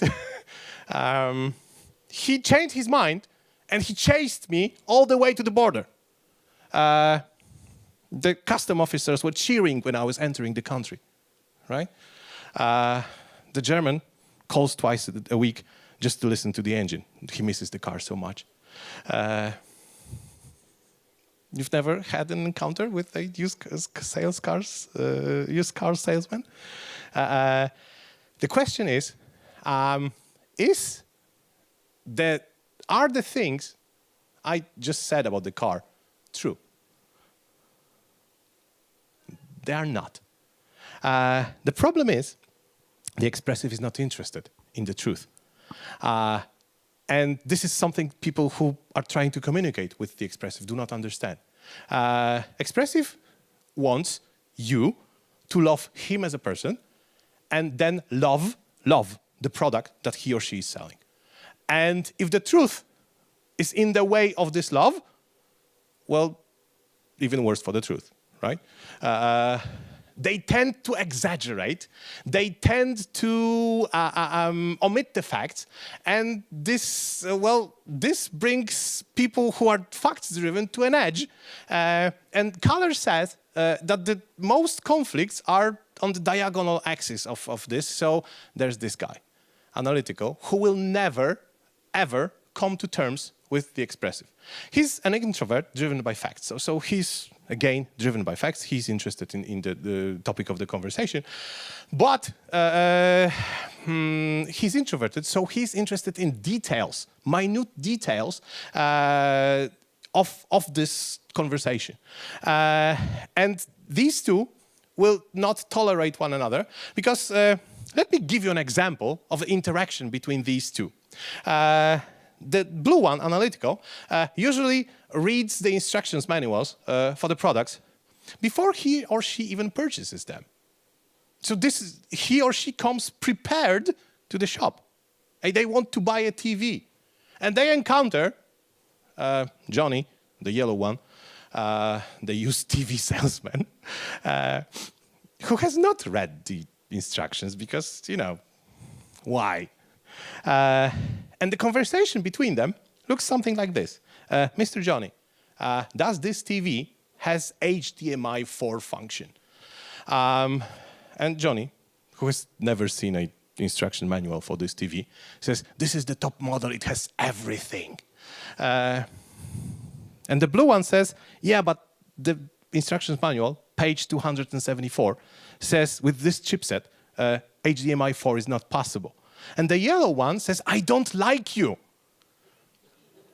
And this is the end of the conversation.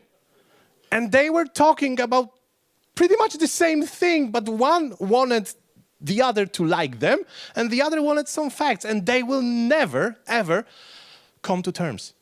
And you have to understand it. The last one is called amicable.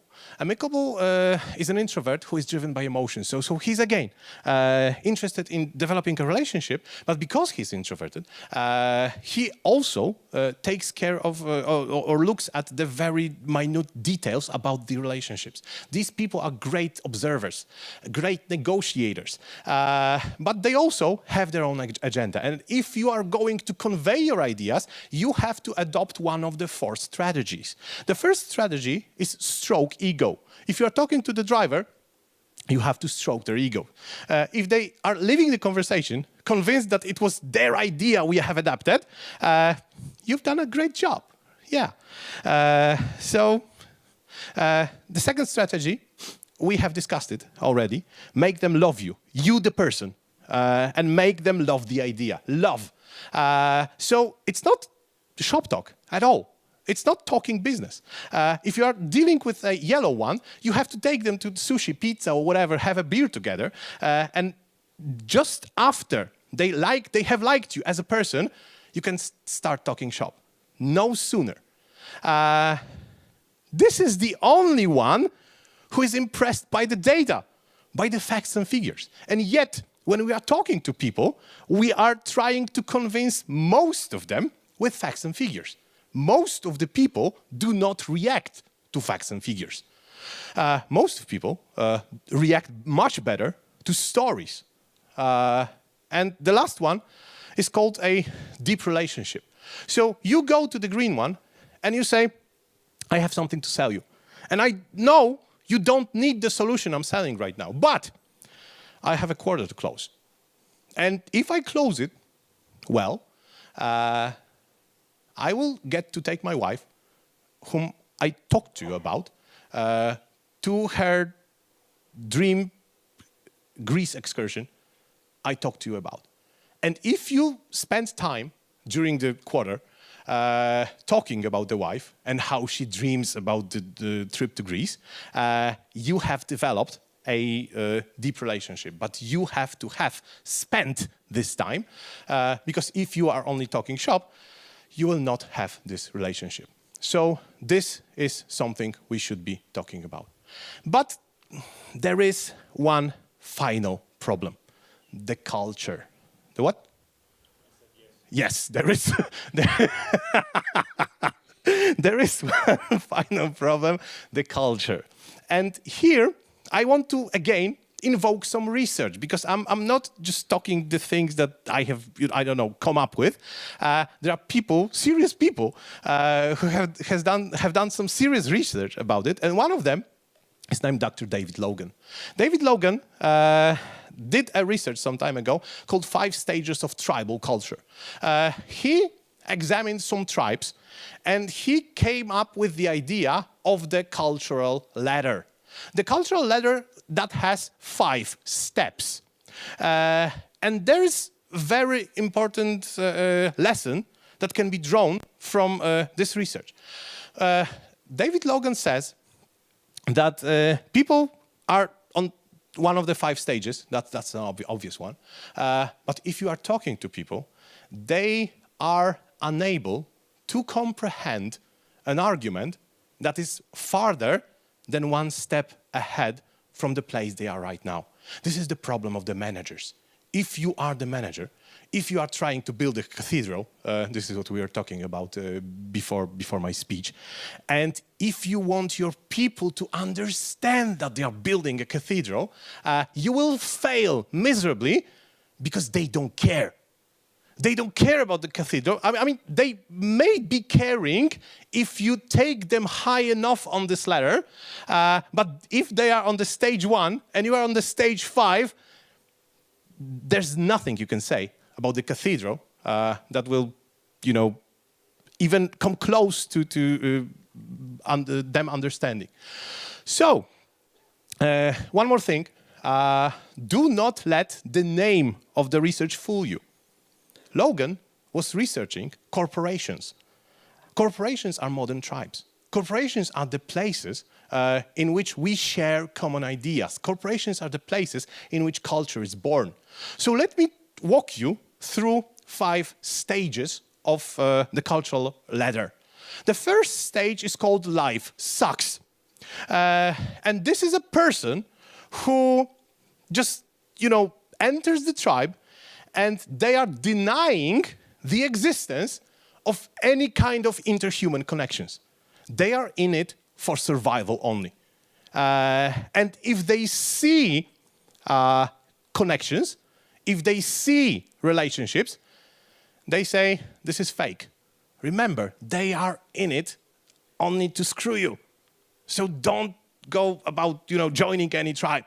So this is a person, the person who says life sucks, is a person who aggressively dismantles all kinds of social bonds, who alienates on purpose, and who are just saying, I'm just here for the survival, don't try to get me into any of your clubs. I'm not into you. I know that everybody here is just to screw me, and I will do anything to survive. And the only thing you as a manager can do for this person is to push them to the second step of the ladder, because this is the only place they can evolve. And the second step of the ladder is called my life sucks. And this is a progress, I have to tell you. Why is it a progress? Come on, why is it a progress? Yes, exactly. They see that there are actually some social bonds that work.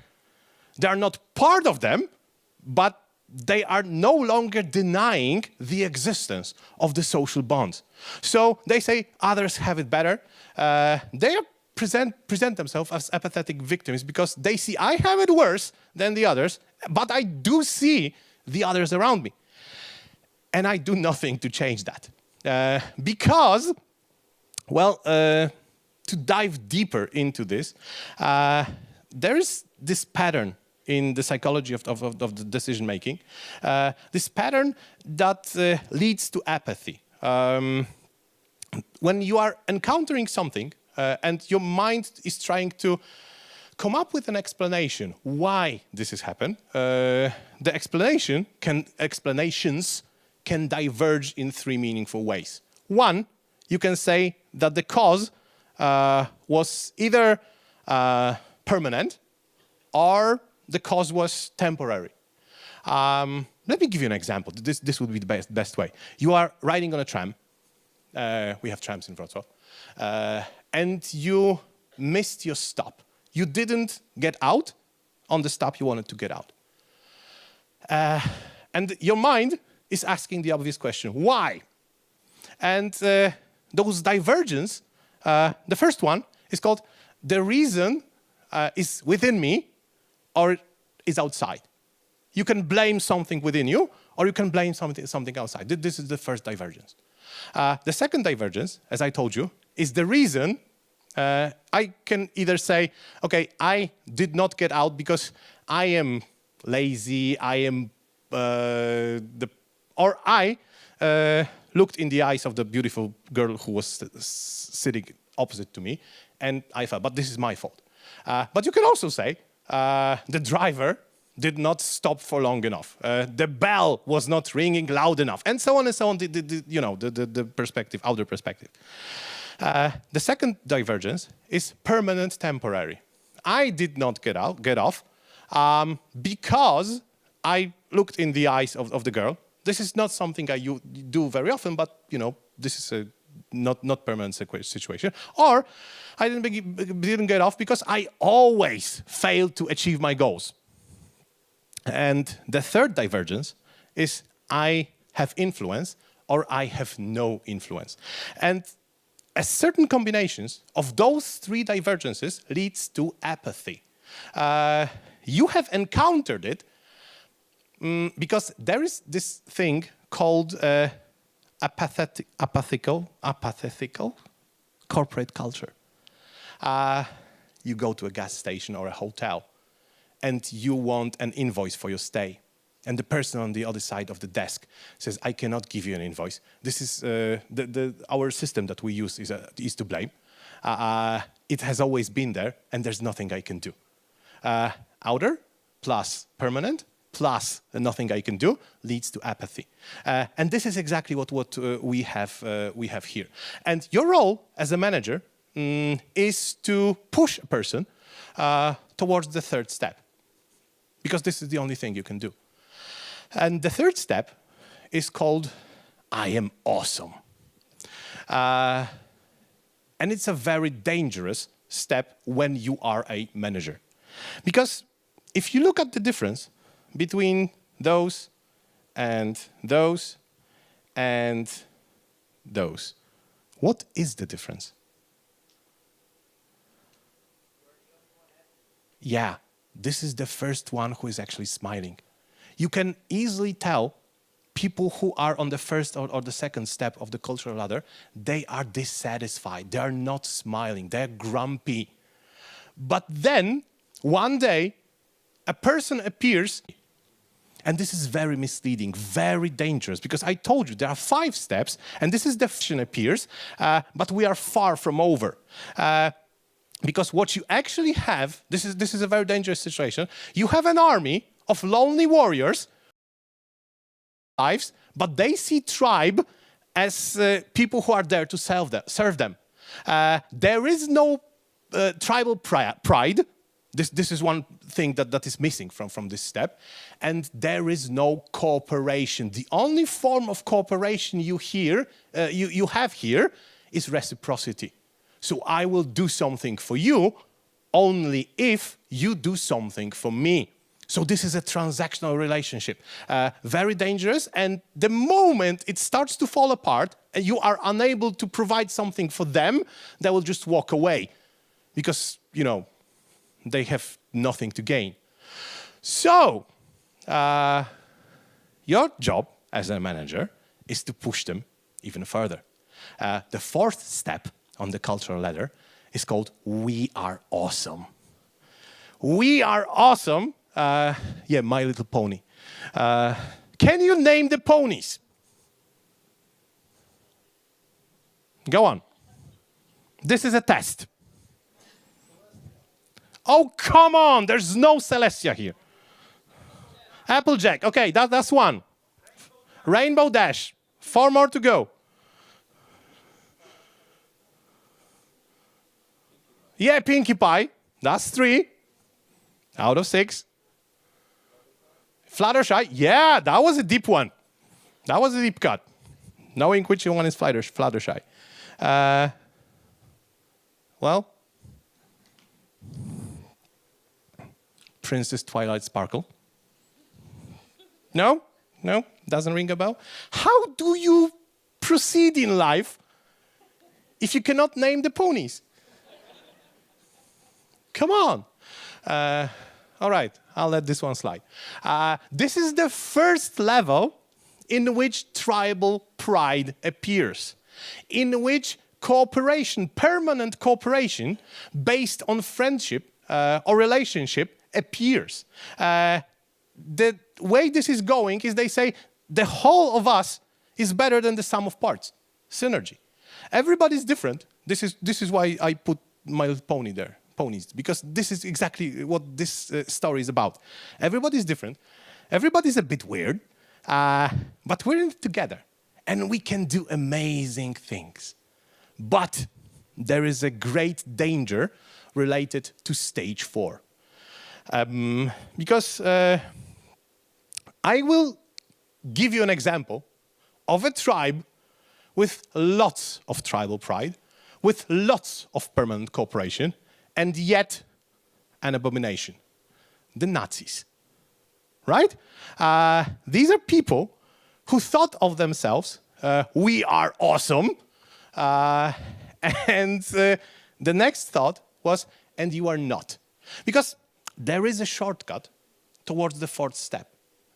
This shortcut is uniting people in your team against somebody. So naming an enemy, pointing towards an enemy, unites people greatly, unites people fast. But the problem is this enemy has to be present at all times. If the enemy is gone, the team, the tribe, just dismantles, just disappears. And this is a shorter way, this is an easier way, and you should never take this way. Because we've seen it in revolution after revolution. Revolution eating its own children is an exemplification of this, because you need to constantly be pointing towards other people whom I have to hate in order for my tribe to be united. And soon you run out of the people outside your tribe and you have to point inside the tribe. So never ever should you do it. The thing you can do, the thing you should do, is you should point your people towards the last of the steps.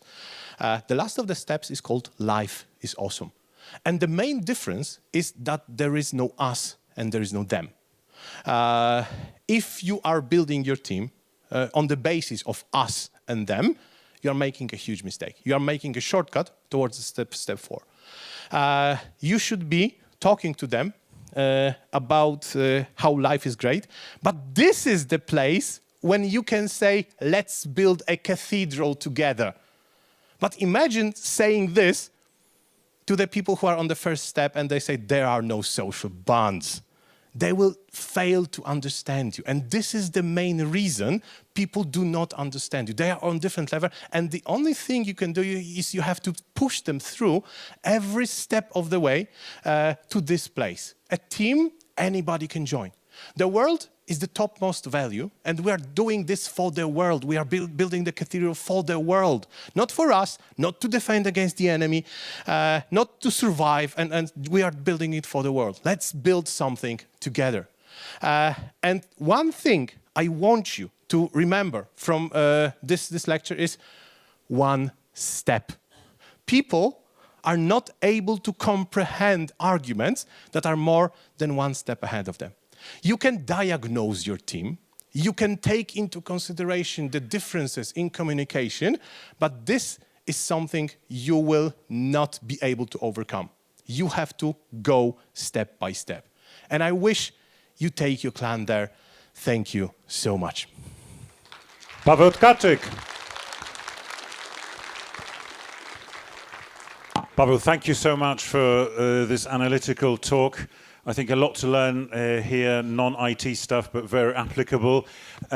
For your information, when you were explaining the steps of the ladder, and you mentioned number 4, we in the code dive team, we very much looked at each other and we immediately decided we were at number 4, but then you compared this to Nazis, so we changed our minds, and then maybe decided that we are actually at level 5. Not all the level 4s are Nazis, so...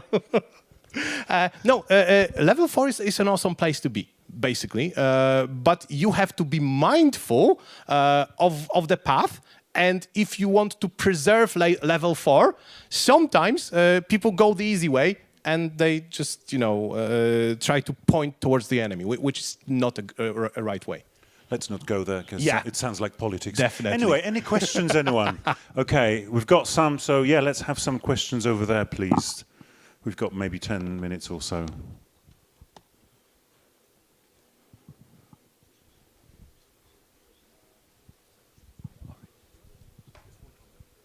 All right, does this work? All right. Well, you kept mentioning pushing, but what about getting a team from 0 to 5 with a time constraint such as 6 months? Some of these things take an awful long time, especially because it probably varies per person within a team. Like some people just go like, oh, let's go, and other people are stuck at 0 seemingly forever. What are maybe some tricks or experiences with building a team from scratch, essentially, when everything's still scrambled? And because some of the projects are 6-month projects, and if you essentially get a team that has 80% is all on 2 or 3, then that's going to be a really rough time period. Yeah, so what we know from research is that the cultural ladder does not fall, you as a person do not fall to lower steps of the cultural ladders if you switch teams. If there are values you learn to appreciate, if you switch teams, these values remain. So my advice would be start as early as possible. And I understand that you have 6 months constraint on the project, but the team of people from whom you are picking does not have to be all the level 1s. So if you start a new team, you will not have all the level 1s. Try to pick as many people who are higher on this cultural level, and they will. I said push. But it's more like pull. In team, it's more like pull. So people who are higher, they're actually pulling the people who are lower on the ladder to advance. So I would say mind this when picking a team, because I can imagine a nightmare of having a team of 1s at the very, very beginning of the project. But this is very seldom the case. Because this is very seldom a team who has never worked in any other team and has not developed any team values. So that's one thing. And the second one is the more intense are your team building exercises, the faster the process can be. There are some things you cannot speed up. But if you are doing actually none of the team building activities, then you will have problems. So, Top Gun, playing volleyball, stuff like that. Yeah, and patience as well, yes. So one more question over there. Hi. Wait. I'm waving. Yay! Yeah. Okay, I see you. I'm curious, which leap is the most difficult one to arrange or to induce? You know what? I would say from 3 to 4. From 3 to 4 because you, as a manager, for the first time in the history of your team, have people who are happy. You did something that made them happy, and then you have to stand in front of them and say, this is not over, folks. I have to make you uncomfortable again in order to develop you some more. And there are many managers in the projects that I'm participating who are, that's what I said. There are many managers who think this is the end of the line for me. I made my people happy. But if you are in it for making your people happy, you are not in it for making a successful team. These are, well, opposing goals. One final question over there, please. Okay, so you told that there are 4 different strategies when you're communicating to different personal types. But the question is, if I'm going to sell something to a group of people, is there any strategy that, let's say, is somehow safe? So for stakeholders or for yeah. Yes, there is. And it bases on something we call in psychology confirmation bias. Confirmation bias is one of the cognitive biases that we have. So this is the way your mind is bending the reality so that it better fits your image of the reality. But to the point, confirmation bias is a bias in which we tend to ignore the things that do not concern us, and we tend to pay more attention to the things that we relate to. To give you an example, if you are pregnant, girls more than boys, if I may, you go out to the street, you look around, and everybody's pregnant. And it's not like they were hiding from you when you were not pregnant, right? It's not like there was a huge party and we all got pregnant at the same time. No, they were there, but we just did not pay attention to them. The same goes if you want to buy a Mustang, for example. You look around, everybody's driving a Mustang, right? You want a Tesla, everybody's driving Tesla. So to answer your question, if you have a group of people, you repeat a message several times using different strategies, and be sure that people will just ignore something that does not pertain to them, and they will pay more attention to something that they can relate to. Thank you so much. I know that there are more questions. I'm so sorry to cut you off, but we need to take a short break before the next talk of the day, just to switch the equipment. Another story well told. Thank you everyone. so much. Paweł Tkaczyk. Grab Paweł during the break if you want to ask the remaining questions. We're going to take a short break and continue at 4:20. 4:20, please. Thank you.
Thank you for coming back, and let's continue with the day, and it's time for the last talk of Code Dive in this room, and delivering this speech will be Douglas Crockford, who's here back by popular demand, so it is not his first time here at Code Dive.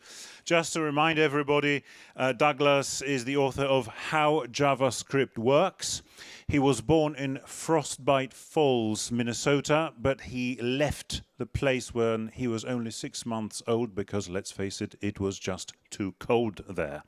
He has worked in broadcasting, learning systems, small business systems, office automation, games, interactive music, multimedia, location-based entertainment, social systems, and programming languages. Speaking of programming languages, he's the inventor of Tilton, the only ugly programming language, or the ugliest programming language that was not specifically designed to be an ugly programming language.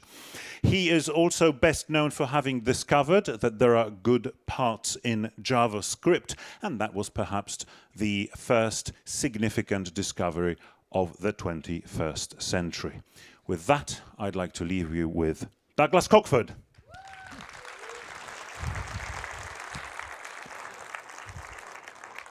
I am so happy to be back, and I'm so happy to see you again. This is great. It's we haven't seen each other in a while, but the world's opening up again, which is pretty nice. So I want to start by introducing you to this wonderful woman. This is Jean Sammet. She was one of the first women to be developing programming languages. Brilliant lady. She was also involved in the first attempt to make communities out of programmers, you know, to have stuff that went beyond a single company, kind of like what we're doing here today. She also wrote a book, which I really like, called Programming Languages, History and Fundamentals. I would highly recommend it, except it's out of print and it's really hard to find now, but it's a remarkable book. It's a survey of 120 different programming languages, in which she describes how they work and what they look like and the theory behind them. And the cover of the book is the Tower of Babel, and on each of the bricks is the name of one of the languages in the book. So that was just, she wasn't complaining that there were too many languages, she was just trying to show there are a lot of languages. And the book was published in 1969. Since then, the number of languages has just been going up and up and up. There are so many languages, and there are so many languages because they're so easy to make, particularly today where the machines are so big and so fast. You don't have the problem of trying to do a lot with a little. You can be really expressive. We have remarkable tools which do the parsing for you and do the back end for you. Most new languages offer little real value over their predecessors, except if you consider them as a learning exercise. Learning how to make a programming language absolutely makes you a better programmer because it gives you a better understanding of how your most important tool works. To get a programming language adopted requires extreme luck.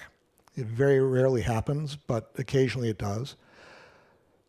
One of the consequences of that is one clever programmer can make a new language, and then it will take an army of other coders to maintain it and extend it and to keep it fresh forever. Some languages don't become popular except with other language designers. Among those are Algol, BCPL, Smalltalk Scheme, and Haskell. It's usually believed that a programming language should only have one author, that if you have a committee trying to make a programming language, it just turns into a mess. That's generally true, except with these languages. These languages were designed by committees and are brilliant. That doesn't happen very often. The exception in that list is BCPL, which was designed by one remarkable man, but it was actually the first good parts language. So BCPL is the good parts of CPL, which was designed by a committee, and all the bad stuff you hear about designed by committee was in CPL. So the next language should promote a new paradigm that allows better solutions to current and future problems. So I'm associated with JavaScript somehow. I never intended to be the JavaScript guy, but I made a discovery that JavaScript had good parts, and so now I'm kind of a JavaScript guy. And the good parts are that it has flexible objects cobbled together with first-class functions with lexical closure, and that the language is optimized for event handling. That is absolutely brilliant. That JavaScript wasn't just better than we thought it was. It's better than all of the other languages for having that particular combination of features. Unfortunately, it has bad parts, including just about everything else that's in the language, including most of the new parts. One of the worst new parts is the sequential illusion confusion. And this is infecting a lot of languages today. It's become very popular, where you've got a program which is concurrent, which is doing lots of things out of time, out of order, but the source code is constrained to look like it's happening sequentially. And as a consequence of that convention, most coders do not understand what their programs do. They know what it's intended to do, but they don't know what it's actually going to do and when it's going to do it and how it's going to do it. And when we have a situation where the coder doesn't understand what his code is doing, that's when bugs happen. So JavaScript should not be the last programming language, and there seems to be some danger that it might be. And we can't let that happen, right? I mean, JavaScript has some good parts in it, but think about your children. You don't want them growing up and using JavaScript, right? We got to get past this for the children, right? So let me give you an example. Recently, TC39 added the WTF operator, which is spelled ?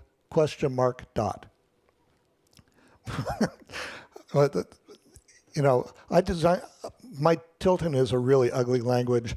JavaScript seems on the path to compete with that claim. Anyway, the story behind this, the dot operator in JavaScript was wrong from the beginning.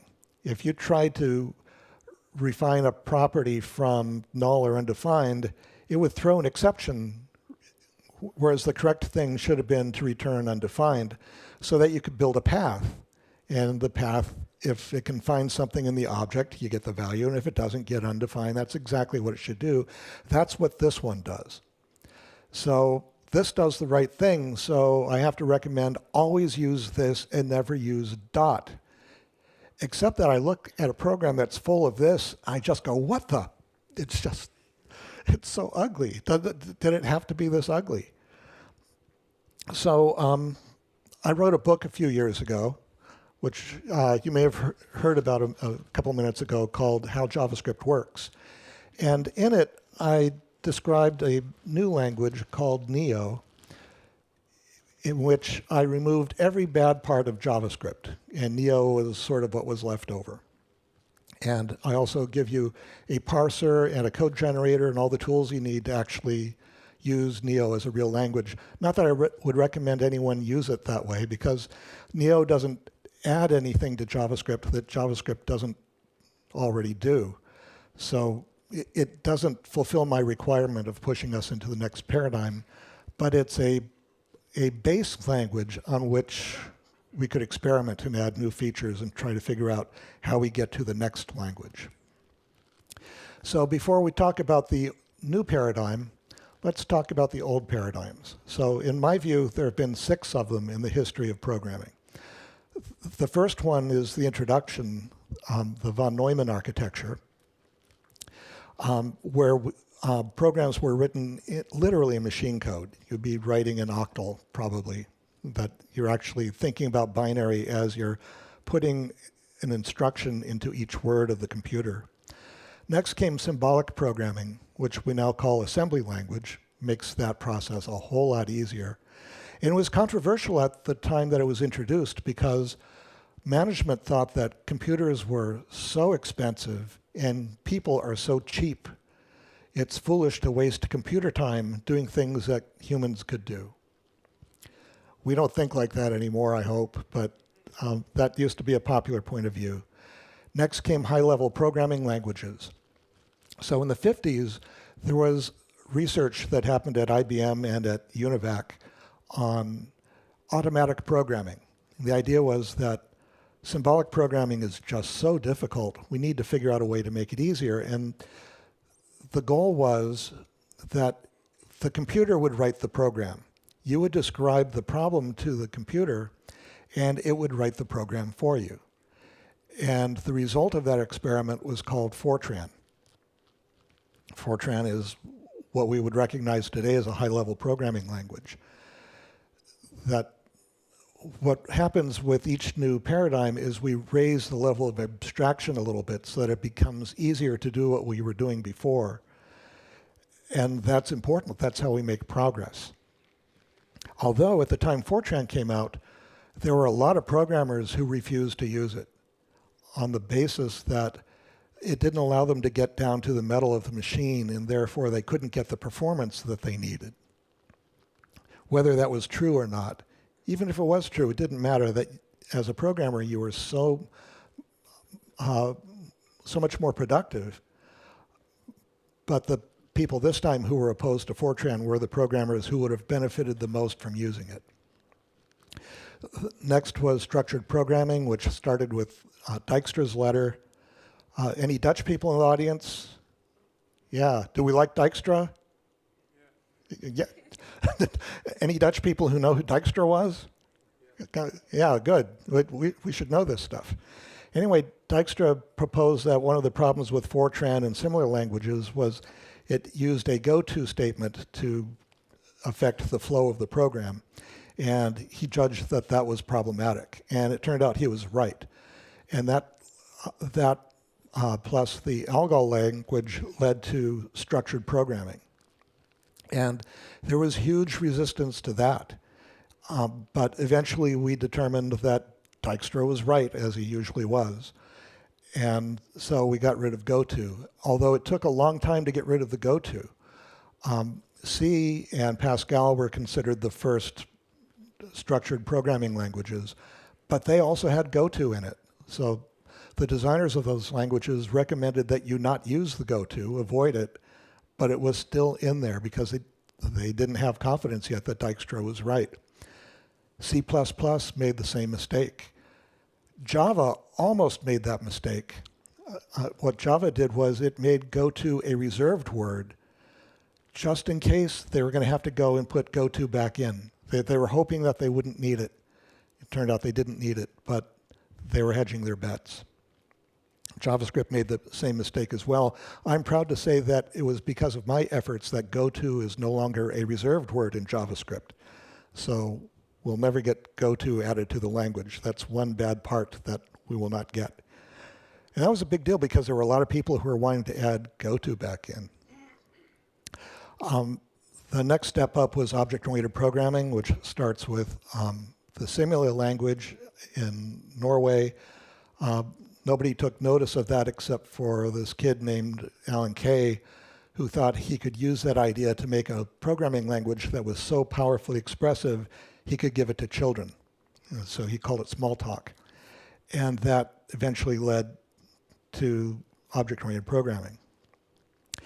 Unfortunately, Smalltalk, although it's a brilliant language, did not become popular.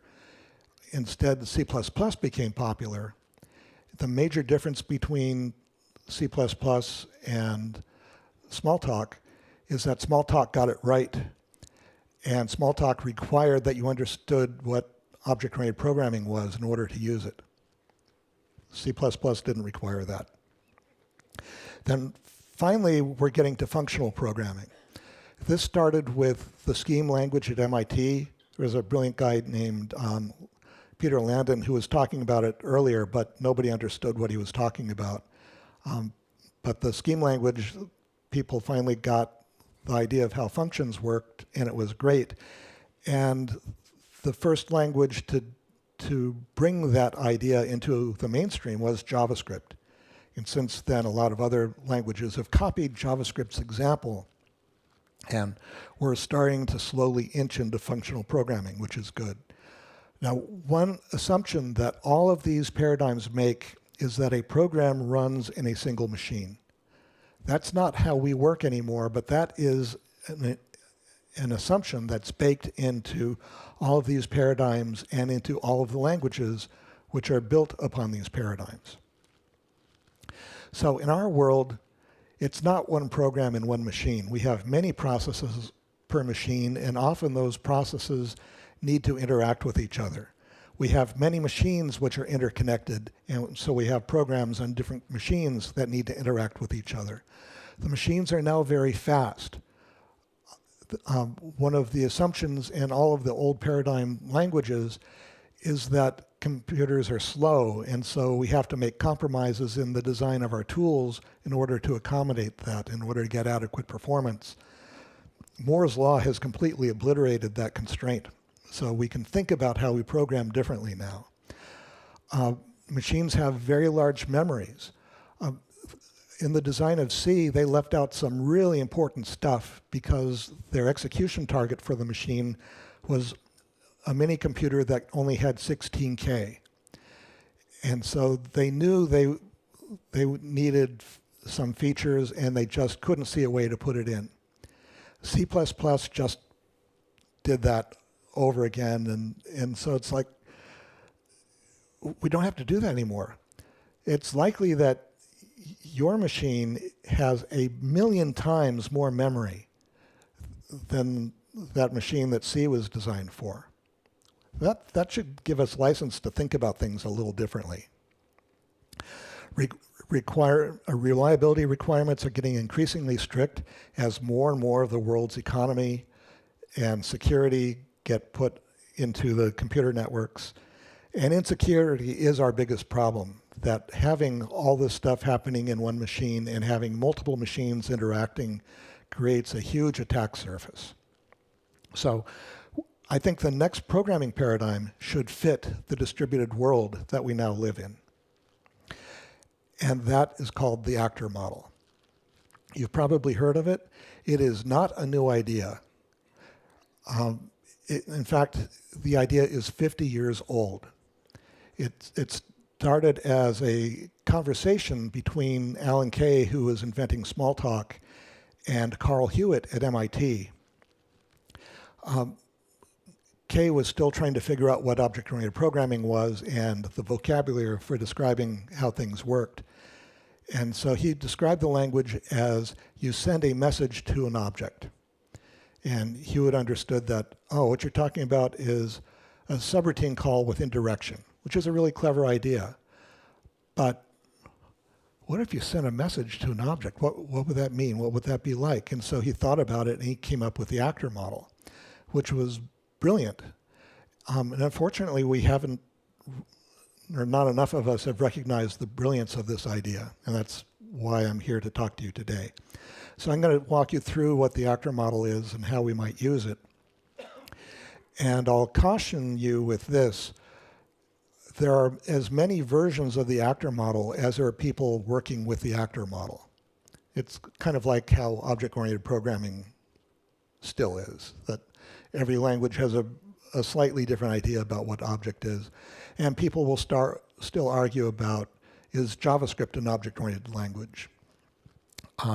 There are Java developers who will say, no, absolutely not. But, well, who knows? But anyway, so the thing I really like about the actor model is that its concurrency model, its communications model, and its security model all come from a single mechanism, which is message passing. Everything in the actor model is about message passing, sending a message to an actor.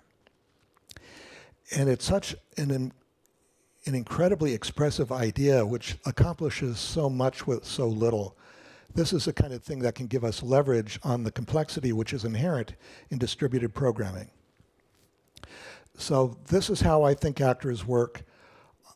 I come into actors from the perspective of all the work that I've done working with the web, and in the 2 startup companies that I founded at Electric Communities, where we invented promises, and State Software, where I discovered the JSON data interchange format. Anybody love JSON? Anybody? Yeah, lots of hands went up. So in the actor model, an actor is a program running in a single process in a machine. An actor communicates with other actors only by message passing. There is no other way actors can communicate. There is no sharing even between actors in the same machine. So every actor has control of its own space, and no other actor can see into that space unless it's given a view as a result of receiving a message from it. An actor can create new actors in its own machine.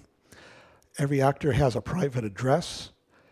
If you have an actor's private address, you can send messages to that actor. And if you do not have its address, you cannot send messages to that actor.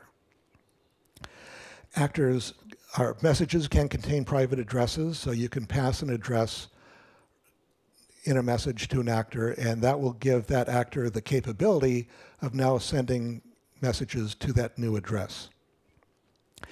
And actors can have state, which can change based on received messages.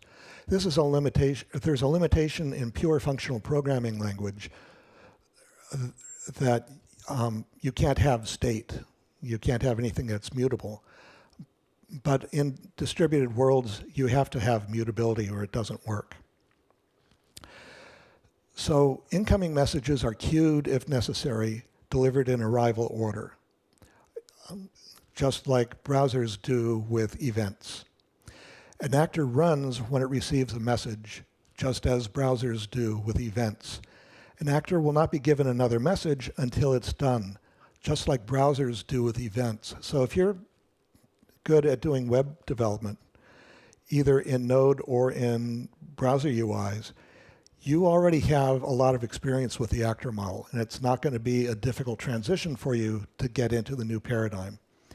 If you're not, this is probably impossible, and the rest of this talk is probably not going to make sense to you. But if you have that background in the web, this should be pretty straightforward. So messages sent by an actor will be held until its turn is done. And an actor's turn may be time sliced, which means you can have a turn which wants to go on for a long time because you have a lot of computation that you have to do. You can just let that go, and other actors will still be able to continue to run while it's happening. You can't do that in Node or browsers because it's going to lock up the main thread and basically choke the system to death. So in that respect, actors are much more resilient and reliable than what we're currently doing. So the law of acquisition. There are 3 ways that an actor can obtain the address of another actor. By creation. So when an actor creates a new actor, it receives the new actor's private address. By construction, an actor can be endowed with a private address when it is created. And the important one is by introduction. An actor can receive messages containing private addresses. So I'm going to walk you through how all of these work. So the language that I'm currently developing I call Misty. I call it Misty because it's vaporware. It doesn't exist. It may never exist. I'm selling it to you anyway. I'm hoping it will at least be an influential language. Maybe someday it'll be a real language. But even if it never gets done, I'm hoping that the ideas behind it will get into the general community and will make progress maybe on other fronts. So Misty is built on top of Neo. So I'm adding just a few new features which get us into the actor world. First, I add a send statement. So you can send to a private address a message, which will be an object. And that object will be like a JavaScript object, except it can also contain blobs and private addresses. There's a special form of send where you can include a callback function.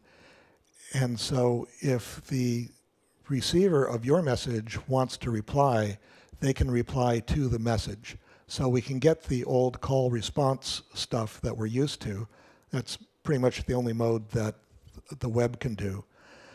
But we also have that one-way send, which turns out is very, very powerful. Then you'll have a way to register a receiver function, which is similar to registering a listener. You can also register a portal function, which is a way that we bootstrap configurations of actors. We'll show an example of that later. So MISTI offers a cleaner, more modular programming language or programming model, connection management, so you don't have to deal with any of that stuff, and failure management. We'll talk more about that later too. Failure management's really important in distributed systems because there are so many opportunities for things to go wrong, and we have to deal with it. Okay, so this is an actor, and I'm going to call it worker. It's a powerful actor. It can do a lot of stuff. So if you send it a message, it's going to go, and lots of good things are going to happen. And it's such a powerful object that we want to control who gets access to this one. So the worker creates an agent. The agent is just another actor running an agent program. And the white arrow indicates that the worker has the address of the agent and the agent has the address of the worker, which means they are allowed to send messages to each other. Now let's suppose on another machine there's another actor who's called a client, and that actor has the address of the agent, and it wants to get hooked up to the worker. So it sends a message to the agent saying, hey, hook me up.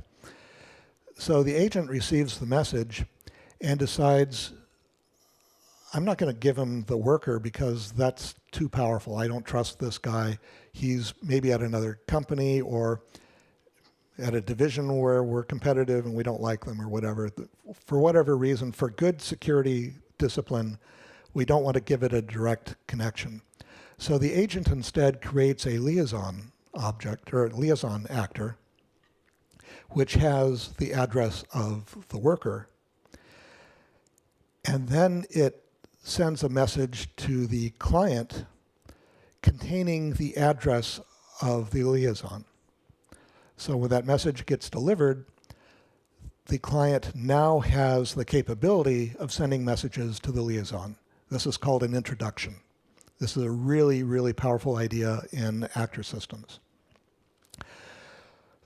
So the client, he's too busy to actually do his own work. So he creates a minion, and he gives the minion his address of the liaison. And so now the minion can send messages to the liaison, which will then forward them to the worker, and that's how the work gets done. Now, it looks like the liaison is just sitting in the way, but it's in a position where it can do a lot of useful stuff. One of the things it can do is attenuate the power of the worker. So it can be looking at the requests that it gets from the minion and decide, you can't do that. That's in violation of our contract, or that's something that you shouldn't have access to. And so it can constrain what's going to happen. So it can reject any request which it thinks is out of bounds, which means the worker doesn't have to be concerned with that. The worker doesn't need to care about accounts or permissions or any of that stuff. It just does its work. And it trusts the agent and the liaison to make sure that everything is okay. Now, the minion might want to get direct access to the worker, but it can't. There is no way it can get access to anything except things that it has the addresses of. There's no way it can find a direct route to the worker. So even if it's able to confuse the liaison, that's as far as its corruption can go. So the agent can decide at any point to tell the liaison, stop working. Our contract is done, or they have exceeded their limit, or they haven't paid their bills or whatever.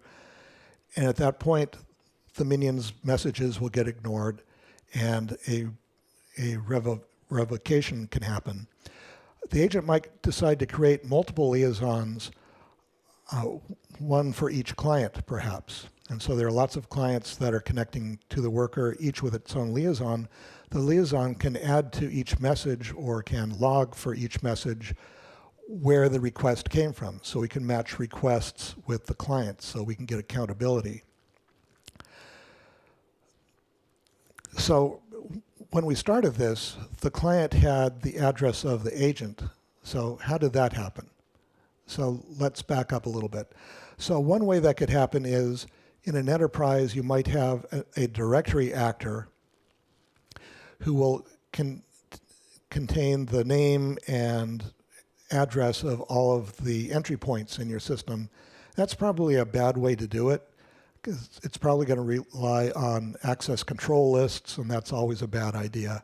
And it doesn't scale globally. One of the things about the actor system is we can create environments where we have lots of companies that are all working together cooperatively under mutual suspicion, so they can all benefit from the interaction without having the ability to interfere with each other or tamper with each other or steal from each other. So, Misty provides another way of doing that. So we'll go back in time a little bit further. When the agent started, it created another actor called a portal. And the portal is an actor which can also open up a listener on a conventional network port. And so it's there listening. Now the client has the public address of the portal because it's on a well-known address probably. Maybe DNS will get you there. Or maybe they looked it up on Google, or maybe it was in a contract or a bill of sale or something that gave them access to that portal. And so there's a protocol. The client needs to know the public key and the address, the public address of the portal. It can send a message which contains its public key, which can be used to authenticate it, and any other tokens of standing or identification that are needed. And the portal can check that the client's public key matches the encrypted material that they sent. And if it decides everything is okay, it can then send a message back to the client with the address of the agent, and then we can proceed as we did before. And all of that, those two messages to set up a secure connection between these two machines and authenticate the two parties to each other, happens in one round trip. So let's talk about the worker and its minions. So it might be that the worker itself doesn't actually do any work at all. It's just an entry point, and it will distribute work to other actors. So there might be 3 actors that it relies on to do its work. And if we think about it the way we thought about doing things in the web, it would send a message to the first one and get a response, and then send a message to the second one and get a response, and then to the third one and get a response. But in an actor system, we can do things differently. For example, it can send a message to the first one, which will then take its result and send it to the second one, and send its result to the third one, and so on. And then when they're finished, they can send them back up the line again. But we can do even better than that. Because we've got these one-way message sends, we can just have the last guy send the message all the way back to an earlier guy. And so we skip the 2 in the middle. So that means we turn it around a lot faster because we're not doing as many network hops or message sends. And also those 2 guys in the middle are probably going to run faster, because often in these systems, we're not compute bound because the CPUs are so incredibly fast. More likely we're going to be IO bound or network bound. And we've cut half the traffic to those 2 nodes, so they're probably going to run a lot faster too. So this introduces another old idea that's called flow-based programming, where we can set up things that go between multiple processes and multiple computers in a way sort of analogous to Unix pipes, except we're not just sending one value through, we're sending a stream of stuff. And so all of this work just goes flowing and flowing through the world and getting processed and going where it needs to go. So you can make network topologies which match your organizational topologies, so everything goes to where it needs to go. You don't need to centralize stuff anymore. You can distribute it. Another pattern is that we can send lots of messages in parallel. Because we're not stuck with the call return paradigm, we can send lots of stuff in the same turn, which means that all of those are going to run in parallel. And by doing more work in parallel, that's definitely going to improve our performance. So we have this problem with failure. So in distributed systems, well, even in the old paradigm, in the single system, things can go wrong. But when we spread it out, as we have been doing, there are more things that can go wrong, and that can be troublesome. That if you send a message to something and you're expecting a response and you don't get one, you don't know what happened. You don't know if they didn't receive your message. You don't know if their message was lost in transmission. You don't know that that server was just delayed because they're overwhelmed. Maybe they've got a denial of service attack going on. Maybe that's happening in your machine. Maybe they have a bug. Maybe you have a bug. Maybe they got hit by a Russian missile. You don't know what's going on. But you need to be able to deal with that. We need to keep everything running as well as we can get it to run. So the solution to that is something that Erlang taught us. That when something gets confused, we kill it. And anything which is dependent on the thing that we kill that too. And so we'll prune big trees and subtrees of the current actor space, and we'll inform a parent actor as to what happened, and it may decide to kill itself then, or it may decide, okay, I know what to do. I'm going to restart it and start it fresh. And that feels wrong based on our whole experience of trying to keep everything running, trying to get the 5 nines. But what Erlang figured out was the time when it's hardest to reason about what a program is going to do is when it's failing, especially if it's failing in a way that the programmer couldn't anticipate, if it's failing in a way that is impossible to test. The time when it's easiest to reason about what a program is doing is when it's starting fresh. So that's what we do. If things get in a bad state, we'll start fresh and pick up from there, and that works. So tying this all together is the actor protocol. On the network, an actor should not care what language another actor is written in. It only cares that it's talking the actor protocol. So we need this protocol, which is based on the SAFE protocol, which I developed at PayPal, which is open source, to replace the HTTPS system in actor systems. And we also need a JSON-like format, which adds blobs and private addresses to JSON. JSON, it turns out, is really good for distributed systems because it's a partial solution to the upgrade problem. In some forms of distributed programming, you've got programs that are written in different levels of a language or different versions of the code. And if the codes get out of sync, then things can fail. But if they're only relying on JSON, they're just getting an object which has fields with a certain name. And if there have been changes, often they don't cause any breakage. There might be a new field that you're not paying any attention to, or there might be a field that you're expecting that's not there. You can pick a default and keep going with that. It's not as destructive as some other schemes. Strictly speaking, a new programming language is not needed to enjoy the new paradigm. However, a new programming language will make it easier to think effectively in the new paradigm. And that ability to think clearly in a secure distributed way is critically important. So there are 3 ways to go forward. One is to augment existing languages to support the secure actor protocol. So your grandfather's language would still work,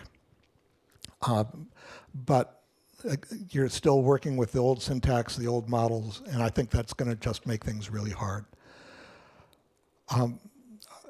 Instead, we could have a transitional actor language that's built on top of Neo and JavaScript, the MISTY language, which is what I'm recommending today. We should do number 1 too, but it's more important to do number 2.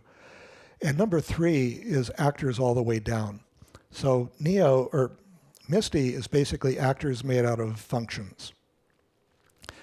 Actors all the way down is actors made out of actors. Everything is an actor.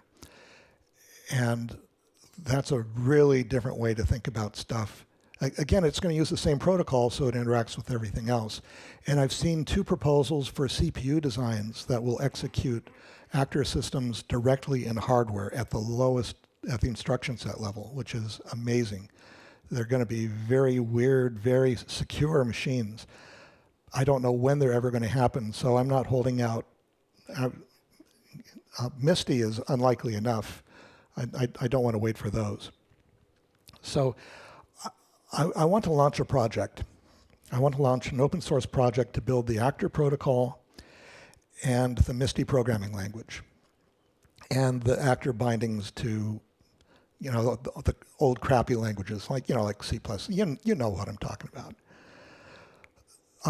So I call it the Theater of Computation project. It's nowhere yet, but I'm still trying to figure out how I want to organize it and how I want to host it and who I'd like to invite. And to help me figure it out, I'd like to call on you for advice. So if this makes any sense to you and you'd like to help pursue it, you can write to me at my email address, which is right there. Or if you'd rather do it in public, where I don't, because you want to, I'm on Mastodon, so you could go there at layer 8. If you want to see what I've written so far about this stuff, you can see my notes on the current design of the MISTY language, which is almost certain to change, but it's mostly right. DEC64, which is the number type that's going to go into the MISTY language. And the SAFE protocol is available on GitHub. So if this is of interest to you, I'd really like to hear from you. And meanwhile, I want to thank you all for coming. Again, it's so great to see you. Hope to see you again real soon. Thank you and good night.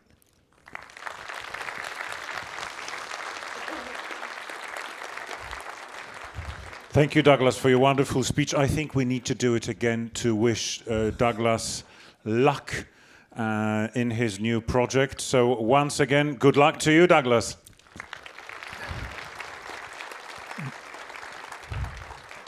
Will you be happy to take some questions? Yeah. Yes. Okay, so we have some time for questions, please. So yeah, let's do it. The first question over there, please, in row number 4. And then anybody interested, you can raise your hand now, just for me to see. Testing. Thank you for the great talk. I'm a sucker for Gene Samet. I own a copy of that book. Was very disappointed that APL only got a couple sentences in that book. But my question is, you mentioned Erlang, but Elixir seems to be a very a programming language adjacent to a lot of the ideas you talked about. Do you have thoughts, or have you looked into the Elixir programming language? I think the idea of doing a new language on the Erlang platform is brilliant. So yeah, I'm a little jealous of the thought of it first, but there's a lot of brilliant stuff in Elixir. Is there a big difference between what MISTY would be trying to accomplish and what Elixir is tackling? I think so. That I have a particular interpretation of the actor model, which they could do, but they're not doing that. I think there's a lot of similarity there. Okay. Thank you for the talk once again. Thank you. Oh, by the way, would you like a book?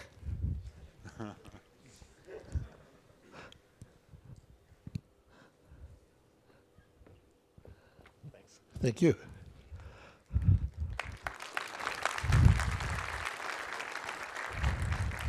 There was a question over here, please.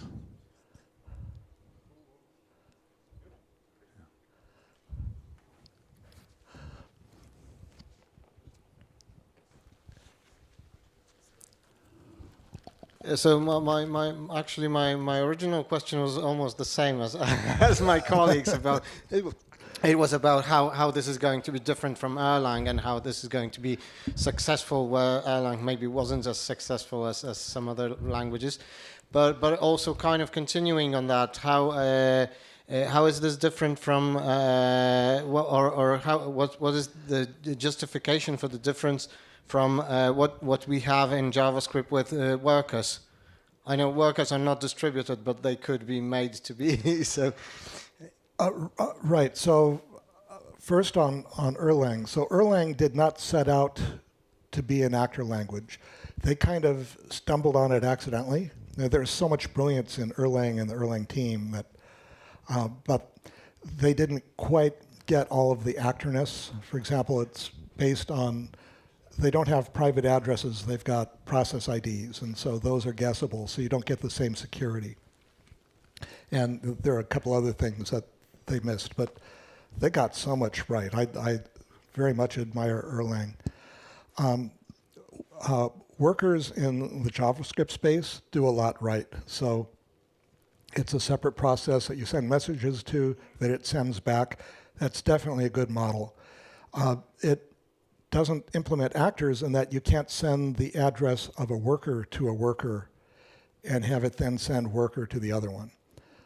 And I don't think they're able to go onto other machines. So definitely the right idea. If you're working with workers, you've already understood a lot of what actors are going to do. In fact, for a while, I was calling my guys workers because of that affinity, and also because there are so many different opinions as to what actors were. I thought, I'll just avoid all of that confusion and just call mine something else. But then I thought, what the hell, I'm going to call them actors, so I'm doing that. Perfect. Any more questions? Yeah, one over there, please, over there.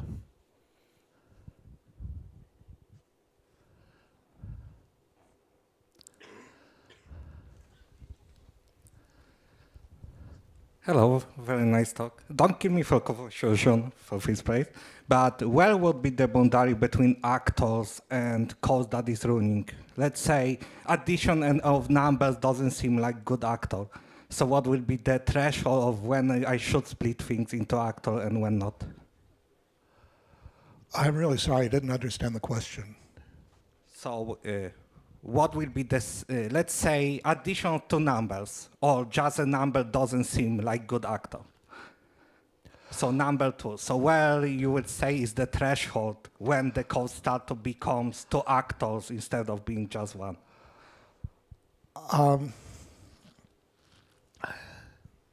It depends on how abusive you want to get. You could make a number an actor, and there's maybe some actor models which do that. Often in research languages there is a drive to make everything a thing. Like in object-oriented systems, there's going to be everything as an object. But there were, Java failed to do that because that was obviously inefficient, and so they have two completely distinct types of numbers which don't interact with each other well. One's fast and one's ridiculous,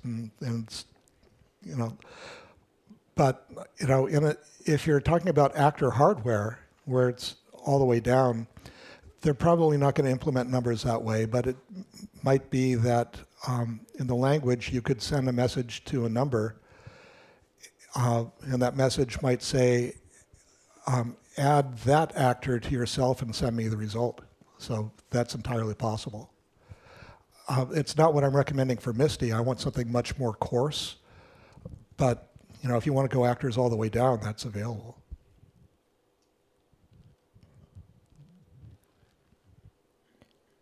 One more question over here.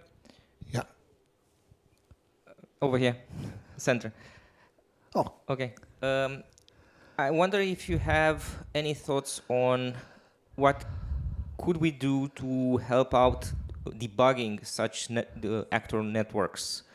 What would you think would be the best strategies to debug such networks, and what would be the tooling story, especially in distributed systems? That's a really good question. So debugging is an open problem. Fundamentally, the problem is that debuggers want to have access through the network to stuff that we don't want to have access through the network. So there may be special modes. You know, you need a golden ticket in order to get a debug actor who is then able to break all the rules. That stuff is super scary, and I'm afraid some idiot web developer is going to leave that gate open and the system will get compromised. I don't know what the solution to that is yet. That's something we're going to have to work out.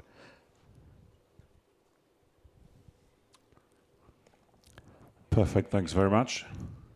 Any more questions, anyone? Okay, one over there.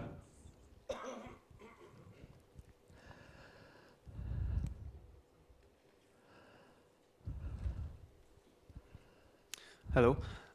So you were talking about new paradigm, completely new paradigm to create this new language. Do you think that there is still space for a new language in what you called those 6 old paradigms? Is there still a language that can be much better and become very popular? And possibly, like we saw CoffeeScript take a run at that a few years ago, and for a time all the hipsters were using CoffeeScript. But that seems to have gone out of fashion now. So a new language based strictly on fashion, I don't think is probably a good idea because fashion can change so quickly. If you could figure out a way of making a language much more expressive, like if APL was another ugly programming language, but it was incredibly expressive, because you could apply operations to arrays and do a whole lot of stuff with very, very little effort. If we could maybe take that kind of stuff and put that into a conventional language so that it would be less cryptic and easier to maintain, but still provide the performance benefits of APL, something like that, even though it's in the old paradigm, might be worthwhile.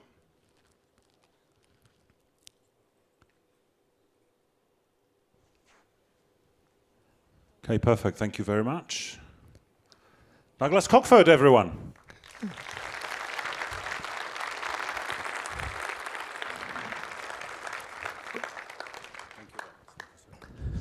So this is almost it for the code dive. In case you were wondering how it was done, yes, once again, it was just 4 people in this core team, and they've been working relentlessly since July to make it happen.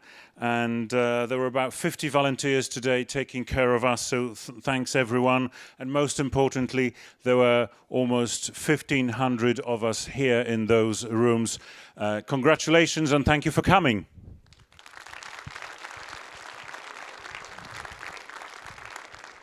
If you're wondering about the results of those competitions, I think you might want to report to the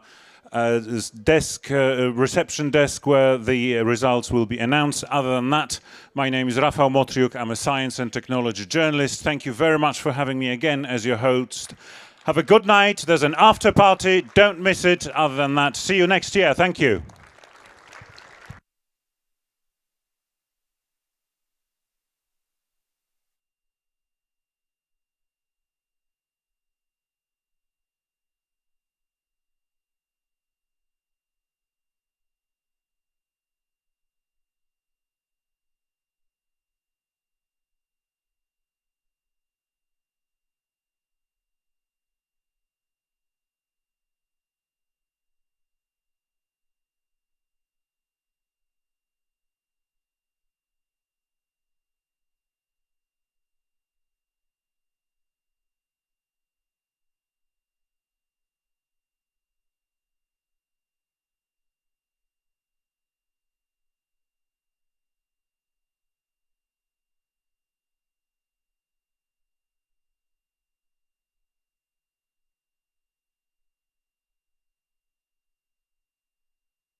Raz. Raz.